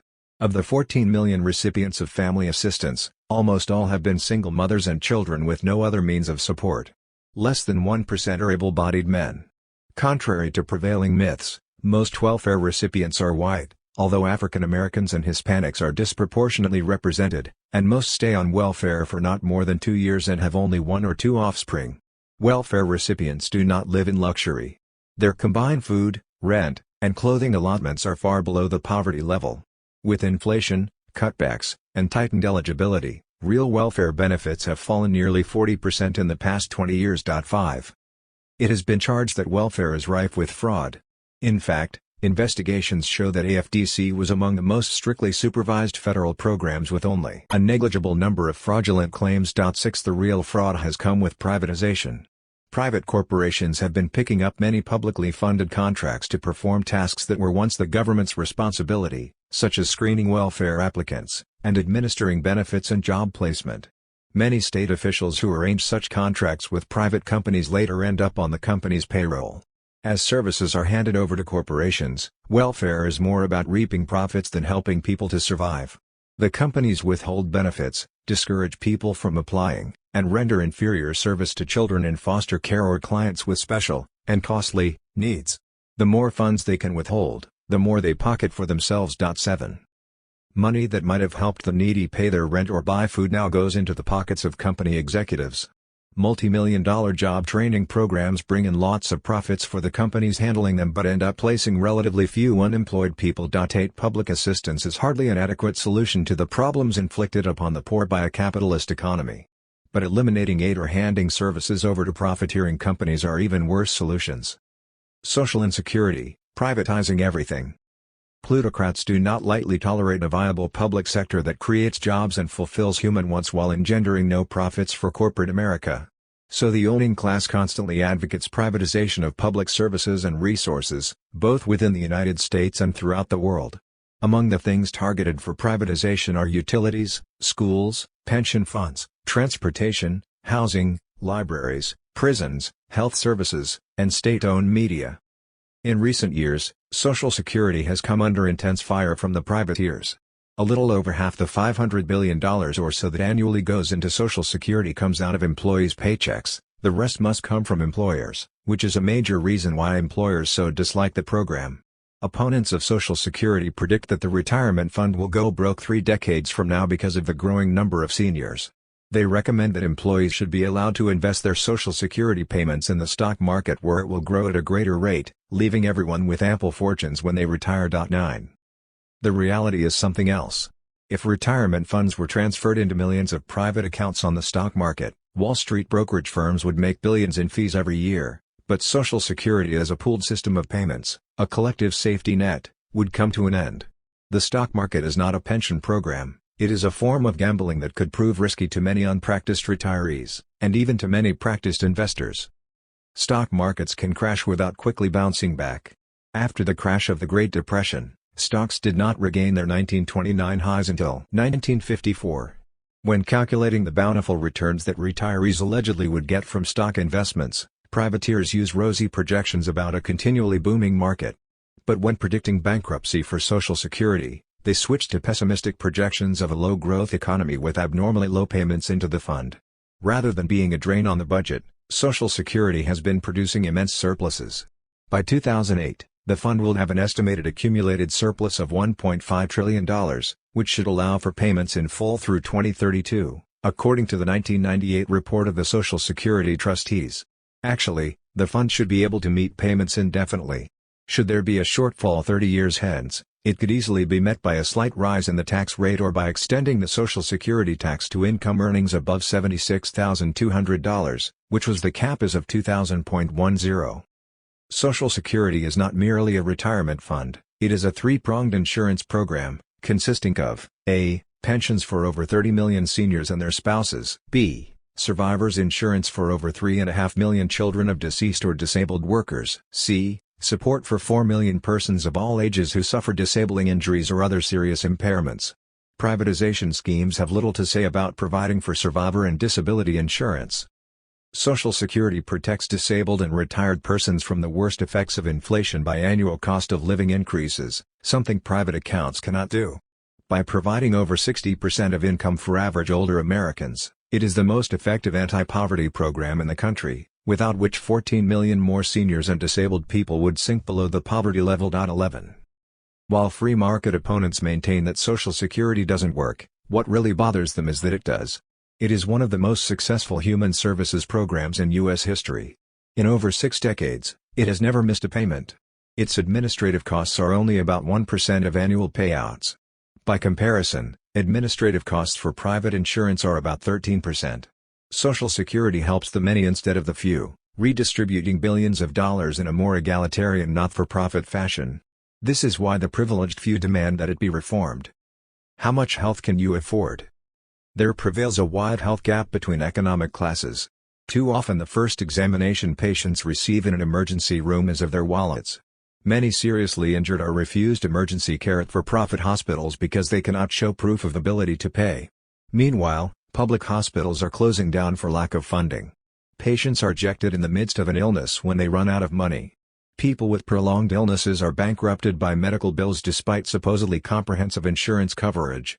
To maximize profits, hospital staffs are cut and overworked, sometimes to the point of being unable to give proper care. 12. A report by the National Institute of Medicine reveals that medical errors and iatrogenic illness, sickness caused by the treatment itself, kill up to 98,000 persons every year in U.S. hospitals, about 1 of every 500 patients. Contrary to the myth that private enterprise can do it better, death rates and patient expenses are higher at for-profit hospitals than at non-profit facilities. 13. The number of Americans without health insurance has risen to over 44 million, of whom 11 million are children. Cuts in employer insurance programs have been a major cause. 14. Employers reduce benefits, and even cancel coverage for employees who get seriously ill. Millions who are insured pay monthly premiums that place a crushing burden on family finances. The care people are receiving is not getting better, only more expensive. Top corporate executives and other wealthy individuals experience a different kind of health system from ordinary folks. CEOs generally are provided with complete health coverage by their companies. They pay no deductibles and virtually no premiums for medical visits and hospitalization, and they enjoy state-of-the-art treatment at the very best private hospitals in luxury suites with gourmet menus. Since Congress and the states began cutting back on welfare in 1996, nearly 1 million low-income people have lost Medicaid coverage. Medicaid is the federal program that provides treatment for the poor. Millions of poverty-level adults and children are not receiving medical and dental care covered by Medicaid, usually because they have difficulty finding doctors and dentists who want to bother treating them. Medicaid treats the poor, while Medicare treats the aged and disabled, serving as a popular insurance program for millions. Unfortunately, Medicare is far from perfect. Among its prime beneficiaries have been hospitals and doctors who fraudulently overcharge the government billions of dollars a year, while rendering substandard care. The General Accounting Office discovered that around the country criminal groups had formed scores of phony medical companies in order to bilk Medicaid and Medicare of hundreds of millions of dollars for services and equipment that were never rendered. 17. Nursing homes care for nearly 2 million elderly and disabled, ringing up $87 billion in business each year, with more than 75 cents of every dollar picked up by the taxpayer through Medicaid and Medicare. The less the nursing home spends on patient care, the more it keeps for itself and its shareholders. Profit-driven nursing homes have become the shame of the nation, with their insufficient and poorly trained staffs, filthy conditions, and neglect and abuse of patients. Canada's single-payer healthcare program and Britain's nationalised system are portrayed in the U.S. corporate-owned press as providing poor service. Critics focus on the long waits, failing to mention that the waits are a direct result of universal coverage and reduced government funding. Even so, there is no waiting list for emergency operations and little wait for non-cosmetic surgery in Canada or Britain. On a per capita basis, Americans spend considerably more than Canada, Germany, or France on healthcare, yet these nations, and a number of others, provide affordable medical care for all their citizens. The Canadian and Western European public health systems have more physicians and hospital beds per person, lower infant mortality rates, and healthier average populations with higher life expectancies. 19. The medical industry is one of the United States' largest businesses, with an annual health bill of $1 trillion, or 14% of the gross domestic product. The industry's greatest beneficiaries are big insurance companies and health maintenance organizations, HMOs. An HMO is a group of physicians, or an insurance company contracting with a group of physicians, who provide private healthcare for individuals who can afford the monthly premiums. The goal of HMO managers and owners is to maximize profits. They achieve this in three ways: first, by charging premiums that take an inordinately large chunk out of family budgets; second, by requiring doctors to spend less time with each patient, withholding costly, even if necessary, treatment; third, by subjecting the entire staff to salary squeezes and speed-ups. Most HMOs pay doctors only a small fixed yearly fee per patient, no matter how many visits, operations, or hospitalizations are needed. Doctors, whose reputation for compassion and excellence attract a large share of the sickest, and costliest, patients, are feeling increasingly demoralized because they cannot make a living on fixed HMO fees while trying to treat those who need extensive care. 20. This nation has 1,500 different health insurance programs. Together they spend over $100 billion a year on promotional and administrative costs and fat executive salaries. That sum would be enough to provide long-term care for millions of uninsured people. Private health insurance companies spend 12% of premiums on administrative and overhead costs, compared to 3.2% spent for Medicaid and Medicare, or 0.9% for Canada's single-payer system, which got rid of health insurance companies over 2 decades ago. Insurance companies and HMOs exclude applicants who are likely to need expensive care. 21 Many HMOs claim a non-profit status, ostensibly because they are engaged in a public service mission even though they are high-profit-making corporations. As non-profit organizations, they avoid paying income taxes and property taxes. 22. Medicines are often drastically overpriced. Pharmaceutical companies claim they need high prices to support innovative research. But they spend 3 times more on sales promotions and advertising than on research, and enjoy astronomical profits. Furthermore, pharmaceutical research is financed by the government to the tune of over $15 billion annually. 23 The government also finances the development of orphan drugs, which treat rare diseases. They earn that name because, given their limited market, pharmaceutical companies refuse to develop them.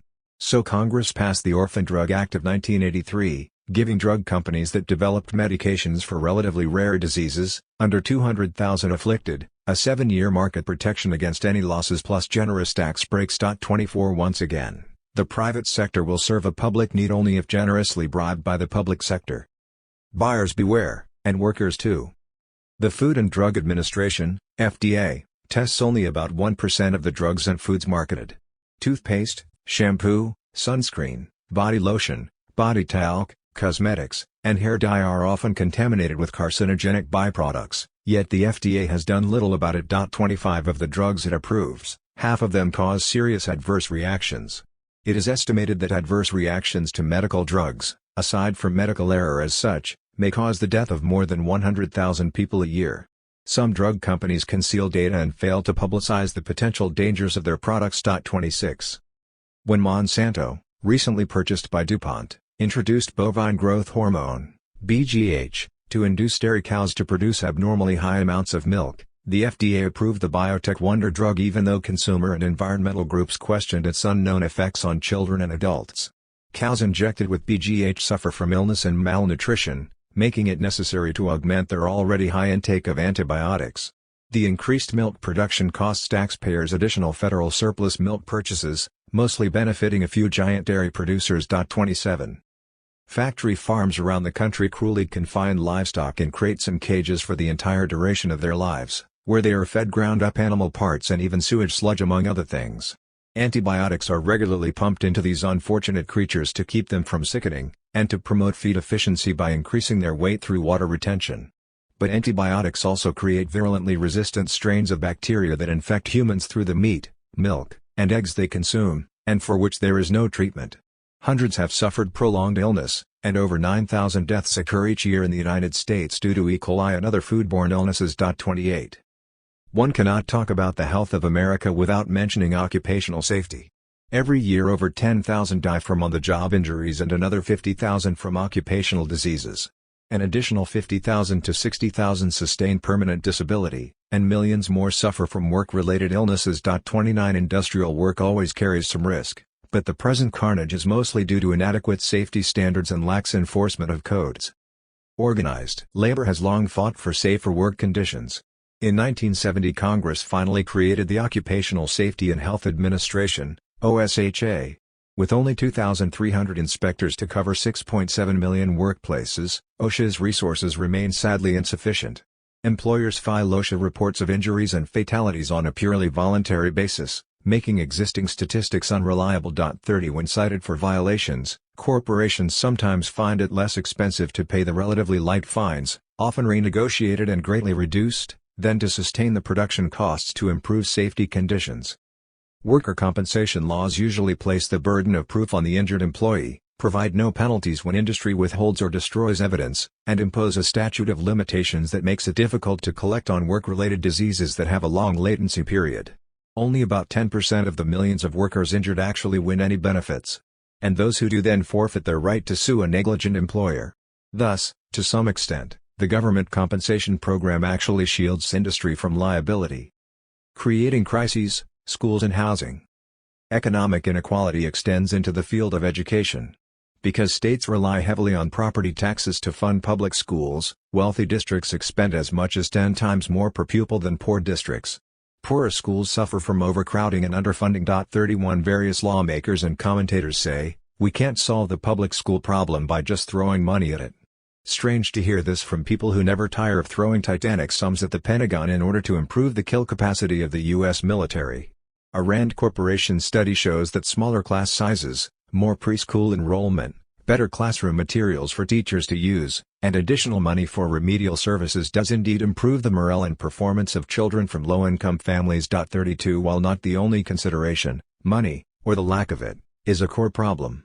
Some critics are seeking to privatize public education by giving parents money vouchers which they could spend on any private school of their choice, including parochial ones. The schools and teachers would not be certified and there would be no performance or quality control. Anybody could start a school to make some quick bucks from the vouchers. This is supposed to represent a step forward. Dramatic funding disparities exist in higher education as well. What we have is affirmative action for the affluent. Federal aid tends to favor the already rich elite universities rather than needy community colleges and evening schools, making it ever more difficult for low-income persons to get a quality education. Federal aid also goes to medical schools and graduate and postgraduate science programs. Through the 1980s and 1990s, tuition costs rose dramatically in both public and private institutions, while federal grants for low-income college students were less than half what they were in the 1970s. 33. So with housing. The bulk of federal housing assistance goes not to poor households but to affluent ones. Middle and upper-income homeowners receive property tax exemptions, tax deductions for the interest paid on their mortgages, and capital gains deferrals on housing sales, all of which costs the government $100 billion in revenues each year. This is several times more than what the Department of Housing and Urban Development (HUD) is allocated for low-income housing. Upper-income people who own beachfront homes receive federally subsidized insurance that leaves the government liable for billions of dollars in claims. One such beneficiary was multimillionaire ex-President George Bush, who regularly preached free market self-reliance while benefiting from federal insurance that covered most of the $8,300,000 to $400,000 storm damage to his main estate. Private housing developments built with federal assistance are often rented to low-income people for a year or two to qualify for federal funds, then sold to other private owners who, not held to the original contract, evict the tenants and turn the units into high-priced rentals or condominiums.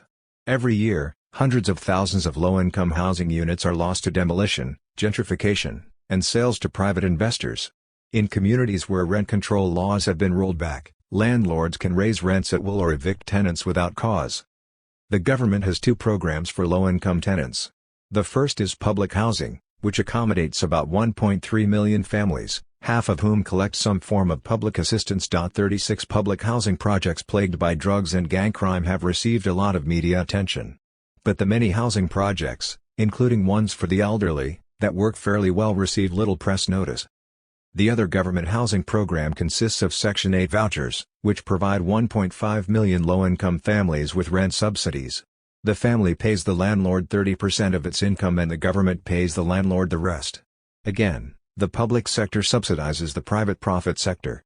About half of the million or so low-income households that receive rent vouchers return them unused because affordable apartments are unavailable. Only 1/4 of poor U.S. households receive any kind of housing subsidy, the lowest level of any industrialized nation. 37. The reduction in public housing funds during the 1980s was the major cause of homelessness. The fastest growing group of homeless are families. 38 As the supply of affordable housing has shrunk, rents have soared far above incomes in many parts of the country. Millions of Americans not classified as homeless double up, or pay more than they can comfortably afford for cramped, substandard quarters. Many cities are criminalizing homelessness, passing ordinances that make it a crime to sit or lie in a public place with sleeping bag or shopping cart. Homeless people are harassed, roughed up, and arrested, driven from one town to another, their few possessions confiscated and destroyed, their campgrounds and other sleeping spaces sealed off. 39 Homeless people have become so commonplace since the 1980s cutbacks in public housing that they are now perceived as a regular part of the urban landscape by a whole generation of young Americans who have no idea that they were once considered a rarity and a social outrage. Mass transit, what's good for General Motors? The transportation system provides another example of how private profit takes precedence over public need. Until the 1920s, the transporting of passengers and goods was done mostly by electric car and railroad. Mass transit rails use only a fraction of the fuel consumed by cars and trucks. But these very efficiencies are what make them so undesirable to the oil and auto industries. Consider the fate of Los Angeles. In 1935, that city was served by one of the largest rail systems in the world, covering a 75-mile radius with quiet, pollution-free electric trains that carried 80 million passengers a year. But General Motors and Standard Oil, using dummy corporations as fronts, purchased the system, and replaced the electric cars with GM buses fueled by Standard Oil. By 1955, the corporations had replaced electric streetcar networks with gas-guzzling high-emission buses in over 100 cities across the nation. Then they cut back on city and suburban bus services to encourage mass dependency on cars. In 1949, General Motors was found guilty of conspiracy in these activities and fined the grand sum of $5,000.40. Motor vehicles extract a staggering social cost. Each year in the United States, about 47,000 people are killed in motor vehicle accidents and 2 million are injured, many of them seriously incapacitated for the remainder of their lives. More than 3 million Americans have perished on the roads, twice the number killed in all the wars fought in the nation's history. This figure does not include deaths that occur several days or weeks after accidents or the estimated 30,000 yearly deaths caused by automotive emissions. Motor vehicles also kill over 1 million animals each day.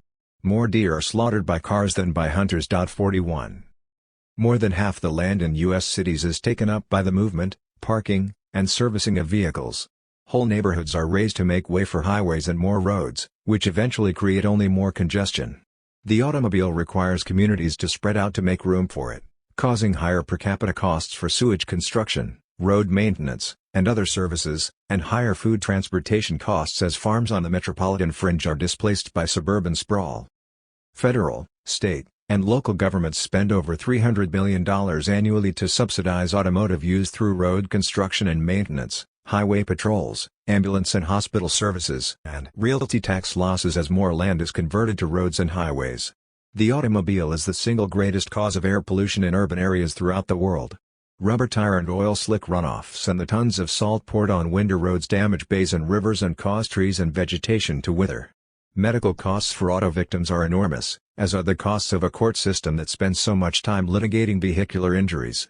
As much as 1/5 of the average household's income is expended on car payments, auto insurance, gasoline, and other auto-related costs. Urban sprawl and population growth increase the hours we spend stuck in traffic. Those who are unable to drive, the elderly, the disabled, and the young, are frequently isolated by a car-dominated transport system. A good part of mass transit money goes for metro rails that benefit the affluent suburbanites who commute to downtown business centers. Municipal transit systems are funded in part by deficit spending, with tax-free bonds sold to wealthy individuals and banks. To meet payments of these bonds, transit systems raise fares and cut services, which means fewer riders, less revenue, and more debt. The more mass transit pays for debt, the less is spent on actual service. During his administration, Clinton slashed funds for mass transit, further deepening America's transportation problems. Toxifying the earth. Like sin, environmental pollution is regularly denounced but vigorously practiced. Every year industry dumps over 1 billion pounds of toxins, including sulfur dioxide, nitrogen dioxide, carbon dioxide, selenium, mercury, lead, asbestos, and hundreds of other noxious substances into our environment.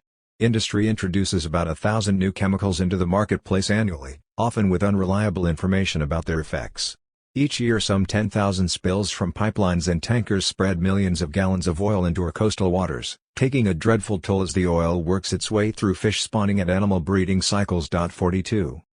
Strip mining and deforestation by coal and timber companies continue to bring ruination to wildlife and watersheds. Rainforests throughout the world, with their precious stock of flora and fauna, are being turned into wastelands. Only 20% of the world's original forest cover remains today, mostly in Russia, Canada, and Brazil, almost all of it threatened by rapacious clearcutters. In the United States, more than 96% of the ancient redwood forests have been obliterated. As the trees disappear, so do the spawning streams and distinctive menagerie of life. 44 Heavy metals and other poisons leach from mines into groundwaters. Sediments from denuded lands pour into waterways and irrigation systems, ruining food production and fisheries. The U.S. Department of Agriculture, USDA, estimates that every year up to 400,000 acres of wetlands in the United States are obliterated by commercial farming and developers. Tons of nitrogen and phosphorus excess running off from farms and city sewers, and from airborne nitrates from automobiles and power plants, cause massive algae blooms that create huge dead zones of oxygenless water in our bays, estuaries, and seas. 45. The industrial production of livestock for meat consumption fouls large areas of land and waterways with waste runoff, and preempts millions of acres for grazing and growing livestock feed. According to one report, meat consumption is the most environmentally harmful activity consumers can engage in, except for operating a gas-driven car. Another environmentally harmful activity is excessive procreation. As the world's population climbs beyond 6 billion, there is more toxic effusion, ecological disruption, and extinction of other species. Food sources are not keeping up with population growth, either on land or sea. Large commercial fleets are driving out small-scale fishermen, much as agribusiness is driving out the family farmer, and by overfishing they are wiping out the world's fish supply. Many chemicals widely used in industry and commercial agriculture are endocrine disruptors and hormone mimickers. Working their way into the food chain, they undermine the health and genetic viability of humans, as well as hundreds of other species. Toxic waste dumps and incinerators are situated predominantly in or near low-income African American, Latino, and Native American communities, contributing to inordinately high cancer rates among these populations. Unusually high levels of leukemia and brain and testicular tumors have been found among children who live near utility power plants and toxic sites. 47. More than 45 million Americans are drinking and bathing in water that is polluted with parasites, pesticides, and toxic chemicals. Excess lead levels have been found in the drinking water of 1 of every 5 Americans, contributing to hypertension, strokes, heart ailments, and learning disabilities. An estimated 50,000 to 100,000 deaths each year in the United States are caused by air pollution. Over the past 2 decades, asthma cases increased by 75% among children, as air quality continued to deteriorate. 49 Not without cause do some ecologists conclude that the air we breathe, the water we drink, and the food we eat are the leading causes of death in the United States. 6 million acres of topsoil are eroded yearly by chemical farming. The use of toxic herbicides and pesticides has doubled over the last few decades, approaching 3 billion pounds a year, causing increasing rates of birth defects, liver and kidney diseases, and cancer. 50 Brainwashed by TV commercials, homeowners drench their yards and lawns with 3 to 6 times more herbicides and insecticides per acre than even farmers use, causing serious harm to themselves, while killing many useful insects that aerate the soil and pollinate plants. High levels of pesticide are found in foods and drinking water, at levels exceeding federal safety standards, creating risks of cancer and long-term damage to the brain and nervous system. Some $8 billion a year in hidden costs are associated with pesticide use, including groundwater contamination, injuries to health, and loss of fish, birds, and trees. 51. The more chemicals poured into the environment, the more needed. For example, forest and lawn pesticides kill the songbirds that eat bugs, thereby removing a natural pest control and causing greater insect infestation, which in turn creates a greater reliance on pesticides. Pesticides produce generations of insects more resistant to chemical controls, which calls for more potently toxic chemicals. The result is that over a 35-year period, pesticide use has increased tenfold, yet crop losses to insects and other pests have almost doubled. 52. A national media campaign devised by right-wing think tanks and funded by corporate polluters is dedicated to attacking independent environmental education. They agree with former President George Bush, who insisted that ecological safeguards have to be consistent with economic growth and free market principles. 53 In fact, environmental regulation has not led to any appreciable job loss and in some cases has created more jobs while keeping U.S. companies competitive. 54 Meanwhile, fast buck exploitation of the planet's resources, along with population explosion, has brought an annual extinction rate of 17,500 species of plants and animals. Chemical fertilizers, used so abundantly in the United States and elsewhere, now do little to raise output. Since 1984, the production of the world grain staples that most of humanity survives on has been falling behind population growth. 55 Eco-apocalypse. The life support systems of the entire ecosphere, the planet's thin skin of air, water, and topsoil, are threatened by global warming, ozone depletion, and overpopulation. Global warming is caused by tropical deforestation, motor vehicle exhaust, power plants, and other fossil fuel emissions that create a greenhouse effect, trapping heat close to the Earth's surface.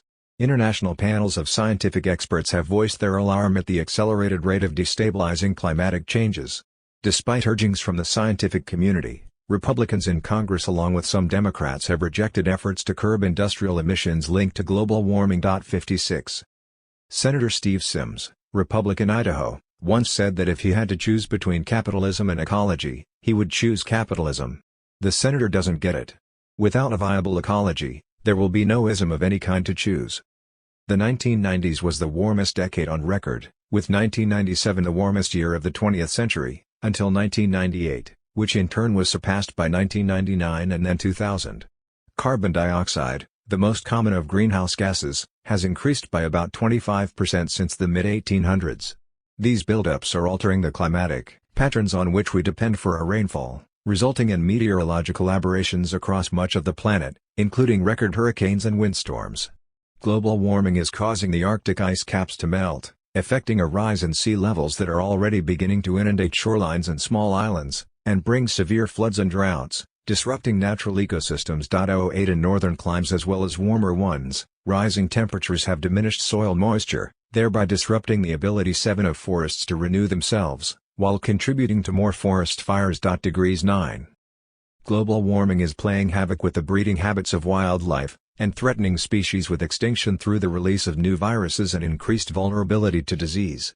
Global warming also puts humans at risk by bringing more heat stress, air pollution, infectious disease, and droughts. 60 Unless we can move away from fossil fuels and toward wind and solar power, the compounding effects of global warming are likely to bring utter disaster to the entire planet.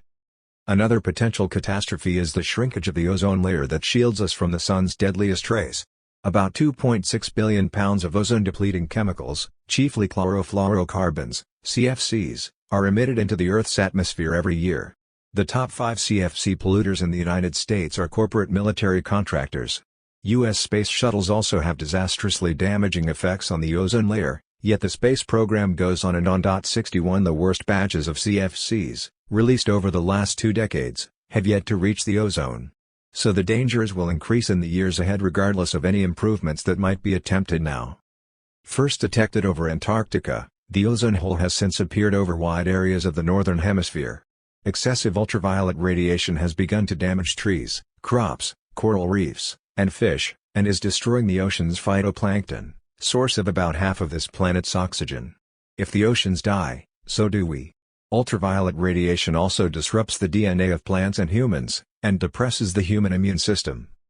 Capitalism's modus operandi is to produce and sell at an ever-expanding rate, treating the world's resources as limitlessly expendable. But the Earth is finite, as is its water supply, oxygen, topsoil, and ability to absorb toxins and heat from energy consumption. An infinitely expanding capitalism and a fragile, finite ecology appear to be on a calamitous collision course. Government for the despoilers. With the fate of the planet at stake, the U.S. government's response has been less than encouraging. The Safe Drinking Water Act remains largely unenforced. The Clean Air Act became a bonanza bailout for coal producers who were given billions of dollars to clean up their act. And the Endangered Species Act, one of the world's toughest wildlife preservation laws, has proven ineffectual over the last 2 decades, with the failures mounting faster than the successes. A 1958 law that did not tolerate even a trace of pesticides in processed foods was repealed by Congress. The new law, signed by Clinton, creates a much weaker standard of no perceivable harm. The Clinton administration also did little to cut back on the pollution tied to global warming. 63. Studies in the United States and Europe of people living near cell phone towers and microwave transmitters reveal alarming rates of cancers, cardiovascular ailments, and genetic mutations. 64 Nuclear power is another major menace. People exposed to atmospheric nuclear tests and the contaminating clouds vented from underground tests have suffered a variety of tragic illnesses. Serious nuclear mishaps have occurred at reactors in a dozen states. In the area around 3 Mile Island, Pennsylvania, livestock aborted and died prematurely, and households experienced what amounts to an epidemic of cancer, birth defects, and premature deaths. 65 Nuclear plants are so hazardous that insurance companies refuse to cover them. There are some 20,000 radioactive and toxic chemical sites at military bases and nuclear weapons plants and laboratories across the United States. Many of these have repeatedly released radioactive wastes and poisonous chemicals into the air and waterways, including millions of gallons dumped illegally into makeshift evaporation ponds, pits, and seepage basins, causing a contamination that will require tens of billions of dollars in cleanup costs. In fact, the government now admits that most of them will never be cleaned up, and will need permanent stewardship for generations to come. 66 The Department of Energy has no known safe method of disposing of radioactive waste. For decades the government knowingly let uranium and other lethal substances leak into the groundwater and drinking wells. And it has allowed private industry and the military to deposit radioactive nuclear wastes into ocean dumps and prime fishing beds along the east and west coasts of the United States. 67. We were told that nuclear power would be clean and inexpensive. In fact, the construction of nuclear plants has involved cost overruns of 400 to 1,000%, bringing higher rather than lower electric rates. The nuclear industry has no long-term technology for the entombment or decontamination of old plant sites.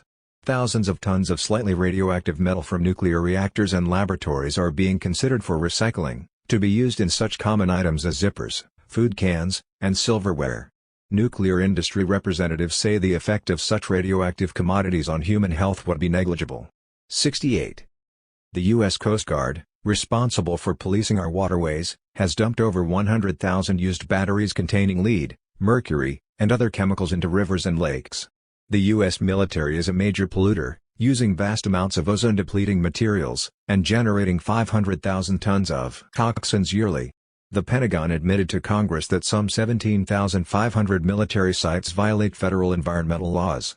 Profits are higher when corporations can dump their diseconomies onto the public.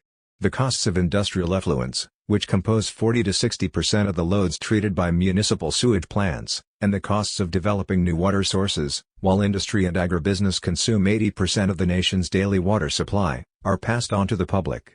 So are the costs of cleaning up radioactive sites, and tending to the sickness and disease caused by pollution, likewise the costs of floods and droughts, inefficient and wasteful energy usage, and the loss of topsoil, farmlands, wetlands, fisheries, and aquifers.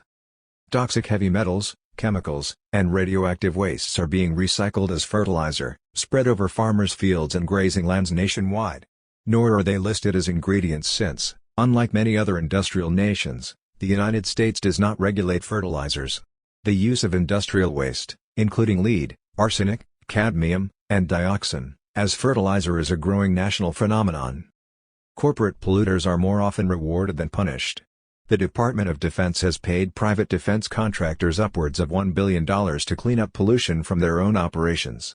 Again, the public sector must generously bribe the private profit sector to get it to show a shred of social responsibility. When the Department of Energy imposes cash penalties on contractors who violate its safety rules, the companies are allowed to bill the government for the fines. Private contractors virtually took over the Superfund toxic waste cleanup program, raking in profits as high as 940% for often inadequate work. The leading Superfund polluter is General Electric, with 86 sites. Under the Superfund program, only a small number of the thousands of toxic sites have been cleaned up, for a runaway cost of about $9 billion. 71. The federal government's Environmental Protection Agency, EPA, has conducted almost no basic research on the long-term health effects of pollution. The EPA monitors only about 1% of the 70,000 different synthetic chemicals and metals in commercial use. 72 Every year hundreds of new contaminants and chemicals, including many known carcinogens, are released into the environment, pumping new vigor into our cancer epidemics, yet most violations go unreported by the EPA. State and federal officials take action in less than 2% of the thousands of annual complaints, and usually only after prolonged public agitation forces them to do what they are being paid to do. Urged on by major industries, various state governments have adopted legislation that allows corporate polluters to monitor themselves, without having to tell authorities or the public the results. 73. The government not only fails to stop environmental damage, it actively contributes to it. In 1992, the Department of the Interior announced it would open millions of acres of national parks and forests to strip mining. The Army Corps of Engineers opened 60 million acres of wetlands to private developers. The Corps has spent more than $25 billion in this century building dams and levees that have left a bleak legacy of ecologically ravaged rivers, silted lakes thick with dead fish, and destruction of wildlife and plant habitats.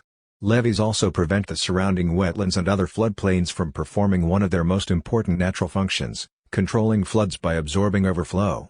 Containing rivers in narrowly corseted waterways only intensifies the velocity and frequency of floods. 74. In some states, agribusiness companies have succeeded in passing food disparagement laws that allow them to sue anyone who questions the safety of their products.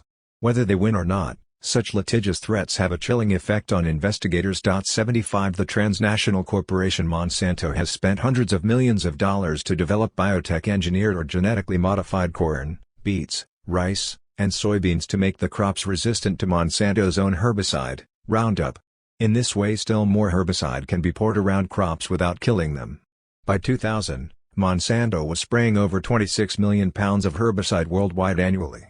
The genetically modified seeds are supposedly resistant to pests because they have pesticide built into them.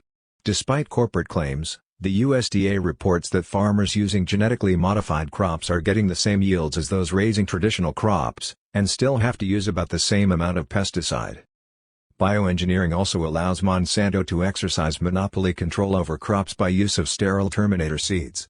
With sterile seeds, farmers in the United States and around the world are required to buy new seeds from Monsanto for each year's planting, rather than setting aside their own seed stock.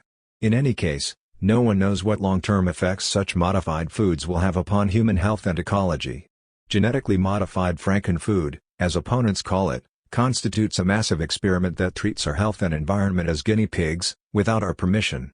Monsanto even opposes labeling, so consumers will not know when they are eating genetically engineered foods.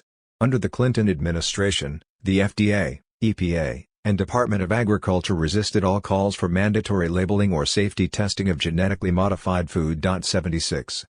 Far more effective than cleaning up pollution is preventing it before it occurs. There are hopeful developments, if not within official circles, then among growing numbers of people who have been developing organic agriculture and environmentally sustainable energy sources. Today there are hundreds of thousands of people in this country and around the world already relying on solar heating devices. Wind and solar power plants in California provide power for nearly 1 million people. They can be built faster and cheaper than nuclear or fossil fuel plants and have no toxic emissions.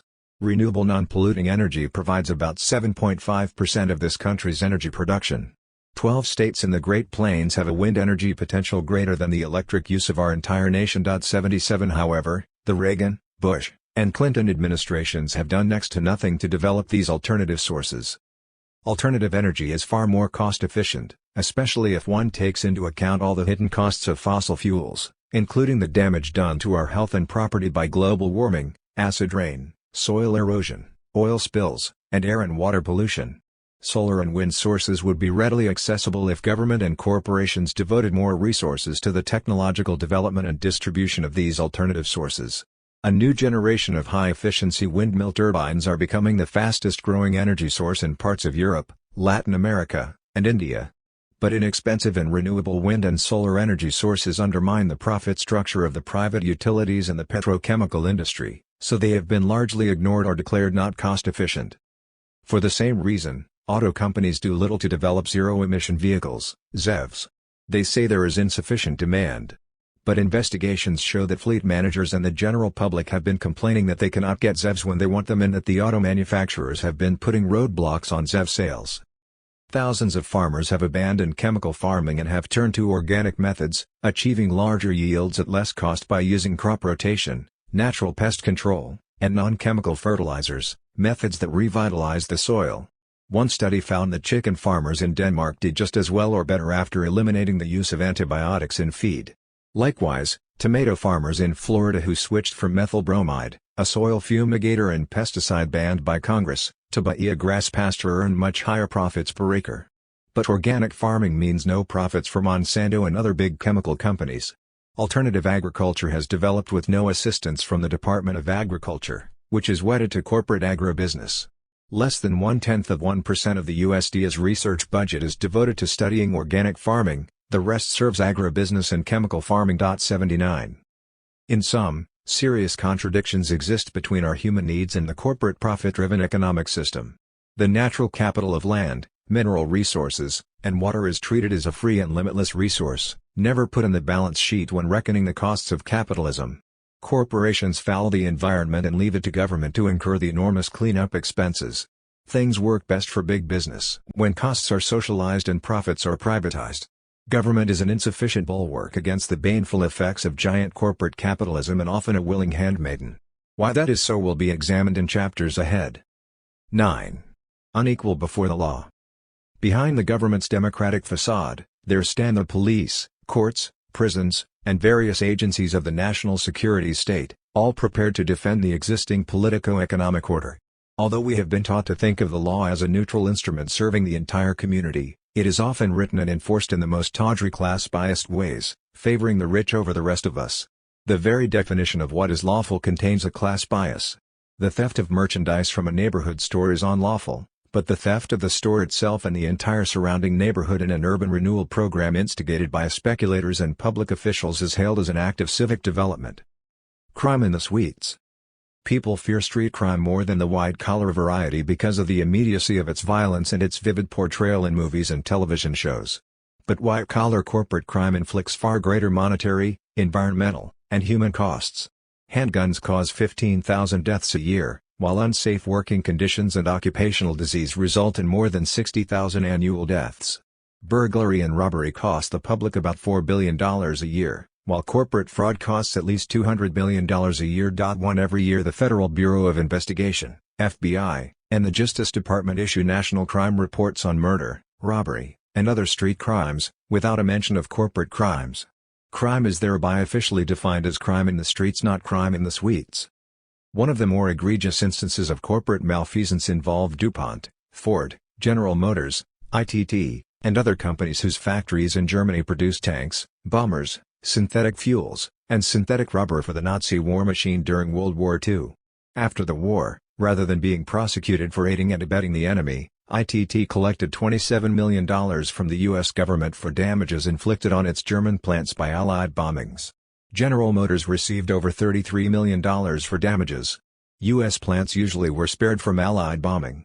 Thus, while the German city of Cologne was leveled, its Ford factory, providing armed vehicles that the Nazi military used to kill American troops, was untouched. Indeed, it was used by German civilians as an air raid shelter.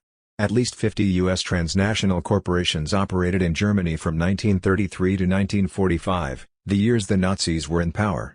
Before the war, as the New York Times reported on its front page, Boeing was arming Nazi Germany with a mighty air fleet, for which the company waxed rich in profits.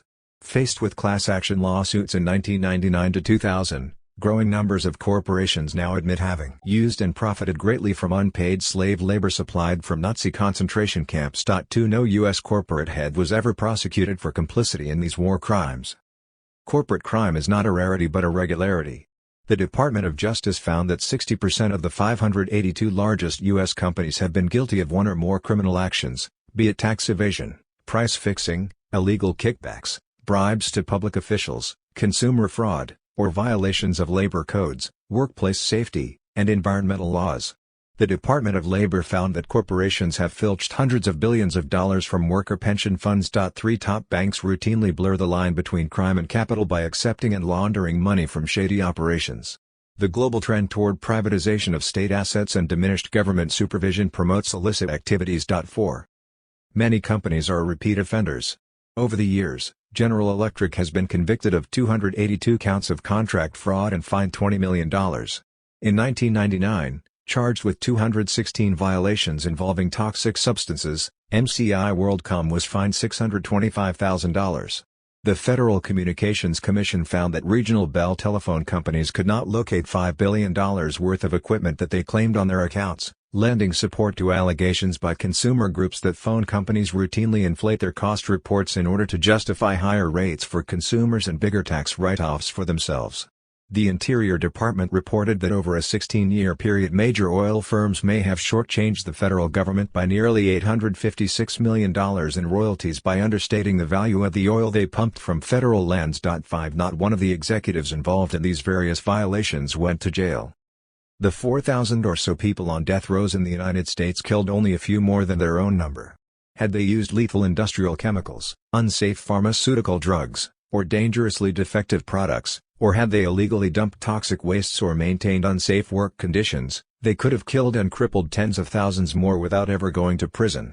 Over the years, Honeywell ignored defects in gas heaters resulting in 22 deaths and 77 crippling injuries, for which it was fined $800,000.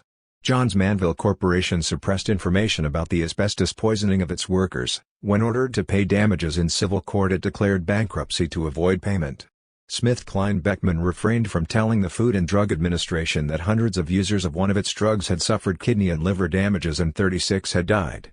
General Motors produced a pickup truck with a dangerously faulty gas tank design. 300 people reportedly died in GM pickup fires before the vehicles were finally recalled. In none of these cases did anyone go to prison. An executive of Eli Lilly pleaded no contest for failing to inform the government about the effects of Oriflex, a drug suspected of causing 49 deaths in the United States and several hundred abroad. He was fined $15,000. W.R. Grace pleaded guilty to having lied to the Environmental Protection Agency about dumping toxic chemicals into well water, subsequently linked to 8 leukemia deaths. Grace was fined $10,000. After being charged with unlawfully burning toxic wastes into the atmosphere for 20 years, Potomac Electric Power Company of Washington, D.C., was fined all of $500. When Firestone pleaded guilty to filing false tax returns concealing $12.6 million in income and conspiring to obstruct legal audits of its accounts, it was fined $10,000, and no one went to jail. Over 700 people a year go to jail for tax evasion, almost all of them for sums smaller than the amount Firestone concealed. 7. Even when the fine is more substantial, it usually represents a fraction of company profits and fails to compensate for the damage wreaked. Rockwell International agreed to pay a seemingly hefty $18.5 million after pleading guilty to 5 felonies for radioactive and chemical contamination at the Rocky Flats nuclear bomb plant, but the actual cleanup will cost the government billions of dollars. Over several years, Food Lion cheated its employees of at least $200 million by forcing them to work off the clock, but in a court settlement the company paid back only $13 million. 8 Who says crime does not pay? Penalties often are uncollected or suspended. The General Accounting Office, GAO, discovered that the Justice Department had not collected some $7 billion in fines and restitution from 37,000 individuals and corporations convicted of felonies. Over 100 savings and loan (SAND) plea bargainers, who escaped long prison terms by promising to make penalty repayments of $133.8 million, repaid less than 1% of that amount. 9 In 1989 an Exxon tanker spilled 11 million gallons of oil over 1,000 miles of Alaskan shoreline, bringing ruination to marine life, wildlife, and the fishing industry. U.S. taxpayers picked up most of the cleanup costs. Of the $5.3 billion in compensatory damages awarded by a jury, Exxon had not paid a penny 10 years later. 10. Prominent public personages seldom go to jail even when caught red-handed. James Watt, Interior Secretary under the Reagan administration, helped rich clients secure millions of dollars in low-income housing funds that they never used to build low-income housing. Watt was able to sidestep 18 felony charges of perjury and plead guilty to a misdemeanor, for which he was sentenced to 5 years probation and a $5,000 fine. 11 On the relatively rare occasions that white-collar criminals are given prison terms, the sentence is usually light and sometimes not even served. The Sandal defendants convicted for having stolen hundreds of millions of dollars spent fewer months behind bars on average than car thieves, and it relatively informed the government about the effects of Oriflex, a drug suspected of causing 49 deaths in the United States and several hundred abroad. He was fined $15,000. W.R. Grace pleaded guilty to having lied to the Environmental Protection Agency about dumping toxic chemicals into well water, subsequently linked to 8 leukemia deaths. Grace was fined $10,000.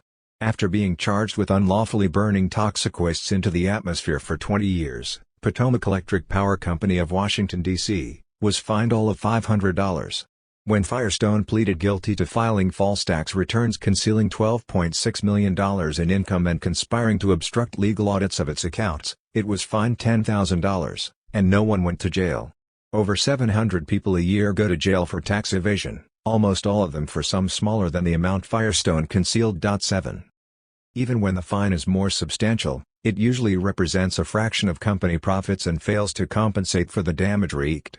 Rockwell International agreed to pay a seemingly hefty $18.5 million after pleading guilty to 5 felonies for radioactive and chemical contamination at the Rocky Flats nuclear bomb plant, but the actual cleanup will cost the government billions of dollars. Over several years, Food Lion cheated its employees of at least $200 million by forcing them to work off the clock, but in a court settlement the company paid back only $13 million. 8. Who says crime does not pay? Penalties often are uncollected or suspended. The General Accounting Office, GAO, discovered that the Justice Department had not collected some $7 billion in fines and restitution from 37,000 individuals and corporations convicted of felonies. Over 100 savings and loan, SAND, plea bargainers, who escaped long prison terms by promising to make penalty repayments of $133.8 million, repaid less than 1% of that amount. 9. In 1989 an Exxon tanker spilled 11 million gallons of oil over 1,000 miles of Alaskan shoreline, bringing ruination to marine life, wildlife, and the fishing industry. U.S. taxpayers picked up most of the cleanup costs. Of the $5.3 billion in compensatory damages awarded by a jury, Exxon had not paid a penny 10 years later. 10. Prominent public personages seldom go to jail even when caught red-handed.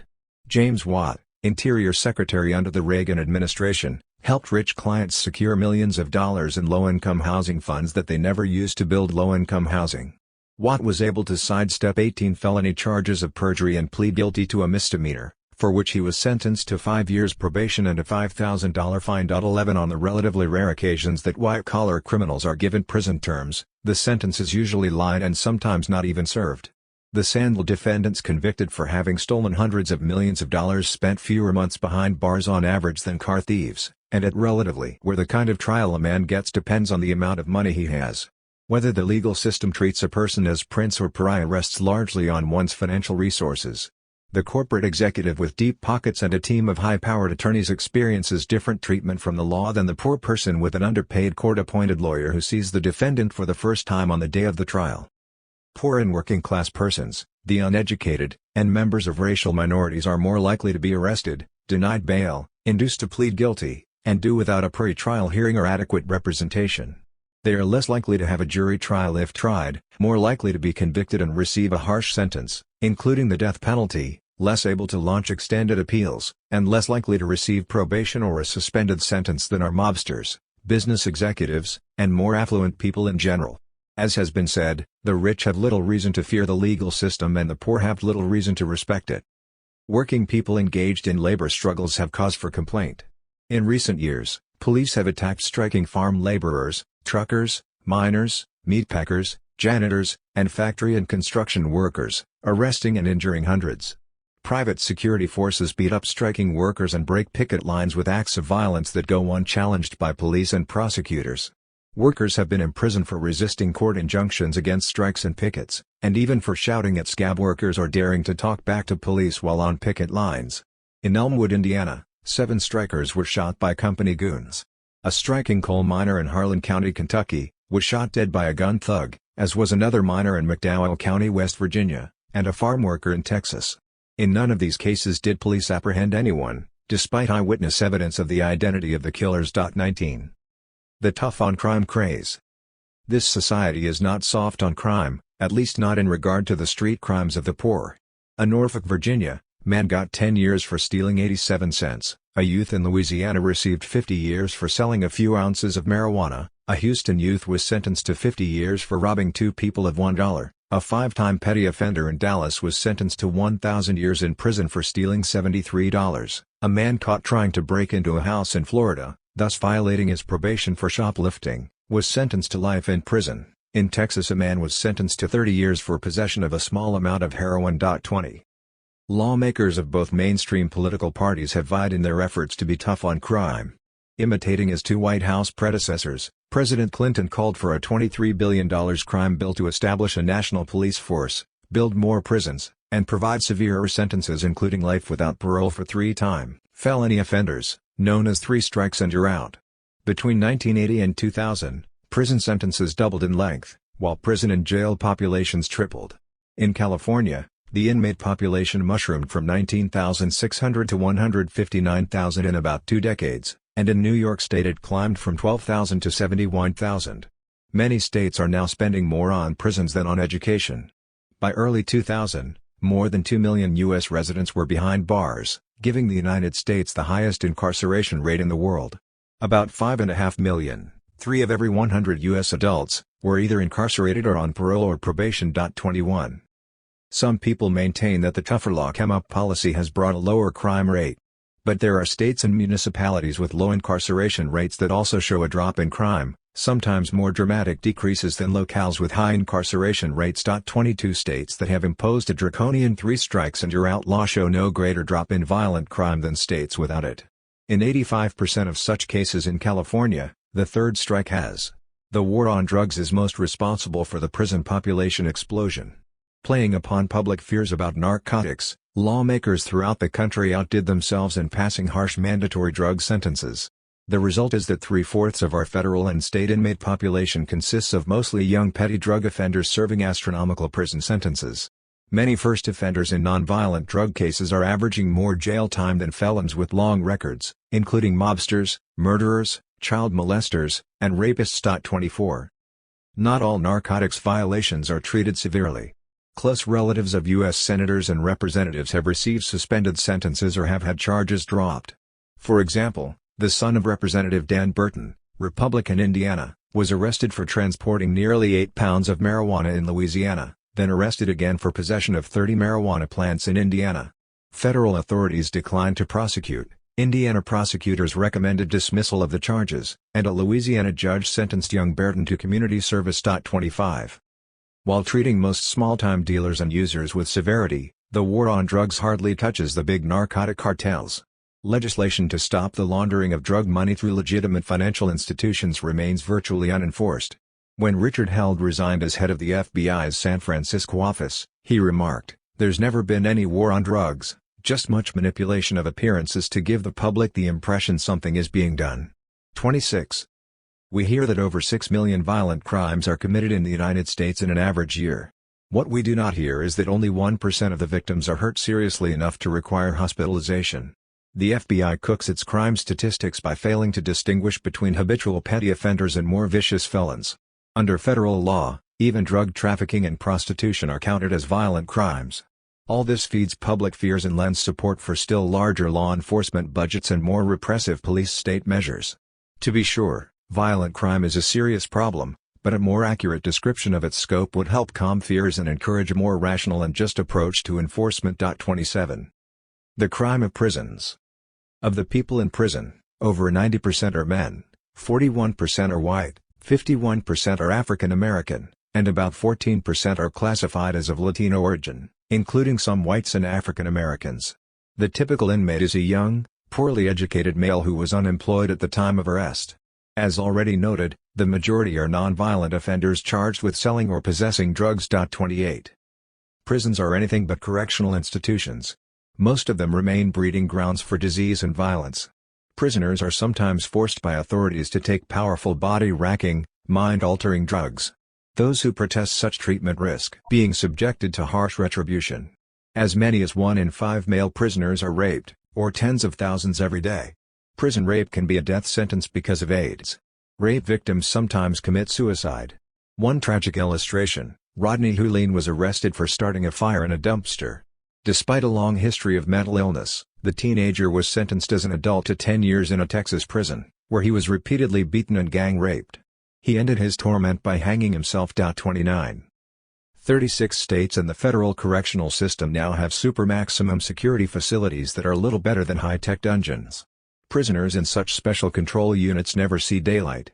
They live under constant electronic monitoring, Isolated in bare concrete cells sealed off by solid steel doors cutting off sound and visual contact with others. They are denied reading material, television, radio, counseling, and religious services. They must eat in their cells, and are repeatedly harassed, taunted, and severely beaten for trivial infractions of inconsistent rules. Some suffer serious physical or psychological deterioration and retreat into madness, only to be put on psychiatric medication and subjected to a still greater degree of abuse. 30. Amnesty International reports on the electroshock weapons, including stun belts, that some U.S. prisoners are made to wear. Activated by remote control, the belts deliver a 50,000-volt shock that lasts 8 seconds, causing severe pain and instant incapacitation. Minors are not exempt from being made to wear the stun belt. Amnesty notes the horrific conditions in some U.S. jails, including overflowing toilets and prisoners forced to sleep on filthy floors without mattresses, and cells infested with vermin and lacking ventilation. 31. In jails and prisons around the country, inmates have died under suspicious circumstances, often murdered by other prisoners or dying from the torture and beatings administered by guards. Prisoners have perished after being strapped for days in the chair, a steel-framed restraint that shackles inmates' legs and hands behind them. Some have been fatally shot by guards during prison yard gladiator fights staged by the guards themselves. Disabled inmates who are unable to care for themselves often suffer terrible neglect and are most at risk. 32 To make matters worse, Congress passed and President Clinton signed the Prison Litigation Reform Act and other bills that reduced the inmates' already limited legal protections against custodial brutality. 33. There is endemic waste and pilfering in prisons. A great deal of food is left to spoil, incorrectly stored, or thrown away rather than donated to the needy. Guards steal food, equipment, office supplies, sporting gear, and whatever else to supplement their usually generous pay and benefits. Millions of dollars are lost each year because of unauthorized telephone calls by prison staff. As they spend more, they get more.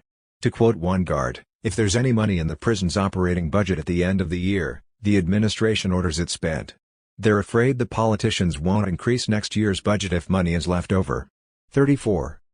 New 500-bed prisons continue to be open almost every week, and more bodies are being corralled to fill them, usually from the most vulnerable communities. More and more state and federal prisons are being built and run by private firms in what has been termed the prison industrial complex. The private company often extracts free acreage, plus tax abatements, and then gets the state or federal government to pay the maintenance costs and provide the equipment. To be profitable, private prisons cut back on benefits for prison staff, skimp on food and medical care for prisoners, and ensure that the prisons are kept filled.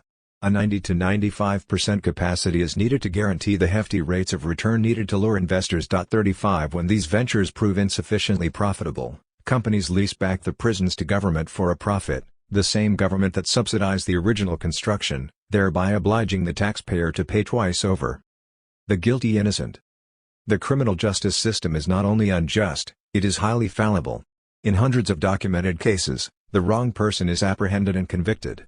For example, in 1986, Roy Kreiner, who worked in a logging camp, was arrested for the rape and murder of a teenage girl in a nearby town. No physical evidence linked him to the crime and a guard said Kreiner had never left the camp. At his trial his lawyer put on no defense, believing the jury would not convict because of the total lack of evidence. Yet Kreiner was found guilty and sentenced to 99 years in prison. It took 8 years of appeals and a DNA test demonstrating his innocence to finally bring about his release. 36 Hayes Williams spent 30 years in prison for a murder he did not commit. He was finally freed in 1997. The actual perpetrators had been freed years before him, after serving for other crimes. 37.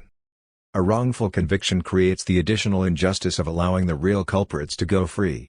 For 18 years 3 perpetrators got away with a gang rape and double murder in Chicago for which 4 innocent African-American males were convicted, 2 were given life sentences and 2 were sent to death row.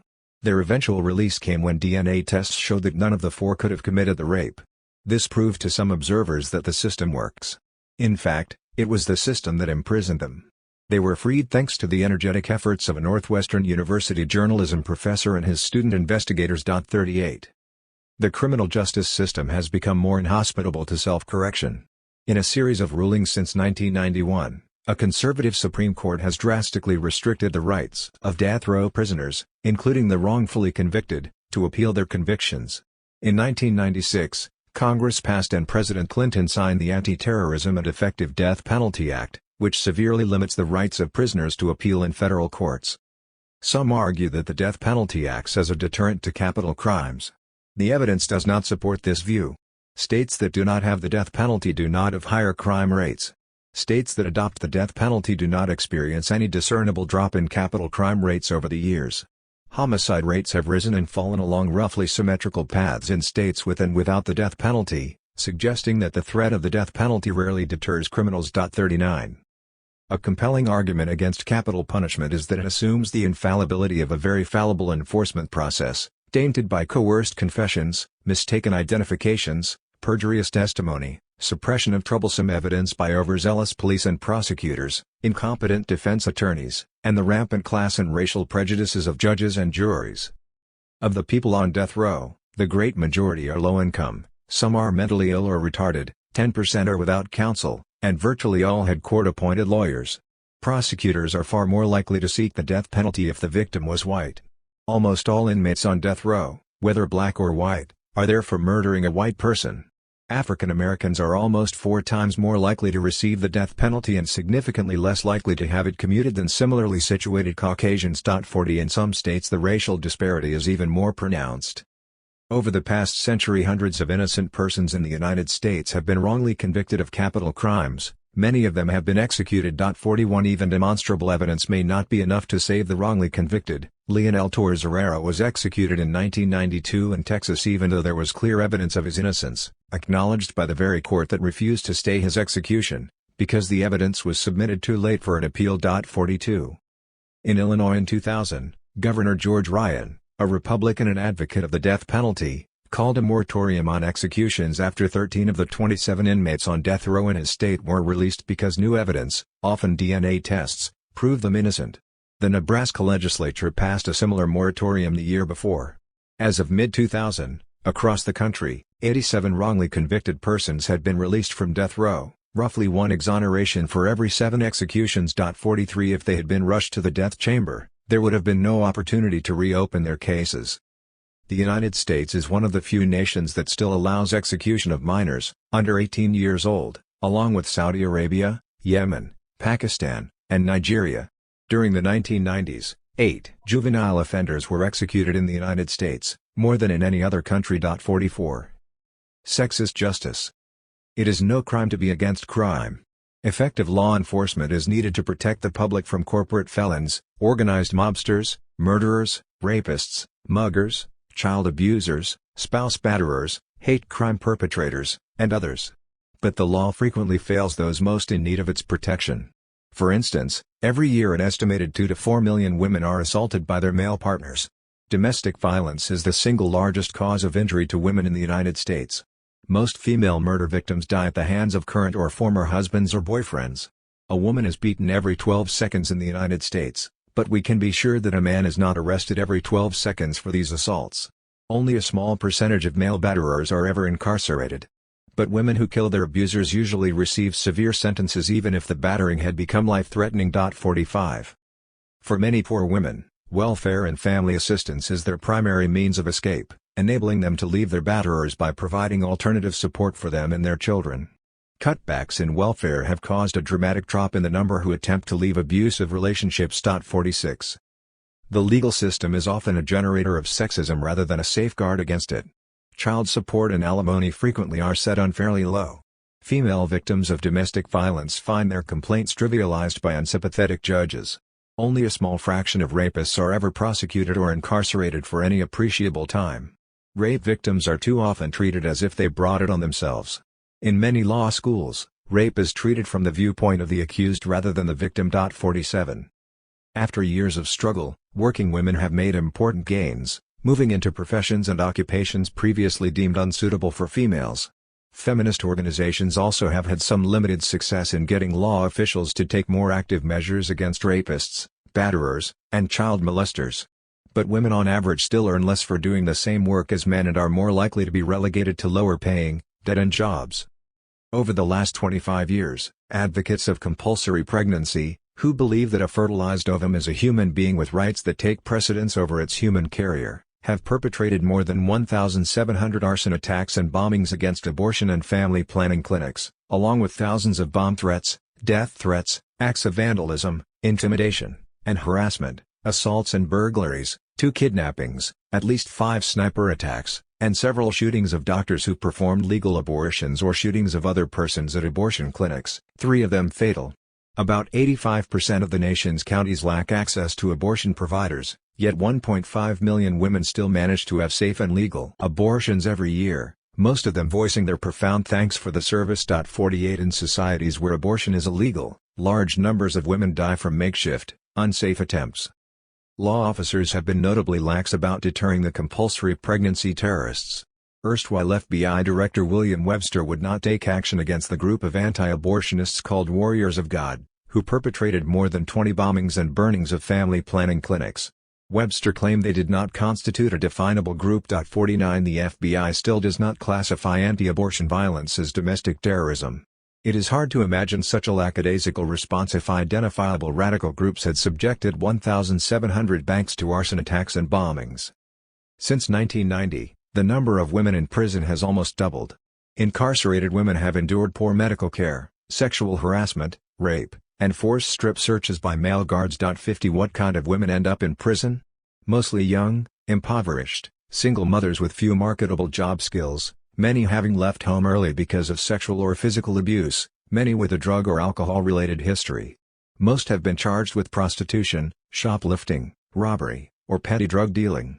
None of them are big-time narcotic traffickers, gangsters, or embezzlers. Few have committed an act of violence, though many have been victims of violence in their lives.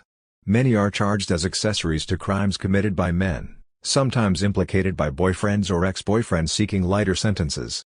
On the boyfriend's testimony, some women have been given life in prison without parole for conspiracy to distribute drugs, even when the government concedes that they had played only a tangential role and never actually used or sold narcotics. 51 The victimization of children. Children are another oppressed group who have received insufficient protection from federal and state authorities. Family violence or extreme neglect and starvation annually claim the lives of almost 2,000 children, with upwards of 140,000 left seriously injured and thousands permanently impaired. Child abuse is the major cause of death for children under 4 years. In 1999, there were 1,054,000 confirmed cases of child abuse in the United States, a 34% increase since 1985. The actual number is probably greater since some non-accidental injuries and deaths of children are dismissed by authorities as accidents. Every year 150,000 children are reported missing, of whom some 50,000 are never found. 52 An estimated 45,000 to 50,000 women and children are brought into the United States every year under false pretenses and forced to work as prostitutes, laborers, or servants. In 2000, Congress approved a law designed to assist states and local governments to fight domestic violence and toughen laws against the trafficking of women and children. 53 Sensationalized media accounts of high school shootouts and youth crime waves cause some people to forget that youngsters are more often victims than perpetrators of violence. Statistically, they are safer in school than in their homes. By 1997, overall rates of youth crime actually dropped below 1980 levels, with the downward trend continuing into 1998 to 199,954. Yet federal and state lawmakers continue to initiate more severely punitive measures against minors, trying them as adults, including some as young as 12 years. Perhaps the most outlandish case occurred in Tallahassee, Florida, in 1998, when Chiquita Doman was arrested and charged as a felon following a minor schoolyard altercation. She was 5 years old. 55 Youngsters have been given life sentences without any attempt at rehabilitation. Tough-on-crime lawmakers have sponsored bills to incarcerate juveniles as young as 13 with adults, prior to even being convicted of any wrongdoing. 56 More than a million children are kept in orphanages, reformatories, and adult prisons. Most have been arrested for petty transgressions or have committed no crime at all and are jailed without due process. Almost all are from impoverished backgrounds, a majority are of one or another ethnic minority.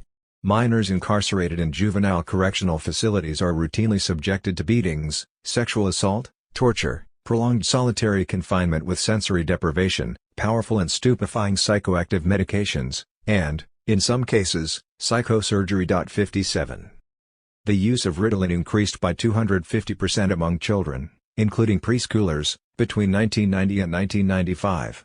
Little is known about the safety or efficacy of this kind of drug. It can be prescribed for totally non-medical reasons, as when a child is being fidgety or inattentive, or otherwise incurs the disfavor of institutional custodians. 58. Parents who dislike their children's lifestyle, friends, dissenting political views, or bad attitude can have them confined indefinitely in psychiatric institutions. Millions of adult U.S. residents also have spent time in psychiatric wards at one time or another. It is easier to get committed than one might think, and harder to get out. Some people languish there for decades under terrible conditions with no legal recourse. Some of the worst of these institutions have suspiciously high death tolls. 59 Most hospitals will release mental patients who have no state funding or whose insurance runs out, even if they are in real need of help, a practice referred to as dumping.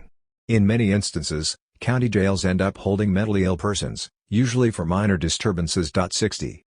Studies suggest that about 1 in 4 women and almost 1 in 6 men report having been sexually abused as children by adults, usually by a close family member, criminal offenses that leave lifelong emotional scars on the victims. Only a minute percentage of molesters are ever convicted, with many receiving probation or light sentences. Sometimes, judges grant custody or unsupervised visitation rights to the sexually abusive parent. 61. Bedroom police. Homosexuals are another group who have been the target of legal and social oppression. By 1999, 12 states and Puerto Rico still had anti-sodomy laws that made oral and anal sex a crime against nature even between a husband and wife. In Michigan, for example, oral genital contact carries a penalty of up to 15 years hard time. In 5 other states anti-sodomy laws specifically target only gays and lesbians. 62. Thousands of lesbians and gays have been harassed and hounded out of the armed forces or out of civilian jobs because of their sexual orientation.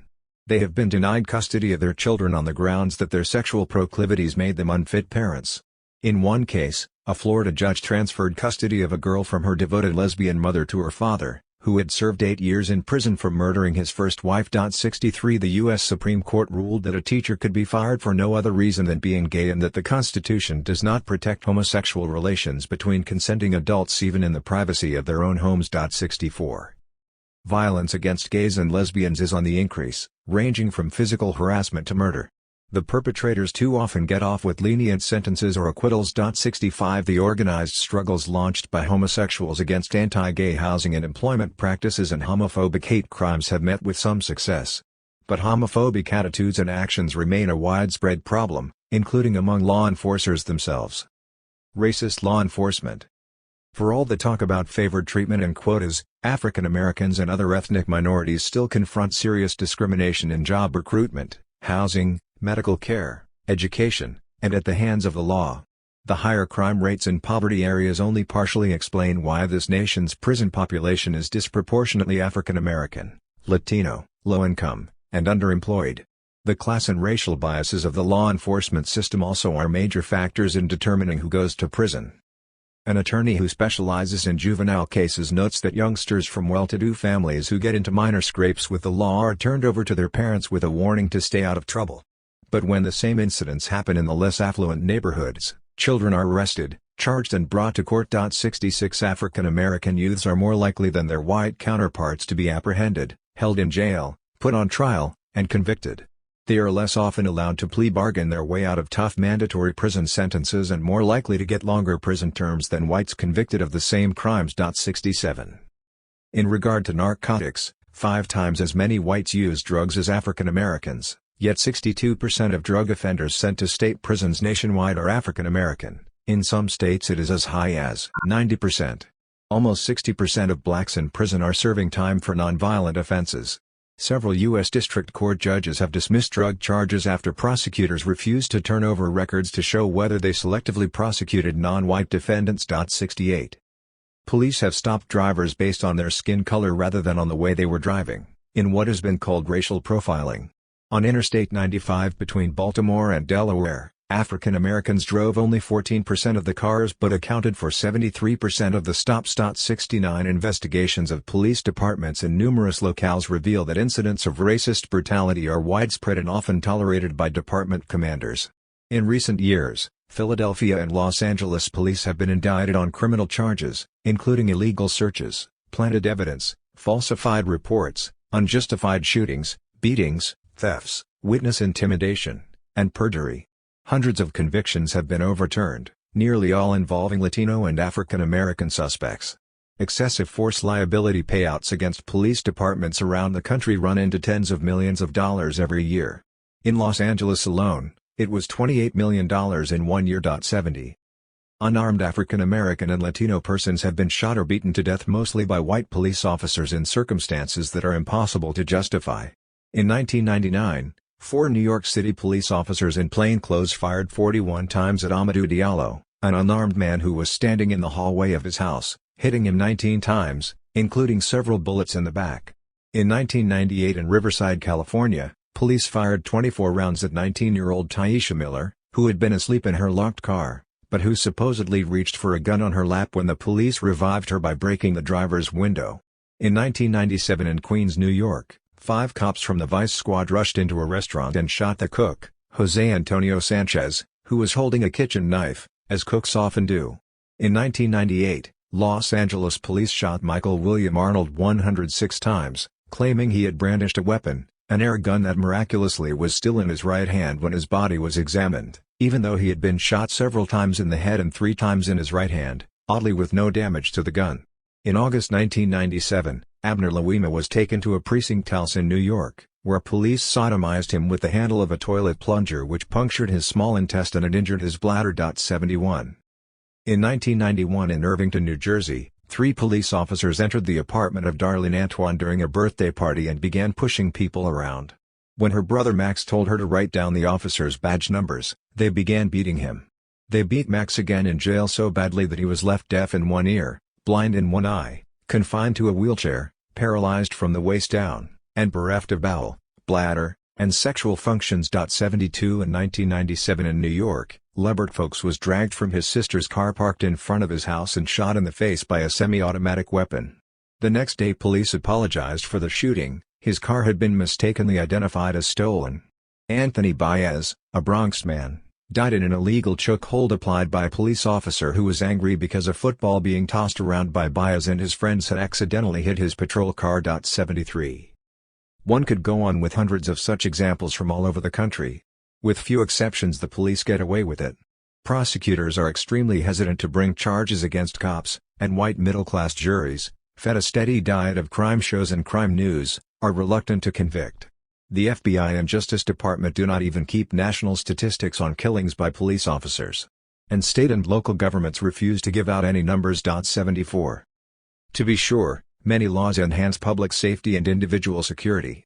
The police sometimes protect life and limb, direct traffic, administer first aid, assist in times of community emergency, and perform other commendable services. But the police also serve a class control function, protecting the haves from the have-nots. The police deal with the losers of a competitive corporate society, the ill-fed and ill-housed, the addicted and abused, the angry and desperate. The slums are not the problem, they are the solution. They are the way capitalism deals with the surplus people of a market economy. It is the police's job to sweep protest and poverty under the rug, even if it takes a club or a gun. Repressive acts by police are not the aberrant behavior of a few psychotics in uniform but the outgrowth of the kind of class control function that law officers perform and rulers insist upon, which explains why the police are able to get away with murder.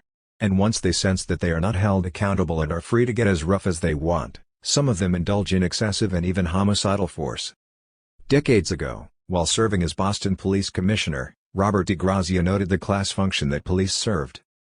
Those who commit the crime which worries citizens most, violent street crime, are, for the most part, the products of poverty, unemployment, broken homes, rotten education, drug addiction and alcoholism, and other social and economic ills about which the police can do little, if anything. Rather than speaking up, most of us stand silent and let politicians get away with law and order rhetoric that reinforces the mistaken notion that police, in ever greater numbers and with more gadgetry, can alone control crime. The politicians, of course, end up perpetuating a system by which the rich get richer, the poor get poorer, and crime continues. 75 A final word about corporate crime and street crime. We should be aware of how they are interrelated. The poor get poorer because the rich get richer. The white-collar corporate plunderers take a terrible toll on society, especially upon those who are least able to defend themselves.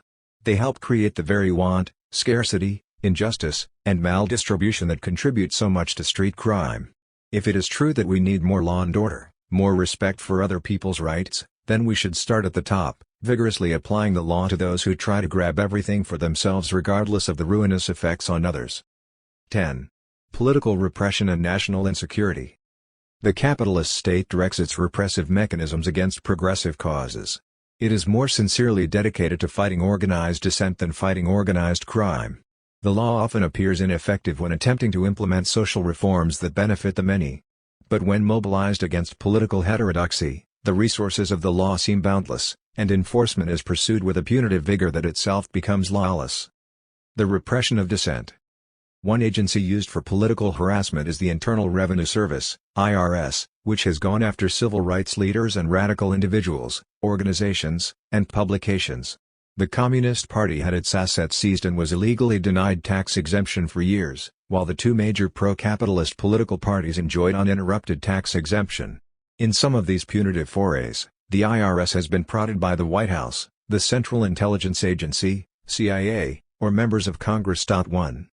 The State Department and the Immigration and Naturalization Service, INS, are two other agencies involved in political repression, excluding anyone from abroad who might be affiliated with communist, anarchist, or terrorist groups, or engaged in activities prejudicial to the public interest. Every year under these sweeping provisos, dozens of prominent writers, artists, scientists, and labor leaders from other countries have been denied the right to visit and address audiences in the United States, including Nobel Prize winners like Dario Fo, Pablo Neruda, and Gabriel Garcia Marquez. Only after much public outcry have such luminaries been allowed entry. 2. Under a 1990 change in the law, supposedly no one can be refused a visa because of ideology, yet the State Department and the INS continue to maintain an ideological lookout list of some 345,000 individuals. Persons with connections to leftist organizations can be removed from the restrictive list if they recant and demonstrate their anti-communism. Canadian communists must formally denounce their past political beliefs, file their fingerprints with the Federal Bureau of Investigation, FBI, and the Royal Canadian Mounted Police, make pro-American vows, and provide proof that they are actively engaged in opposing communism. 3. In general, rightists, be they officials of pre-capitalist governments or individuals fleeing left-wing governments, enjoy easy entry into the country.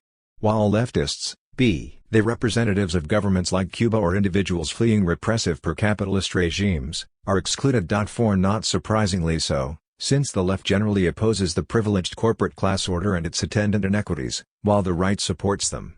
In fact, that is the major difference between left and right. The U.S. government signed the Helsinki Accords, an international agreement not to impose travel restrictions on its own citizens. Yet thousands of U.S. citizens have been denied passports because the State Department decided that their activities were contrary to the interests of the United States. Corporations have fired employees because of their deviant political views. The courts have ruled that the First Amendment of the Constitution prohibits only government, not private sector employers, from suppressing speech. 5. People with affiliations to anti-capitalist groups have been hounded out of jobs in labor unions, academia, entertainment, and various other fields including government itself by both private employers and federal and state investigators. 6. There are almost 10 million FBI files on organizations and individuals, alive and dead, often containing uncorroborated rumors from anonymous sources concerning personal lives, sexual practices, and political leanings.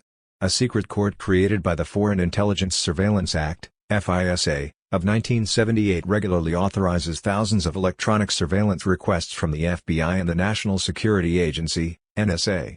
Each of its decisions is reached in secret, with no published opinion or record. The targeted individual or organization is not allowed to see the transcripts or tapes, or contest the surveillance in any manner. In 1995, in violation of the Fourth Amendment's protection against unreasonable search and seizure, President Clinton signed an executive order that greatly expanded the FISA court's mandate. It could now authorize black bag operations, physical searches as well as electronic ones, without obtaining a warrant in open court, without notifying the target or providing an inventory of items seized. The target need not be under suspicion of committing a crime but might simply be deemed to have questionable associations that pose a threat to U.S. national security. 8. During the 1960s struggle against racial segregation, some activists suffered physical assault and even death at the hands of white vigilantes, while state and local police and FBI informants either looked the other way or actually assisted. 9 police official declared that there were more law officers throughout the country on political intelligence assignments than are engaged in fighting organized crime. 10 In various cities, secret police units, commonly known as Red Squads, assisted by state-of-the-art surveillance technology provided by federal authorities, have spied on and harassed lawful advocacy groups, and monitored hundreds of thousands of individuals and organizations. 11 Perhaps one reason authorities cannot win the war on crime and the war on drugs is that they have been too busy fighting the war on political heterodoxy.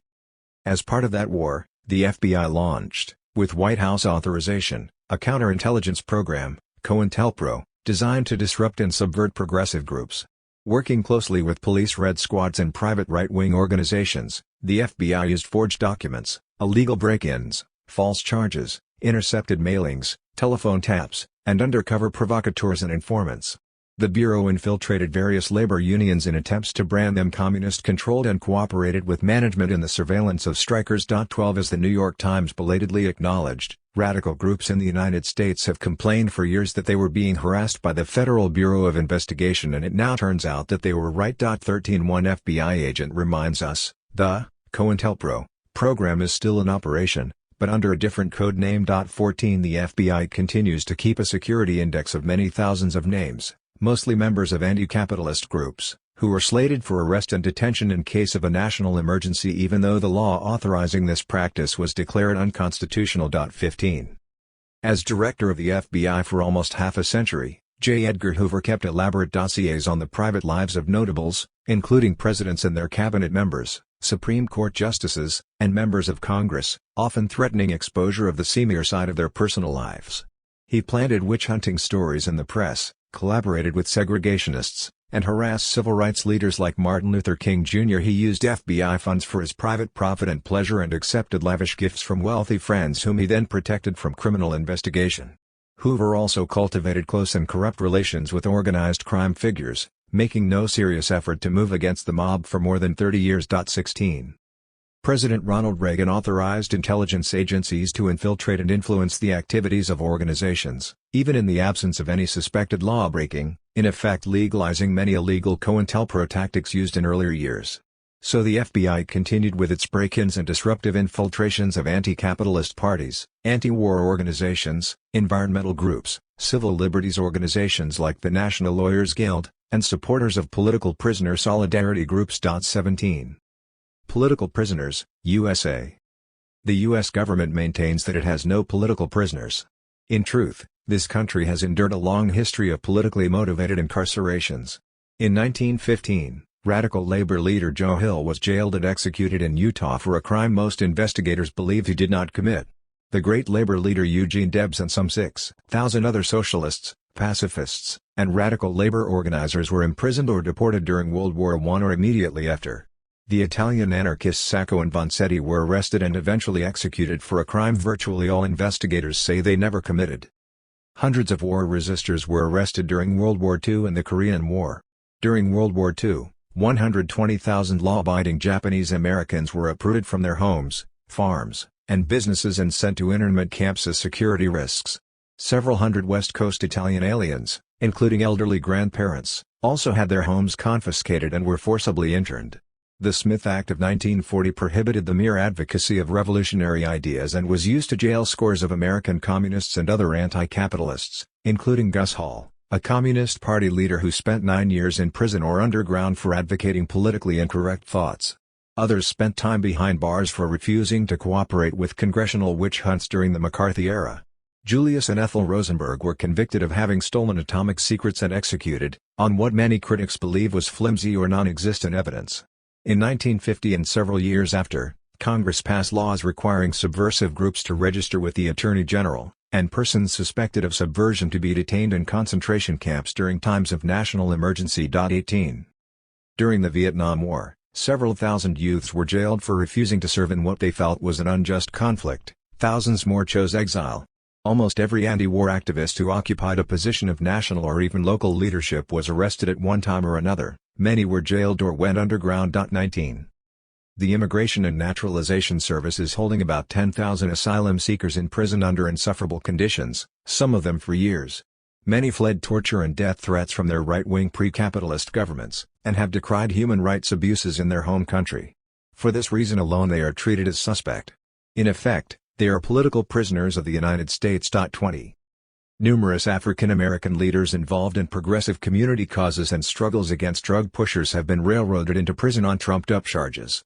Thus, after police planted heroin in his bookstore, Martin Sostre, an outspoken opponent of the heroin traffic, was sentenced to 30 years for drug dealing, on the word of a convict who later admitted that his testimony had been fabricated. Sostre served 9 years, mostly in solitary confinement. After much pressure from progressive groups, New York Governor Mario Cuomo granted him amnesty. 21. Frank Shuford, an African-American activist and anti-capitalist in Santa Ana, California, developed a number of community programs and helped people organize against drug dealers and their corrupt police allies. He was arrested for the shooting of 2 store clerks. Neither clerk identified him as the gunman and no material evidence was presented against him.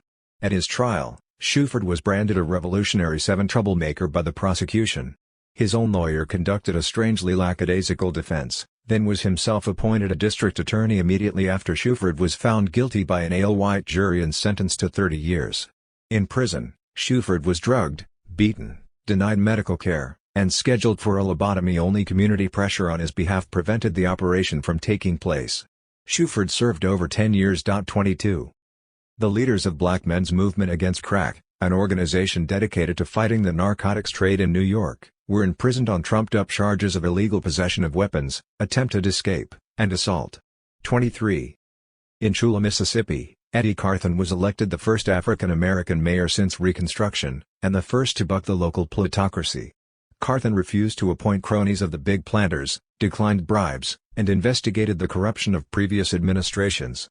He started programs for nutrition, health care, daycare, and housing rehabilitation for poor people.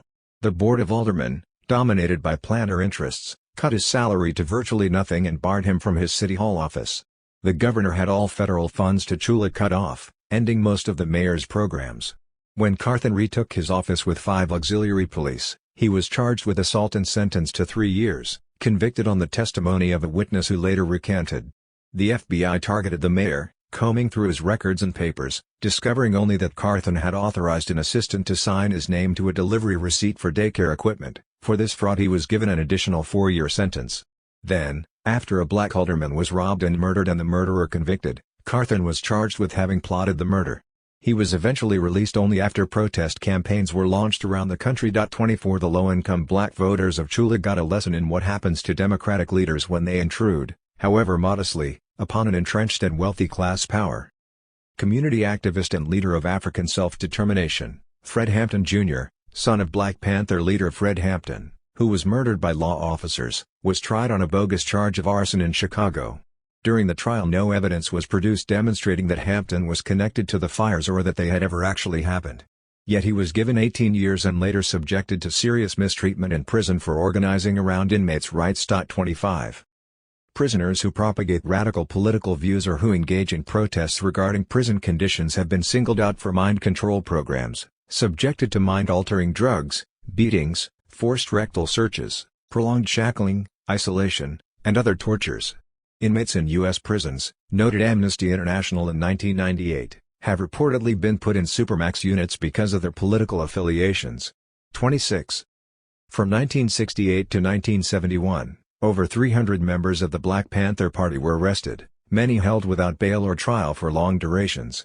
At least 10 former Panthers, convicted on fabricated evidence and testimony that was subsequently recanted, served 30 years each in prison. Still in prison as of 2000 are 3 Panthers, Herman Bell, Anthony Bottom, and Albert Washington, whose trial included perjured testimony and evidence suppressed by the prosecution. Panther leader Geronimo Pratt was charged with murdering a woman when he was a UCLA student. The FBI conveniently lost its surveillance records showing that Pratt was actually 400 miles away attending a Panther meeting in Oakland at the time of the murder. The FBI chose to let the real murderer go free in order to jail a political radical. Pratt finally had his conviction overturned in 1997, and was paid a settlement of $4.50 million. 27. There is the highly celebrated death row case of Mumia Abu-Jamal, ex-Panther, radio journalist, an articulate critic of social injustice and police brutality, who had been under police and FBI surveillance for years even though he had no criminal record. He was shot when trying to stop a cop from beating his brother. The officer doing the beating was killed by one of the bullets fired. In a deeply flawed trial, involving an incompetent defense, police perjury, and intimidated witnesses, Abu Jamal was convicted of murder, even though no ballistic evidence linked him to the shooting, and several eyewitnesses claimed that another man shot the cop and fled the scene. 28. Also imprisoned were members of the American Indian Movement, including Leonard Peltier, charged with shooting 2 FBI agents, and convicted on affidavits that the government now concedes were fabricated. Peltier has been incarcerated since. 197,629 still behind bars as of 2000 are members of the Black Liberation Army, the Republic of New Africa, a black separatist movement, the African People's Socialist Party, Chicano and North American anti-capitalist revolutionaries, community radical organizers, and peace activists. 30 Puerto Rican nationalists, who claim prisoner of war status, were given an average sentence of 67 years for seditious conspiracy, specifically, harboring beliefs about Puerto Rican independence and being members of a group that intended to overthrow the U.S. government and U.S. rule in Puerto Rico. 31. Sedition is defined as the incitement of resistance to lawful authority. The members of Plowshares, a peace group, jackhammered the concrete around a nuclear missile silo in Kansas in 1984. For this protest action, 11 of them were sentenced to 18 years in prison. Barbara Lawman, a white working-class woman once active in anti-racist organizing and in an underground anti-imperialist movement, was given 15 years for seditious conspiracy and threatened with additional sentences of 265 years. Another white woman, Linda Evans, organized so effectively against racism that the Louisiana Ku Klux Klan put her on its death list. To protect herself, she purchased guns using false identification. For this and for harboring a fugitive, Evans has been serving 45 years in prison. Susan Rosenberg and Tim Blunk, anti-capitalist activists, were each given 58 years for weapons possession and false identification. Marilyn Buck, who organized against the Vietnam War and aligned herself with the Black Liberation Movement, was convicted of conspiracy to oppose government policies through use of violence against government property, and sentenced to a total of 80 years in prison. 32. Silvia Beraldini, an Italian citizen, was an anti-war activist and sympathizer of Puerto Rican independence and black liberation. Refusing to testify before a grand jury, she was tried for conspiracy and criminal contempt and sentenced to 43 years. Along with Susan Rosenberg and Puerto Rican nationalist Alejandrina Torres, Beraldini was held for 2 years in the high-security unit at Lexington, Kentucky, enduring windowless cells, deprived of fresh air and human contact, and subjected to constant surveillance by a battery of cameras and hostile male guards. In time, their eyesight and health deteriorated. Beraldini underwent 2 operations for cancer. Torres suffered a heart attack. 33 Neither Lawman, Evans, Rosenberg, Blunt, Buck, Beraldini, Torres, nor others like them were ever convicted of harming anyone or anything. They were in prison not for what they had done but for who they were, revolutionary advocates and activists. In sum, political prisoners receive grossly disproportionate sentences, are routinely denied parole even when qualifying for it, and are subjected to isolation, behavior modification, brutality, and other specially punitive treatments. It is only through the determined efforts of support groups that some of them are eventually released short of serving their entire sentences. In December 1999, in Seattle, Washington, a major demonstration involving over 80,000 trade unionists, environmentalists, and progressives of all stripes was launched against a meeting of the World Trade Organization, WTO, the internationalist capitalist organization that fosters free market oligarchy, ruled by the elite few, over democratic sovereignty. 34 In early 2000, another major demonstration, this time against the International Monetary Fund, IMF, and World Bank took place in Washington, D.C., followed by large demonstrations that summer in Philadelphia against the Republican Presidential Nominating Convention, and in Los Angeles against the Democratic Convention. In each instance, police acted repressively, closing down protest offices on flimsy excuses, beating, gassing, and arresting hundreds of nonviolent protesters without justifiable cause in preemptive raids. In Philadelphia, one protest leader was held on $1 million bail, later reduced to $100,000. Charges against him were eventually dropped for lack of evidence. 35. Of the Washington protest, a participant noted that the D.C. police force can't seem to get its act together to fight crime and responds to citizen calls at a leisurely pace, Yet it can turn out in heavily equipped massive numbers to squelch largely peaceful demonstrations, even breaking up training sessions in which protesters teach themselves how to organize legally and effectively. Where are all those cops the rest of the year when we need them? He asked. 36 The same might be said of police in other cities. They seem so much more capable and energized when attacking protesters than when confronting mobsters. Political murder, USA. During the Vietnam War, anti-war protesters were attacked by police on dozens of campuses throughout the country and in major demonstrations. In Orangeburg, South Carolina, police fired into a peaceful campus demonstration, killing 3 African American students and wounding 27 others. Ohio National Guardsmen killed 4 Caucasian students and maimed 2 others who were participating in an anti-war protest at Kent State University. 10 days later, at the all-black Jackson State College in Mississippi, police opened fire into a women's dormitory where protesting students had congregated, killing 2 and wounding a dozen others. 37 In these and other incidents, law enforcers whose lives were never in danger used lethal force against unarmed protesters. Impartial investigations by the very authorities responsible for the killings exonerated the uniformed murderers. Police attacked the Black Panther Party, a Marxist revolutionary organization, in more than 10 cities, wrecking offices, stealing thousands of dollars in funds, and arresting, beating, and shooting occupants in planned operations, coordinated with the FBI. At least 34 Panthers were murdered by police by the early 1970s, including Chicago leader Fred Hampton, who was shot while asleep in his bed. A paramilitary peacekeeping force, established by the U.S. Bureau of Indian Affairs under FBI direction, carried out a terrorist campaign on the Pine Ridge Reservation that was directly responsible for more than 60 deaths and for hundreds of assaults of supporters of the American Indian Movement. 38.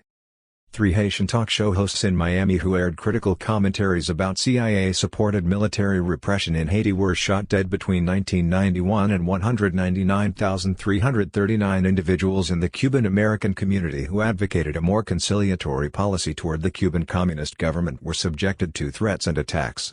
An anti-socialist Cuban exile terrorist group claimed credit for some 21 bombings between 1975 and 1980 and for the murder of a Cuban diplomat in New York. The group escaped arrest in all but 2 instances. A car bombing in Miami that cost a Cuban radio news director both his legs also remains unsolved. When the Center for Cuban Studies was destroyed by a bomb, police questioned the center's director about leftist radicals, while doing nothing about the Cuban exile group that openly claimed credit for the bombing. 40. In the United States between 1981 and 1987, there were 11 fatal shootings of Vietnamese publishers, journalists, and activists who had advocated normalized relations with the Communist government of Vietnam. In each instance, the U.S.-based Vietnamese Organization to Exterminate Communists and Restore the Nation, Voicron, claimed responsibility. One of Voicron's victims, a publisher of a Vietnamese-language weekly, survived his shooting and identified the gunman, a leader of a Vietnamese extortion gang. The assailant was convicted, but the conviction was reversed at the prosecutor's request because he had no prior criminal record in this country. The police and FBI repeatedly claimed that such attacks were unrelated and devoid of a political motive, despite Voicron's communiques claiming responsibility. In 1987, after a bombing that killed a Vietnamese-language publisher in Garden Grove, California, the FBI belatedly began investigating to determine whether a pattern of terrorism is emerging. 41. There is the strange case of Professor Edward Cooperman, an American, who was shot in his office at California State University, Fullerton. As founder of an organization advocating scientific cooperation with Vietnam, Cooperman had received death threats. Lam Van Min, a Vietnamese emigre and Cooperman's former student, admitted witnessing the professor's death and was arrested. As he tells it, Cooperman produced a gun that accidentally discharged and killed him. Min left in a panic, for some reason taking the gun with him. He then took a female friend to a movie, after which he returned to the office and placed the gun in Cooperman's hand.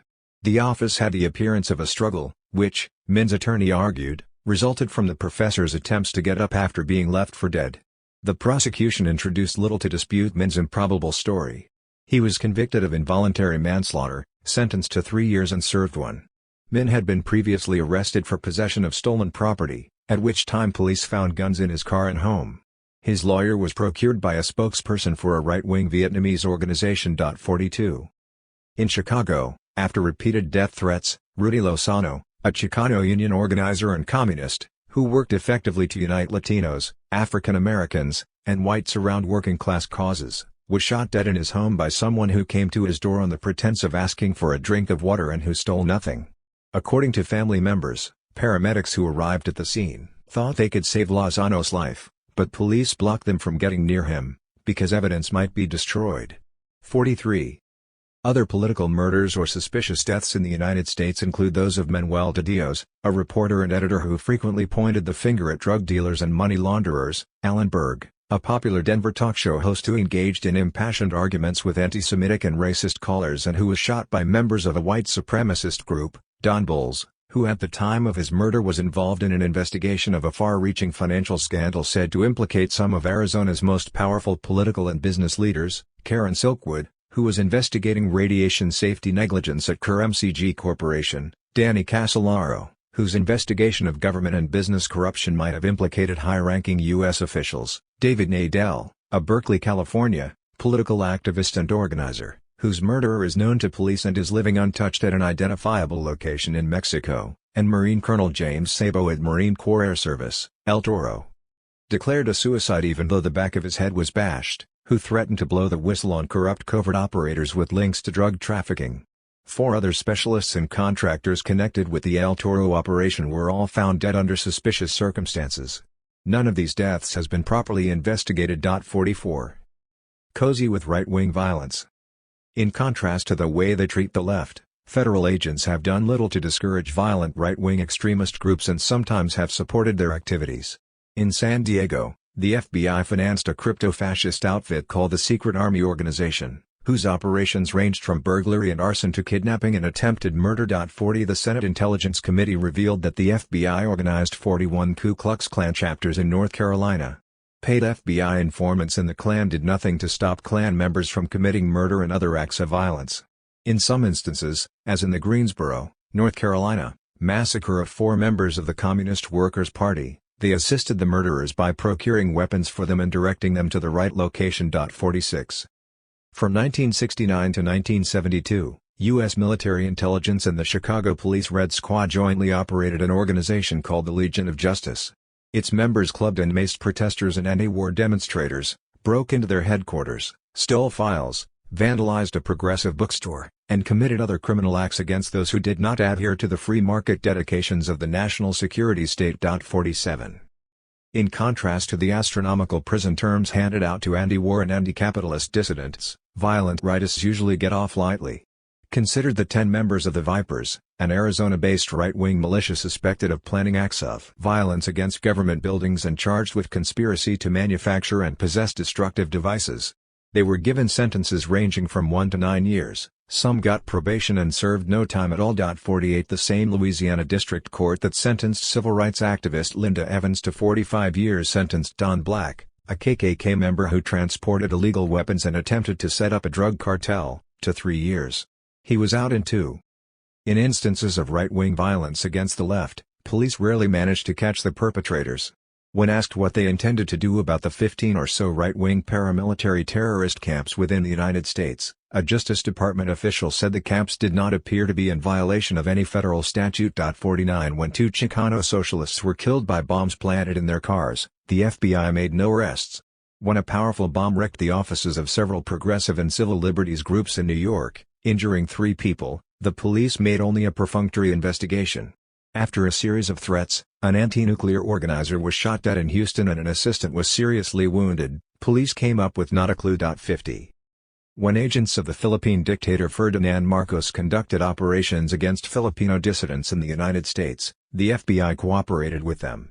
One known FBI informant admitted to having witnessed the murder of 2 Filipino union leaders who were prominent in the anti-Marcos movement in the United States. The FBI refused to release hundreds of documents relating to the case. 51. The FBI also cooperated with El Salvador's security forces, supplying them with the names of Salvadoran refugees who were about to be deported from the United States so that Salvadoran security forces could apprehend them upon their return, some to face certain torture and death. Salvadoran activists in this country have endured assaults, kidnappings, death threats, car smashings, and apartment break-ins. The police hardly bestirred themselves, making no serious attempt to investigate. 52. The FBI was quick to make arrests when environmentalists Judy Bari and Darrell Cherney were seriously injured by a car bomb in 1990. They arrested Bari and Cherney, calling them radical activists, charging that the bomb must have belonged to them.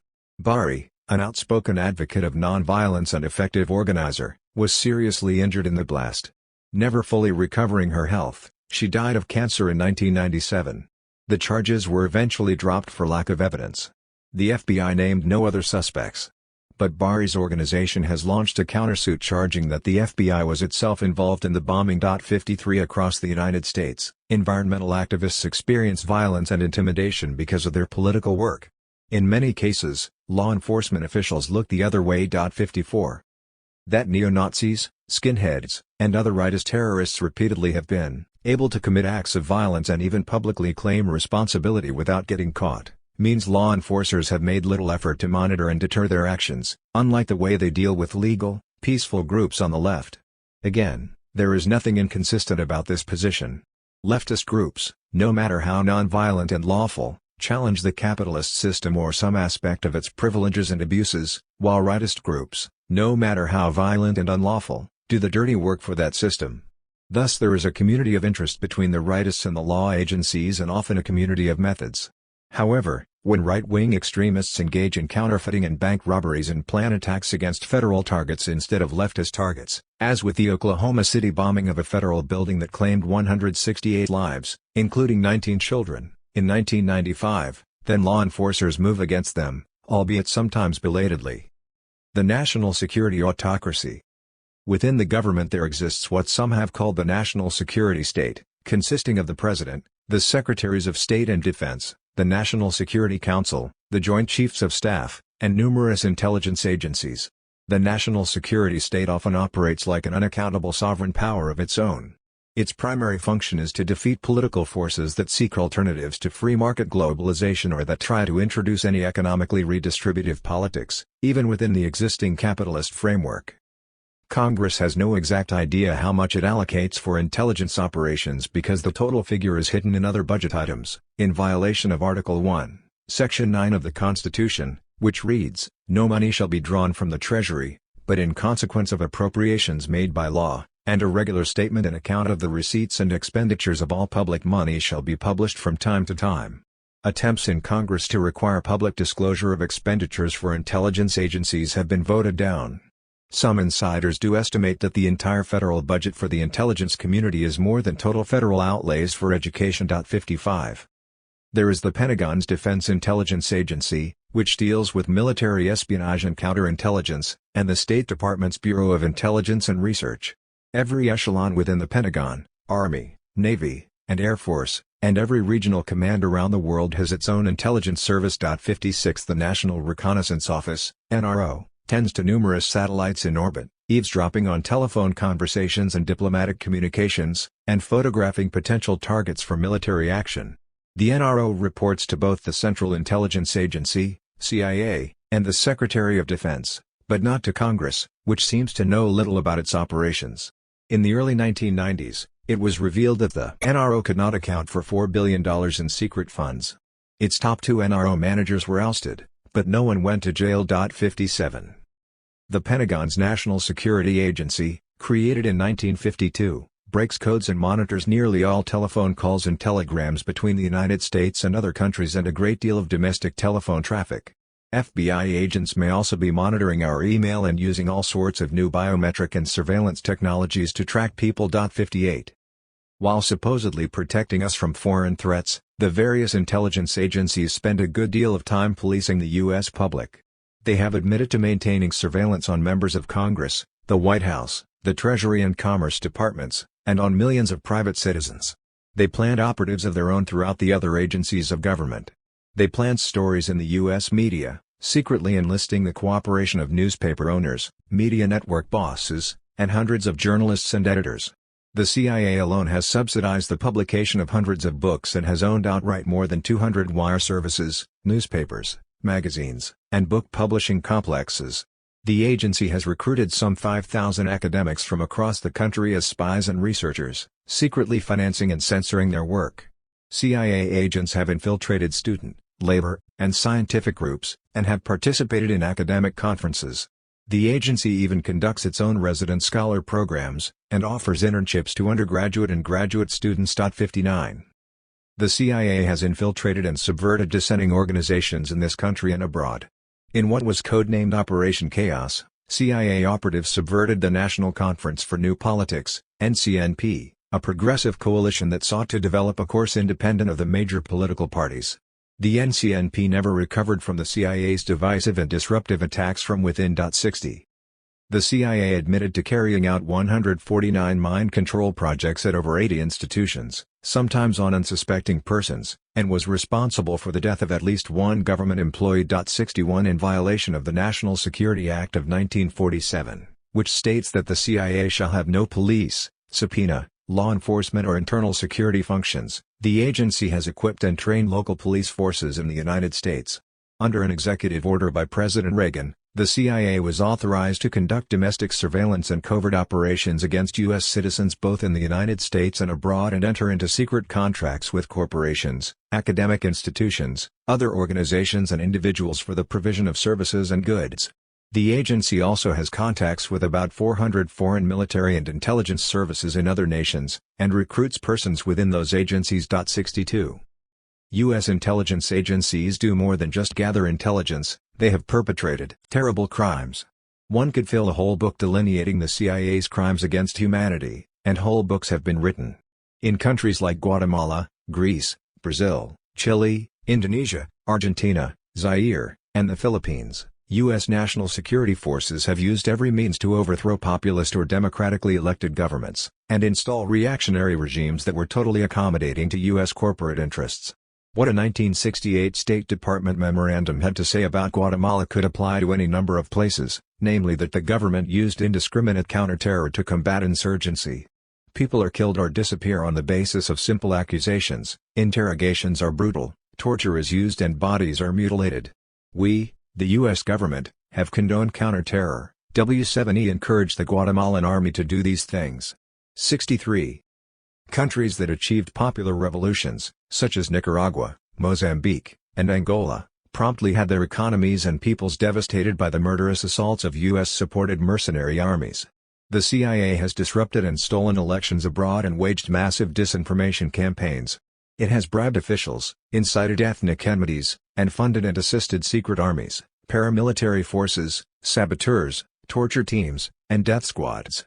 It has pursued destabilization and assassination campaigns against labor unions, and peasant, religious, and student organizations in numerous nations. 64 Consider a few examples.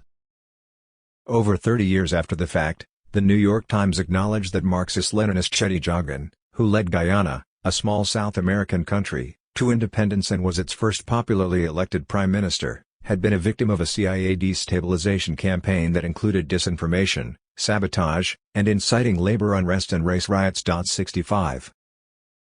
The Intelligence Oversight Board, a presidential panel, charged the CIA with knowingly hiring a number of Guatemalan military officers suspected of political assassinations, extrajudicial killings, kidnapping and torture. 66. A 14-month investigation of Honduras by the Baltimore Sun revealed that hundreds of citizens were kidnapped, tortured and killed in the 1980s by a secret army unit trained and supported by the Central Intelligence Agency. 67. As of 2000, the CIA continued to supply right-wing rebels in Angola with arms and supplies to pursue their war of attrition after their leader Jonas Savimbi lost the election, a war that has lasted 25 years and taken over 2 million lives. All the while the agency denied to congressional committees that arms were being shipped to the Angolan rebels. 68. The former leader of Haiti's most feared right-wing paramilitary group, FRAF, admitted that he was a paid agent of the CIA. FRAF has been charged with murdering thousands of democratic activists in Haiti. Another Haitian junta leader, trained by the U.S. military and connected to a CIA-supported security agency in Haiti, Joseph Michel Francois, supervised death squads and vigilante gangs. He was charged with smuggling tons of cocaine into the United States. A third Haitian leader, Emmanuel Constant, founder of FRAF and accused of supervising murders, rapes and torture of supporters of democracy, was released from U.S. custody instead of being deported back to Haiti to face charges, a decision made for reasons that were primarily political not legal. 69. As of late 2000, The new and fragile democracy in Haiti was being destabilized through a wave of murders and robberies by shadowy right-wing death squads. U.S. officials refused to release some 160,000 government documents they spirited from Haiti to Washington in 1994, containing names and information about the death squads. 70. A federal judge ordered a retired Guatemalan General Hector Gramajo to pay $47.5 million to an American nun who was raped and tortured by troops under his command. Gramajo, who led a scorched-earth military campaign that killed tens of thousands of villagers, claimed close contacts with the CIA when he was on active duty. 71. CIA training manuals unearthed by a Freedom of Information lawsuit revealed that the agency taught methods of torture to Central American and other Third World military, such as electric shock, water torture, sleep, food, and sensory deprivation, and psychological torture such as forcing victims to witness the torture of loved ones, including children. Other CIA manuals taught methods of assassination. 72. Torture has become an American export. In 1991 to 1993, according to Amnesty International, the U.S. Commerce Department issued over 350 export licenses worth more than $27 million for thumbscrews, leg irons, shackles, stun guns, and electroshock instruments, specifically designed implements of torture, along with police equipment, much of it to countries with dismal human rights records. 73. Released CIA documents disclose that the agency maintained a clandestine biological warfare program targeting the populations and crops of a number of countries, including North Korea, Vietnam, Laos, Panama, and Cuba. The agency deployed weather modification technology to desecrate Cuba's sugar crops, and a virus that caused African swine fever, the first such infection in the Americas, forcing the slaughter of 500,000 pigs in Cuba to prevent a widespread epidemic among the human population. The CIA is also charged with causing an epidemic of dengue hemorrhagic fever, transmitted by mosquitoes, afflicting some 300,000 people, killing 57 Cuban adults and 101 children, the first major epidemic of dengue in the Western Hemisphere. After a U.S. crop duster plane intruded upon Cuban airspace and repeatedly sprayed areas of Matanzas province, an infestation of Thrips palmicuri, an insect never before found in Cuba, inflicted tremendous damage to crops in Matanzas. In 1997, Cuba presented a report to the United Nations charging Washington with biological aggression. 74. It has been recently revealed that the U.S. government granted immunity to scientists of the notorious Japanese biological warfare outfit, Unit 731. Part of the Japanese military during World War II, Unit 731 had developed methods of creating plagues, and had conducted frightful human experiments in China and elsewhere, including vivisections, with and without anesthesia. Evidence indicates that the U.S. military very likely used Unit 731 scientists during the Korean War, 1950 to 1953, to create a hemorrhagic fever epidemic, a disease previously unknown in Korea. Both the North Korean and Chinese governments lodged charges of bacteriological warfare against Washington. The U.S. also used Unit 731 research on dioxin for its defoliation campaign during the Vietnam War. 75. CIA, Capitalism's International Army or Cocaine Import Agency?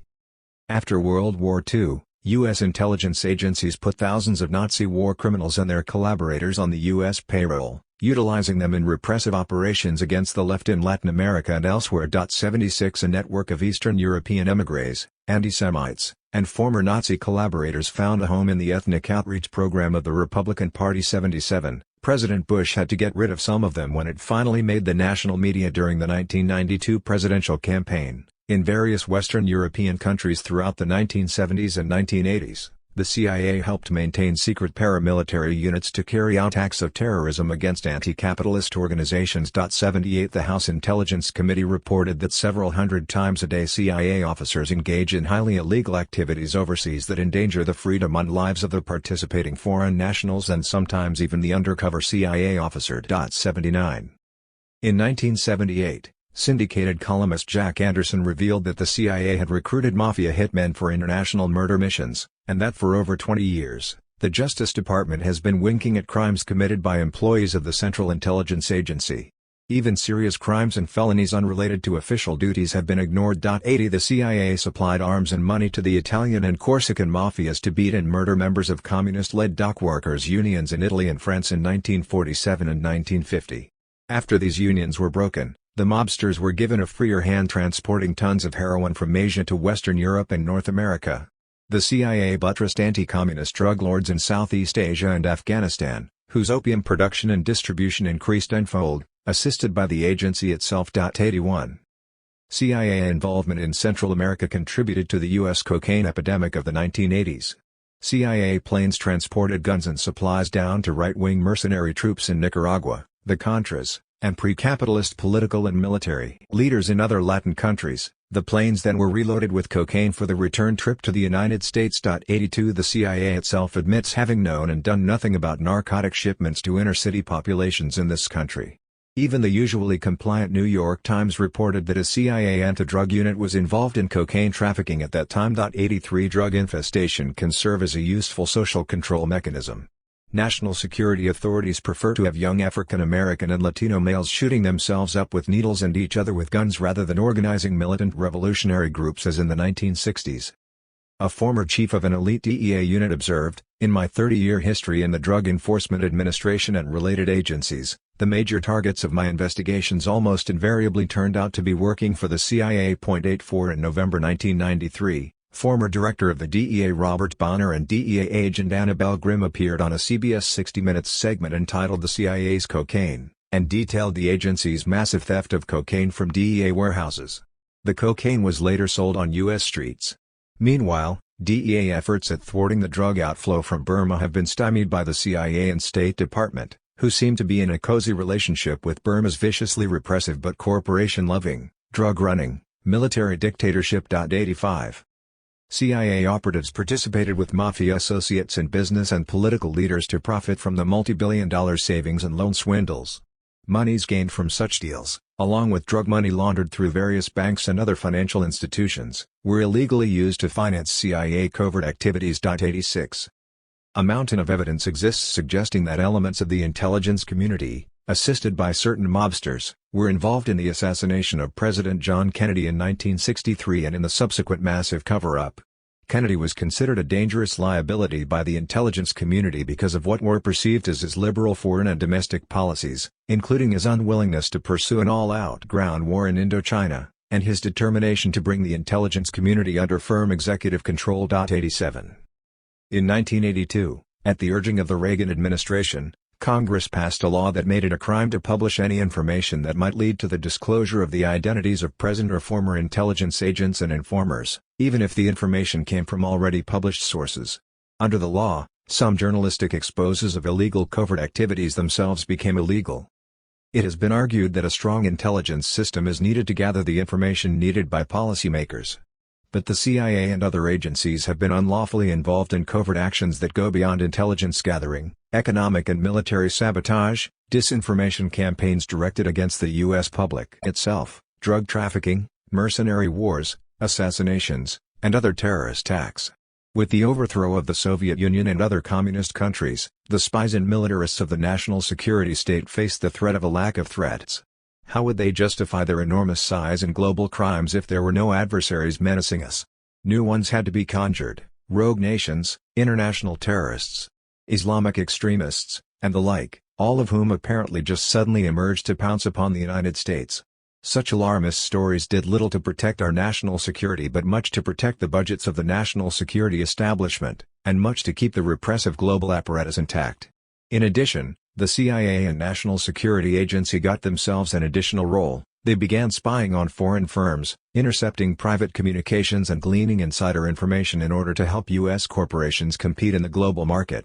Now the agency works even more directly on behalf of the transnational corporations. 88. Watergate and Iran-Contra. In June 1972, a group of ex-CIA agents were caught breaking into the Democratic Party headquarters in the Watergate building in Washington, D.C. The burglary was part of an extensive campaign directed by members of President Nixon's White House staff, involving electoral sabotage, wiretapping, theft of private records, and illegal use of campaign funds. It was subsequently revealed that Nixon himself was involved in the Watergate skullduggery and its related cover-up activities. Facing impeachment, he resigned from office. Vice President Gerald Ford succeeded to the presidency and promptly pardoned Nixon for all crimes relating to Watergate, including any that might come to light at some future time. Members of the administration found guilty in the Watergate affair were given relatively light sentences. Nixon never served a day in jail and retired on his presidential pension.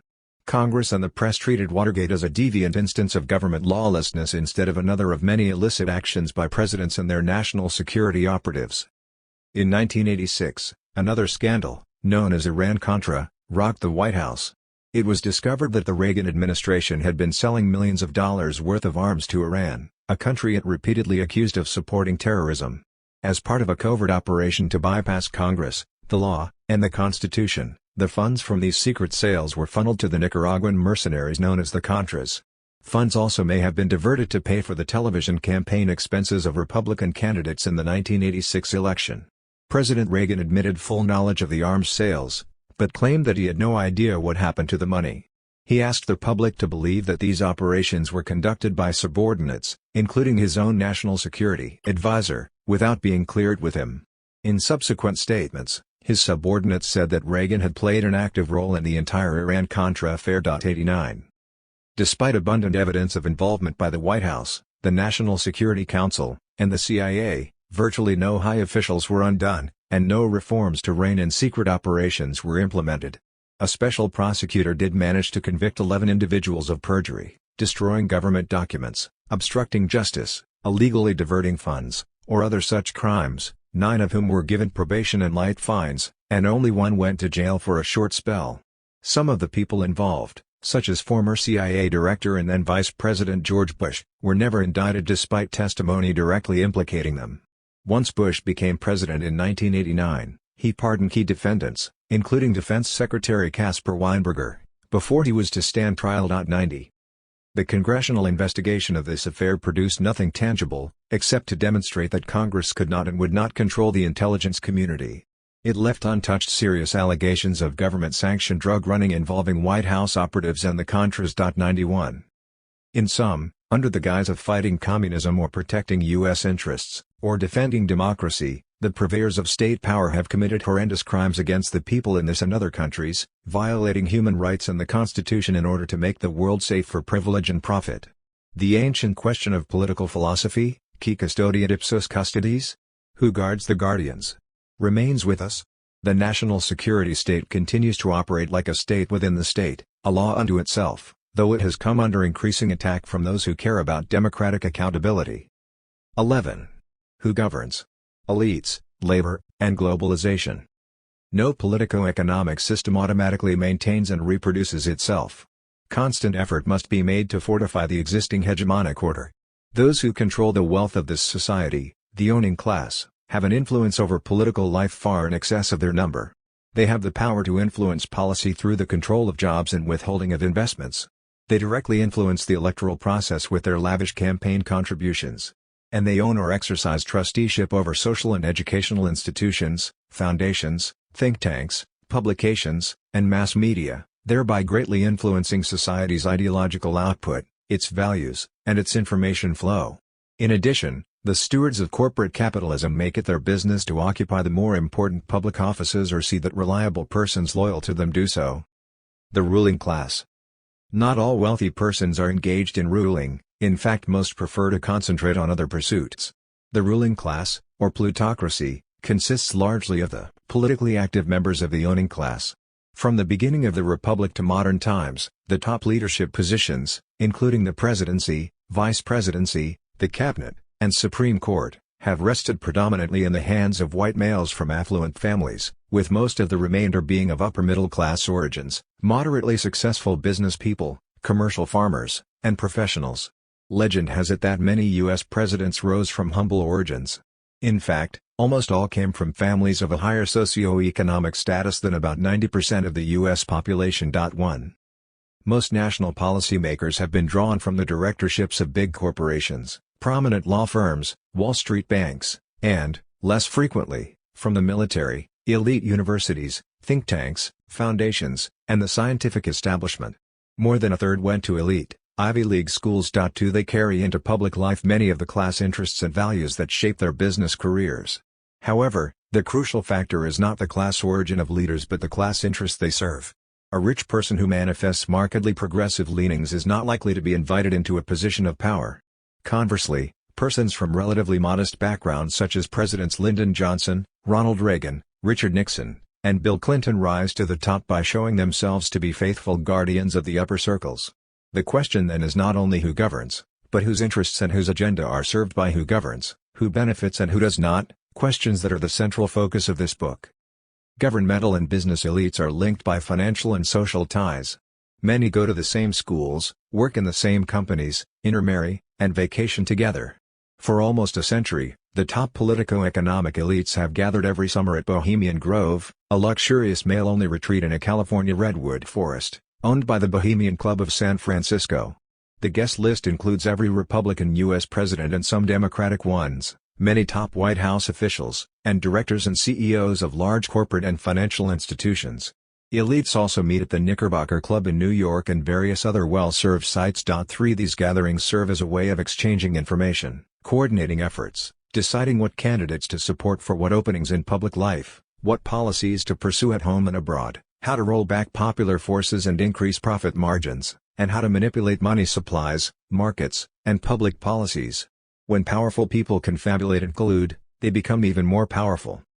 Policy advisory groups, with their interlocking network of corporate and political notables, play an unofficial but influential role in recruiting suitable decision-makers for leadership posts during both Democratic and Republican administrations. One of the more prominent of these is the Council on Foreign Relations, CFR, started in 1918 and consisting primarily of prominent individuals drawn from finance, industry, and government. The CFR has some 1,450 members, almost half of whom come from families of inherited wealth and are listed in the social register. Over 60% are corporate lawyers, executives, or bankers, including representatives from the Rockefeller, Morgan, and DuPont groups. The private companies that have had the most CFR members are Morgan Guaranty Trust, Chase Manhattan Bank, Citibank, and IBM. In recent decades, CFR members have included U.S. presidents, secretaries of state and defense and other White House cabinet members in their top officers, members of the Joint Chiefs of Staff, CIA directors, federal judges, Federal Reserve officers, scores of U.S. ambassadors, key members of Congress, executives and directors of almost all the major banks and leading corporations, numerous college and university presidents, and publishers, editors, and opinion makers from every major news organization in the United States. For many of the more influential CFR members have done revolving door service in government and business. So, at one time or another John McCone, for instance, was a director of Standard Oil of California, ITT, and other large corporations, and alternately Undersecretary of the Air Force, Deputy to the Secretary of Defense, Chair of the Atomic Energy Commission, and Director of the CIA. The Council on Foreign Relations has been a major force in creating the Marshall Plan, the International Monetary Fund, and the World Bank. It advocated a strategic nuclear arsenal, U.S. global interventionism after World War II, military action in Guatemala, military escalation in South Vietnam, and eventual diplomatic relations with China. In 1980, the CFR strongly recommended a sharp rise in military spending and a harder line toward the Soviets. All these positions were eventually adopted by whomever occupied the White House. 5. Some CFR members also belong to the Trilateral Commission, an assemblage of political and business leaders from the major industrial countries, initiated by David Rockefeller for the purpose of coordinating and protecting international capitalism in a changing world. Another ruling class organization is the Committee for Economic Development, CED, composed of about 200 U.S. business leaders. The CED produces policy statements on a range of domestic and international issues, a number of which bear a striking similarity to government policies that are subsequently enacted.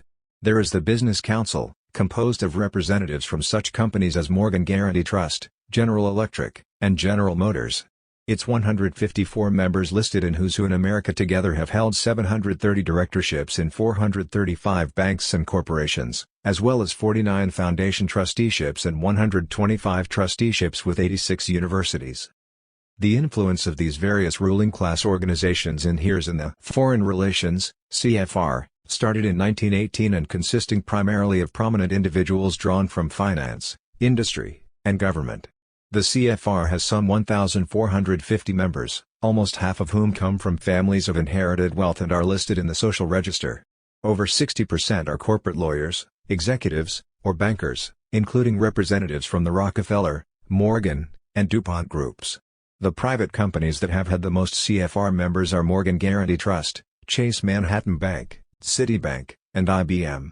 In recent decades, CFR members have included U.S. presidents, secretaries of state and defense and other White House cabinet members in their top officers, members of the Joint Chiefs of Staff, CIA directors, federal judges, Federal Reserve officers, scores of U.S. ambassadors, key members of Congress, executives and directors of almost all the major banks and leading corporations, numerous college and university presidents, and publishers, editors, and opinion makers from every major news organization in the United States. For many of the more influential CFR members have done revolving door service in government and business. So, at one time or another, John McCone, for instance, was a director of Standard Oil of California, ITT, and other large corporations, and alternately Undersecretary of the Air Force, Deputy to the Secretary of Defense, Chair of the Atomic Energy Commission, and Director of the CIA. The Council on Foreign Relations has been a major force in creating the Marshall Plan, the International Monetary Fund, and the World Bank. It advocated a strategic nuclear arsenal, U.S. global interventionism after World War II, military action in Guatemala, military escalation in South Vietnam, and eventual diplomatic relations with China. In 1980, the CFR strongly recommended a sharp rise in military spending and a harder line toward the Soviets. All these positions were eventually adopted by whomever occupied the White House. 5. Some CFR members also belong to the Trilateral Commission, an assemblage of political and business leaders from the major industrial countries, initiated by David Rockefeller for the purpose of coordinating and protecting international capitalism in a changing world. Another ruling class organization is the Committee for Economic Development, CED, composed of about 200 U.S. business leaders. The CED produces policy statements on a range of domestic and international issues, a number of which bear a striking similarity to government policies that are subsequently enacted. There is the Business Council, composed of representatives from such companies as Morgan Guaranty Trust, General Electric, and General Motors. Its 154 members listed in Who's Who in America together have held 730 directorships in 435 banks and corporations, as well as 49 foundation trusteeships and 125 trusteeships with 86 universities. The influence of these various ruling class organizations inheres in the labor with big business, thereby leaving the impression that political power is pluralistically distributed among countervailing forces. In reality, government has historically been friendly to business and hostile to labor. Historically, the capitalist state's raison d'etre is to secure the interests of the wealthy propertied class. State security agencies such as the Federal Bureau of Investigation, FBI, have a history of spying on unions, sometimes in cooperation with management. 11 While labor can sometimes play an effective role in support of social legislation, it usually cannot match business in material resources and political muscle. Total corporate profits are hundreds of times greater than the total income of labor unions. And few if any labor leaders are given top decision-making posts in government. Corporate spokespersons tell us that labor unions are corrupt, unpopular, harmful, and too powerful. The truth is something else. In 1935, working people won a major victory when a federal law was passed setting up the National Labor Relations Board, NLRB, as an independent federal agency intended to protect labor's right to collective bargaining. In the years that followed, union membership increased dramatically and workers across the country made wage gains amounting to billions of dollars. Then, in 1947, a Republican-controlled Congress passed the Taft-Hartley Act, which imposed restrictions on strikes, boycotts, and labor organizing, leading to a decline in union membership from 35% of the workforce to about 14% by 2000. If we don't count public employees and consider only the private sector, union membership is only 10.2%. Lower than it was in 1932 before the New Deal. 12. More than 1,000 consulting firms doing a $500 million yearly business teach companies how to prevent workers from organizing and how to get rid of existing unions. During union election drives, management can interfere in the organizing process, propagandizing workers as a captive audience, and plying them with gifts and promises in order to induce an anti-union vote. In contrast, union organizers are prohibited from giving gifts to workers and denied access to the worksite. Management can threaten to move the plant if a union is voted in. Workers are frequently and unlawfully fired for attempting to organize, although management always gives other reasons, such as poor performance. The NLRB follows the rule that if there is any business reason for firing a worker unrelated to union activity, then termination is legal. 13. Bosses can use NLRB procedures to delay elections for months, even years. When unions do win recognition, management may refuse to negotiate a contract and will challenge the election results in the courts. The NLRB will sometimes spend years investigating minor or frivolous management charges. By the time the company is ordered to bargain, many union supporters may have quit or been fired, while new employees are being screened for union sympathy. And after bargaining begins, the company still can resist reaching an acceptable contract agreement. 14. Sometimes management may refuse to renew an existing contract when it expires. It may deliberately close its doors, forcing workers out in what is known as a lockout.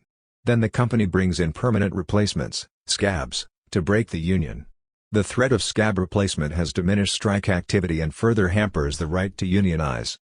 Sometimes a climate of violence and fear is sowed by company bosses, assisted by armed thugs and complicit law officers, as happened during the United Farm Workers (UFW) efforts to organize strawberry workers in 1998. It was enough to cause the UFW to boycott the union election. So the right to represent the strawberry workers went to a company union that had not existed a few weeks earlier and had no agenda, no list of demands on behalf of the workers, and no organizing strategy beyond defeating the UFW. 15. By margin of 60 to 23%, U.S. residents believe unions have been good for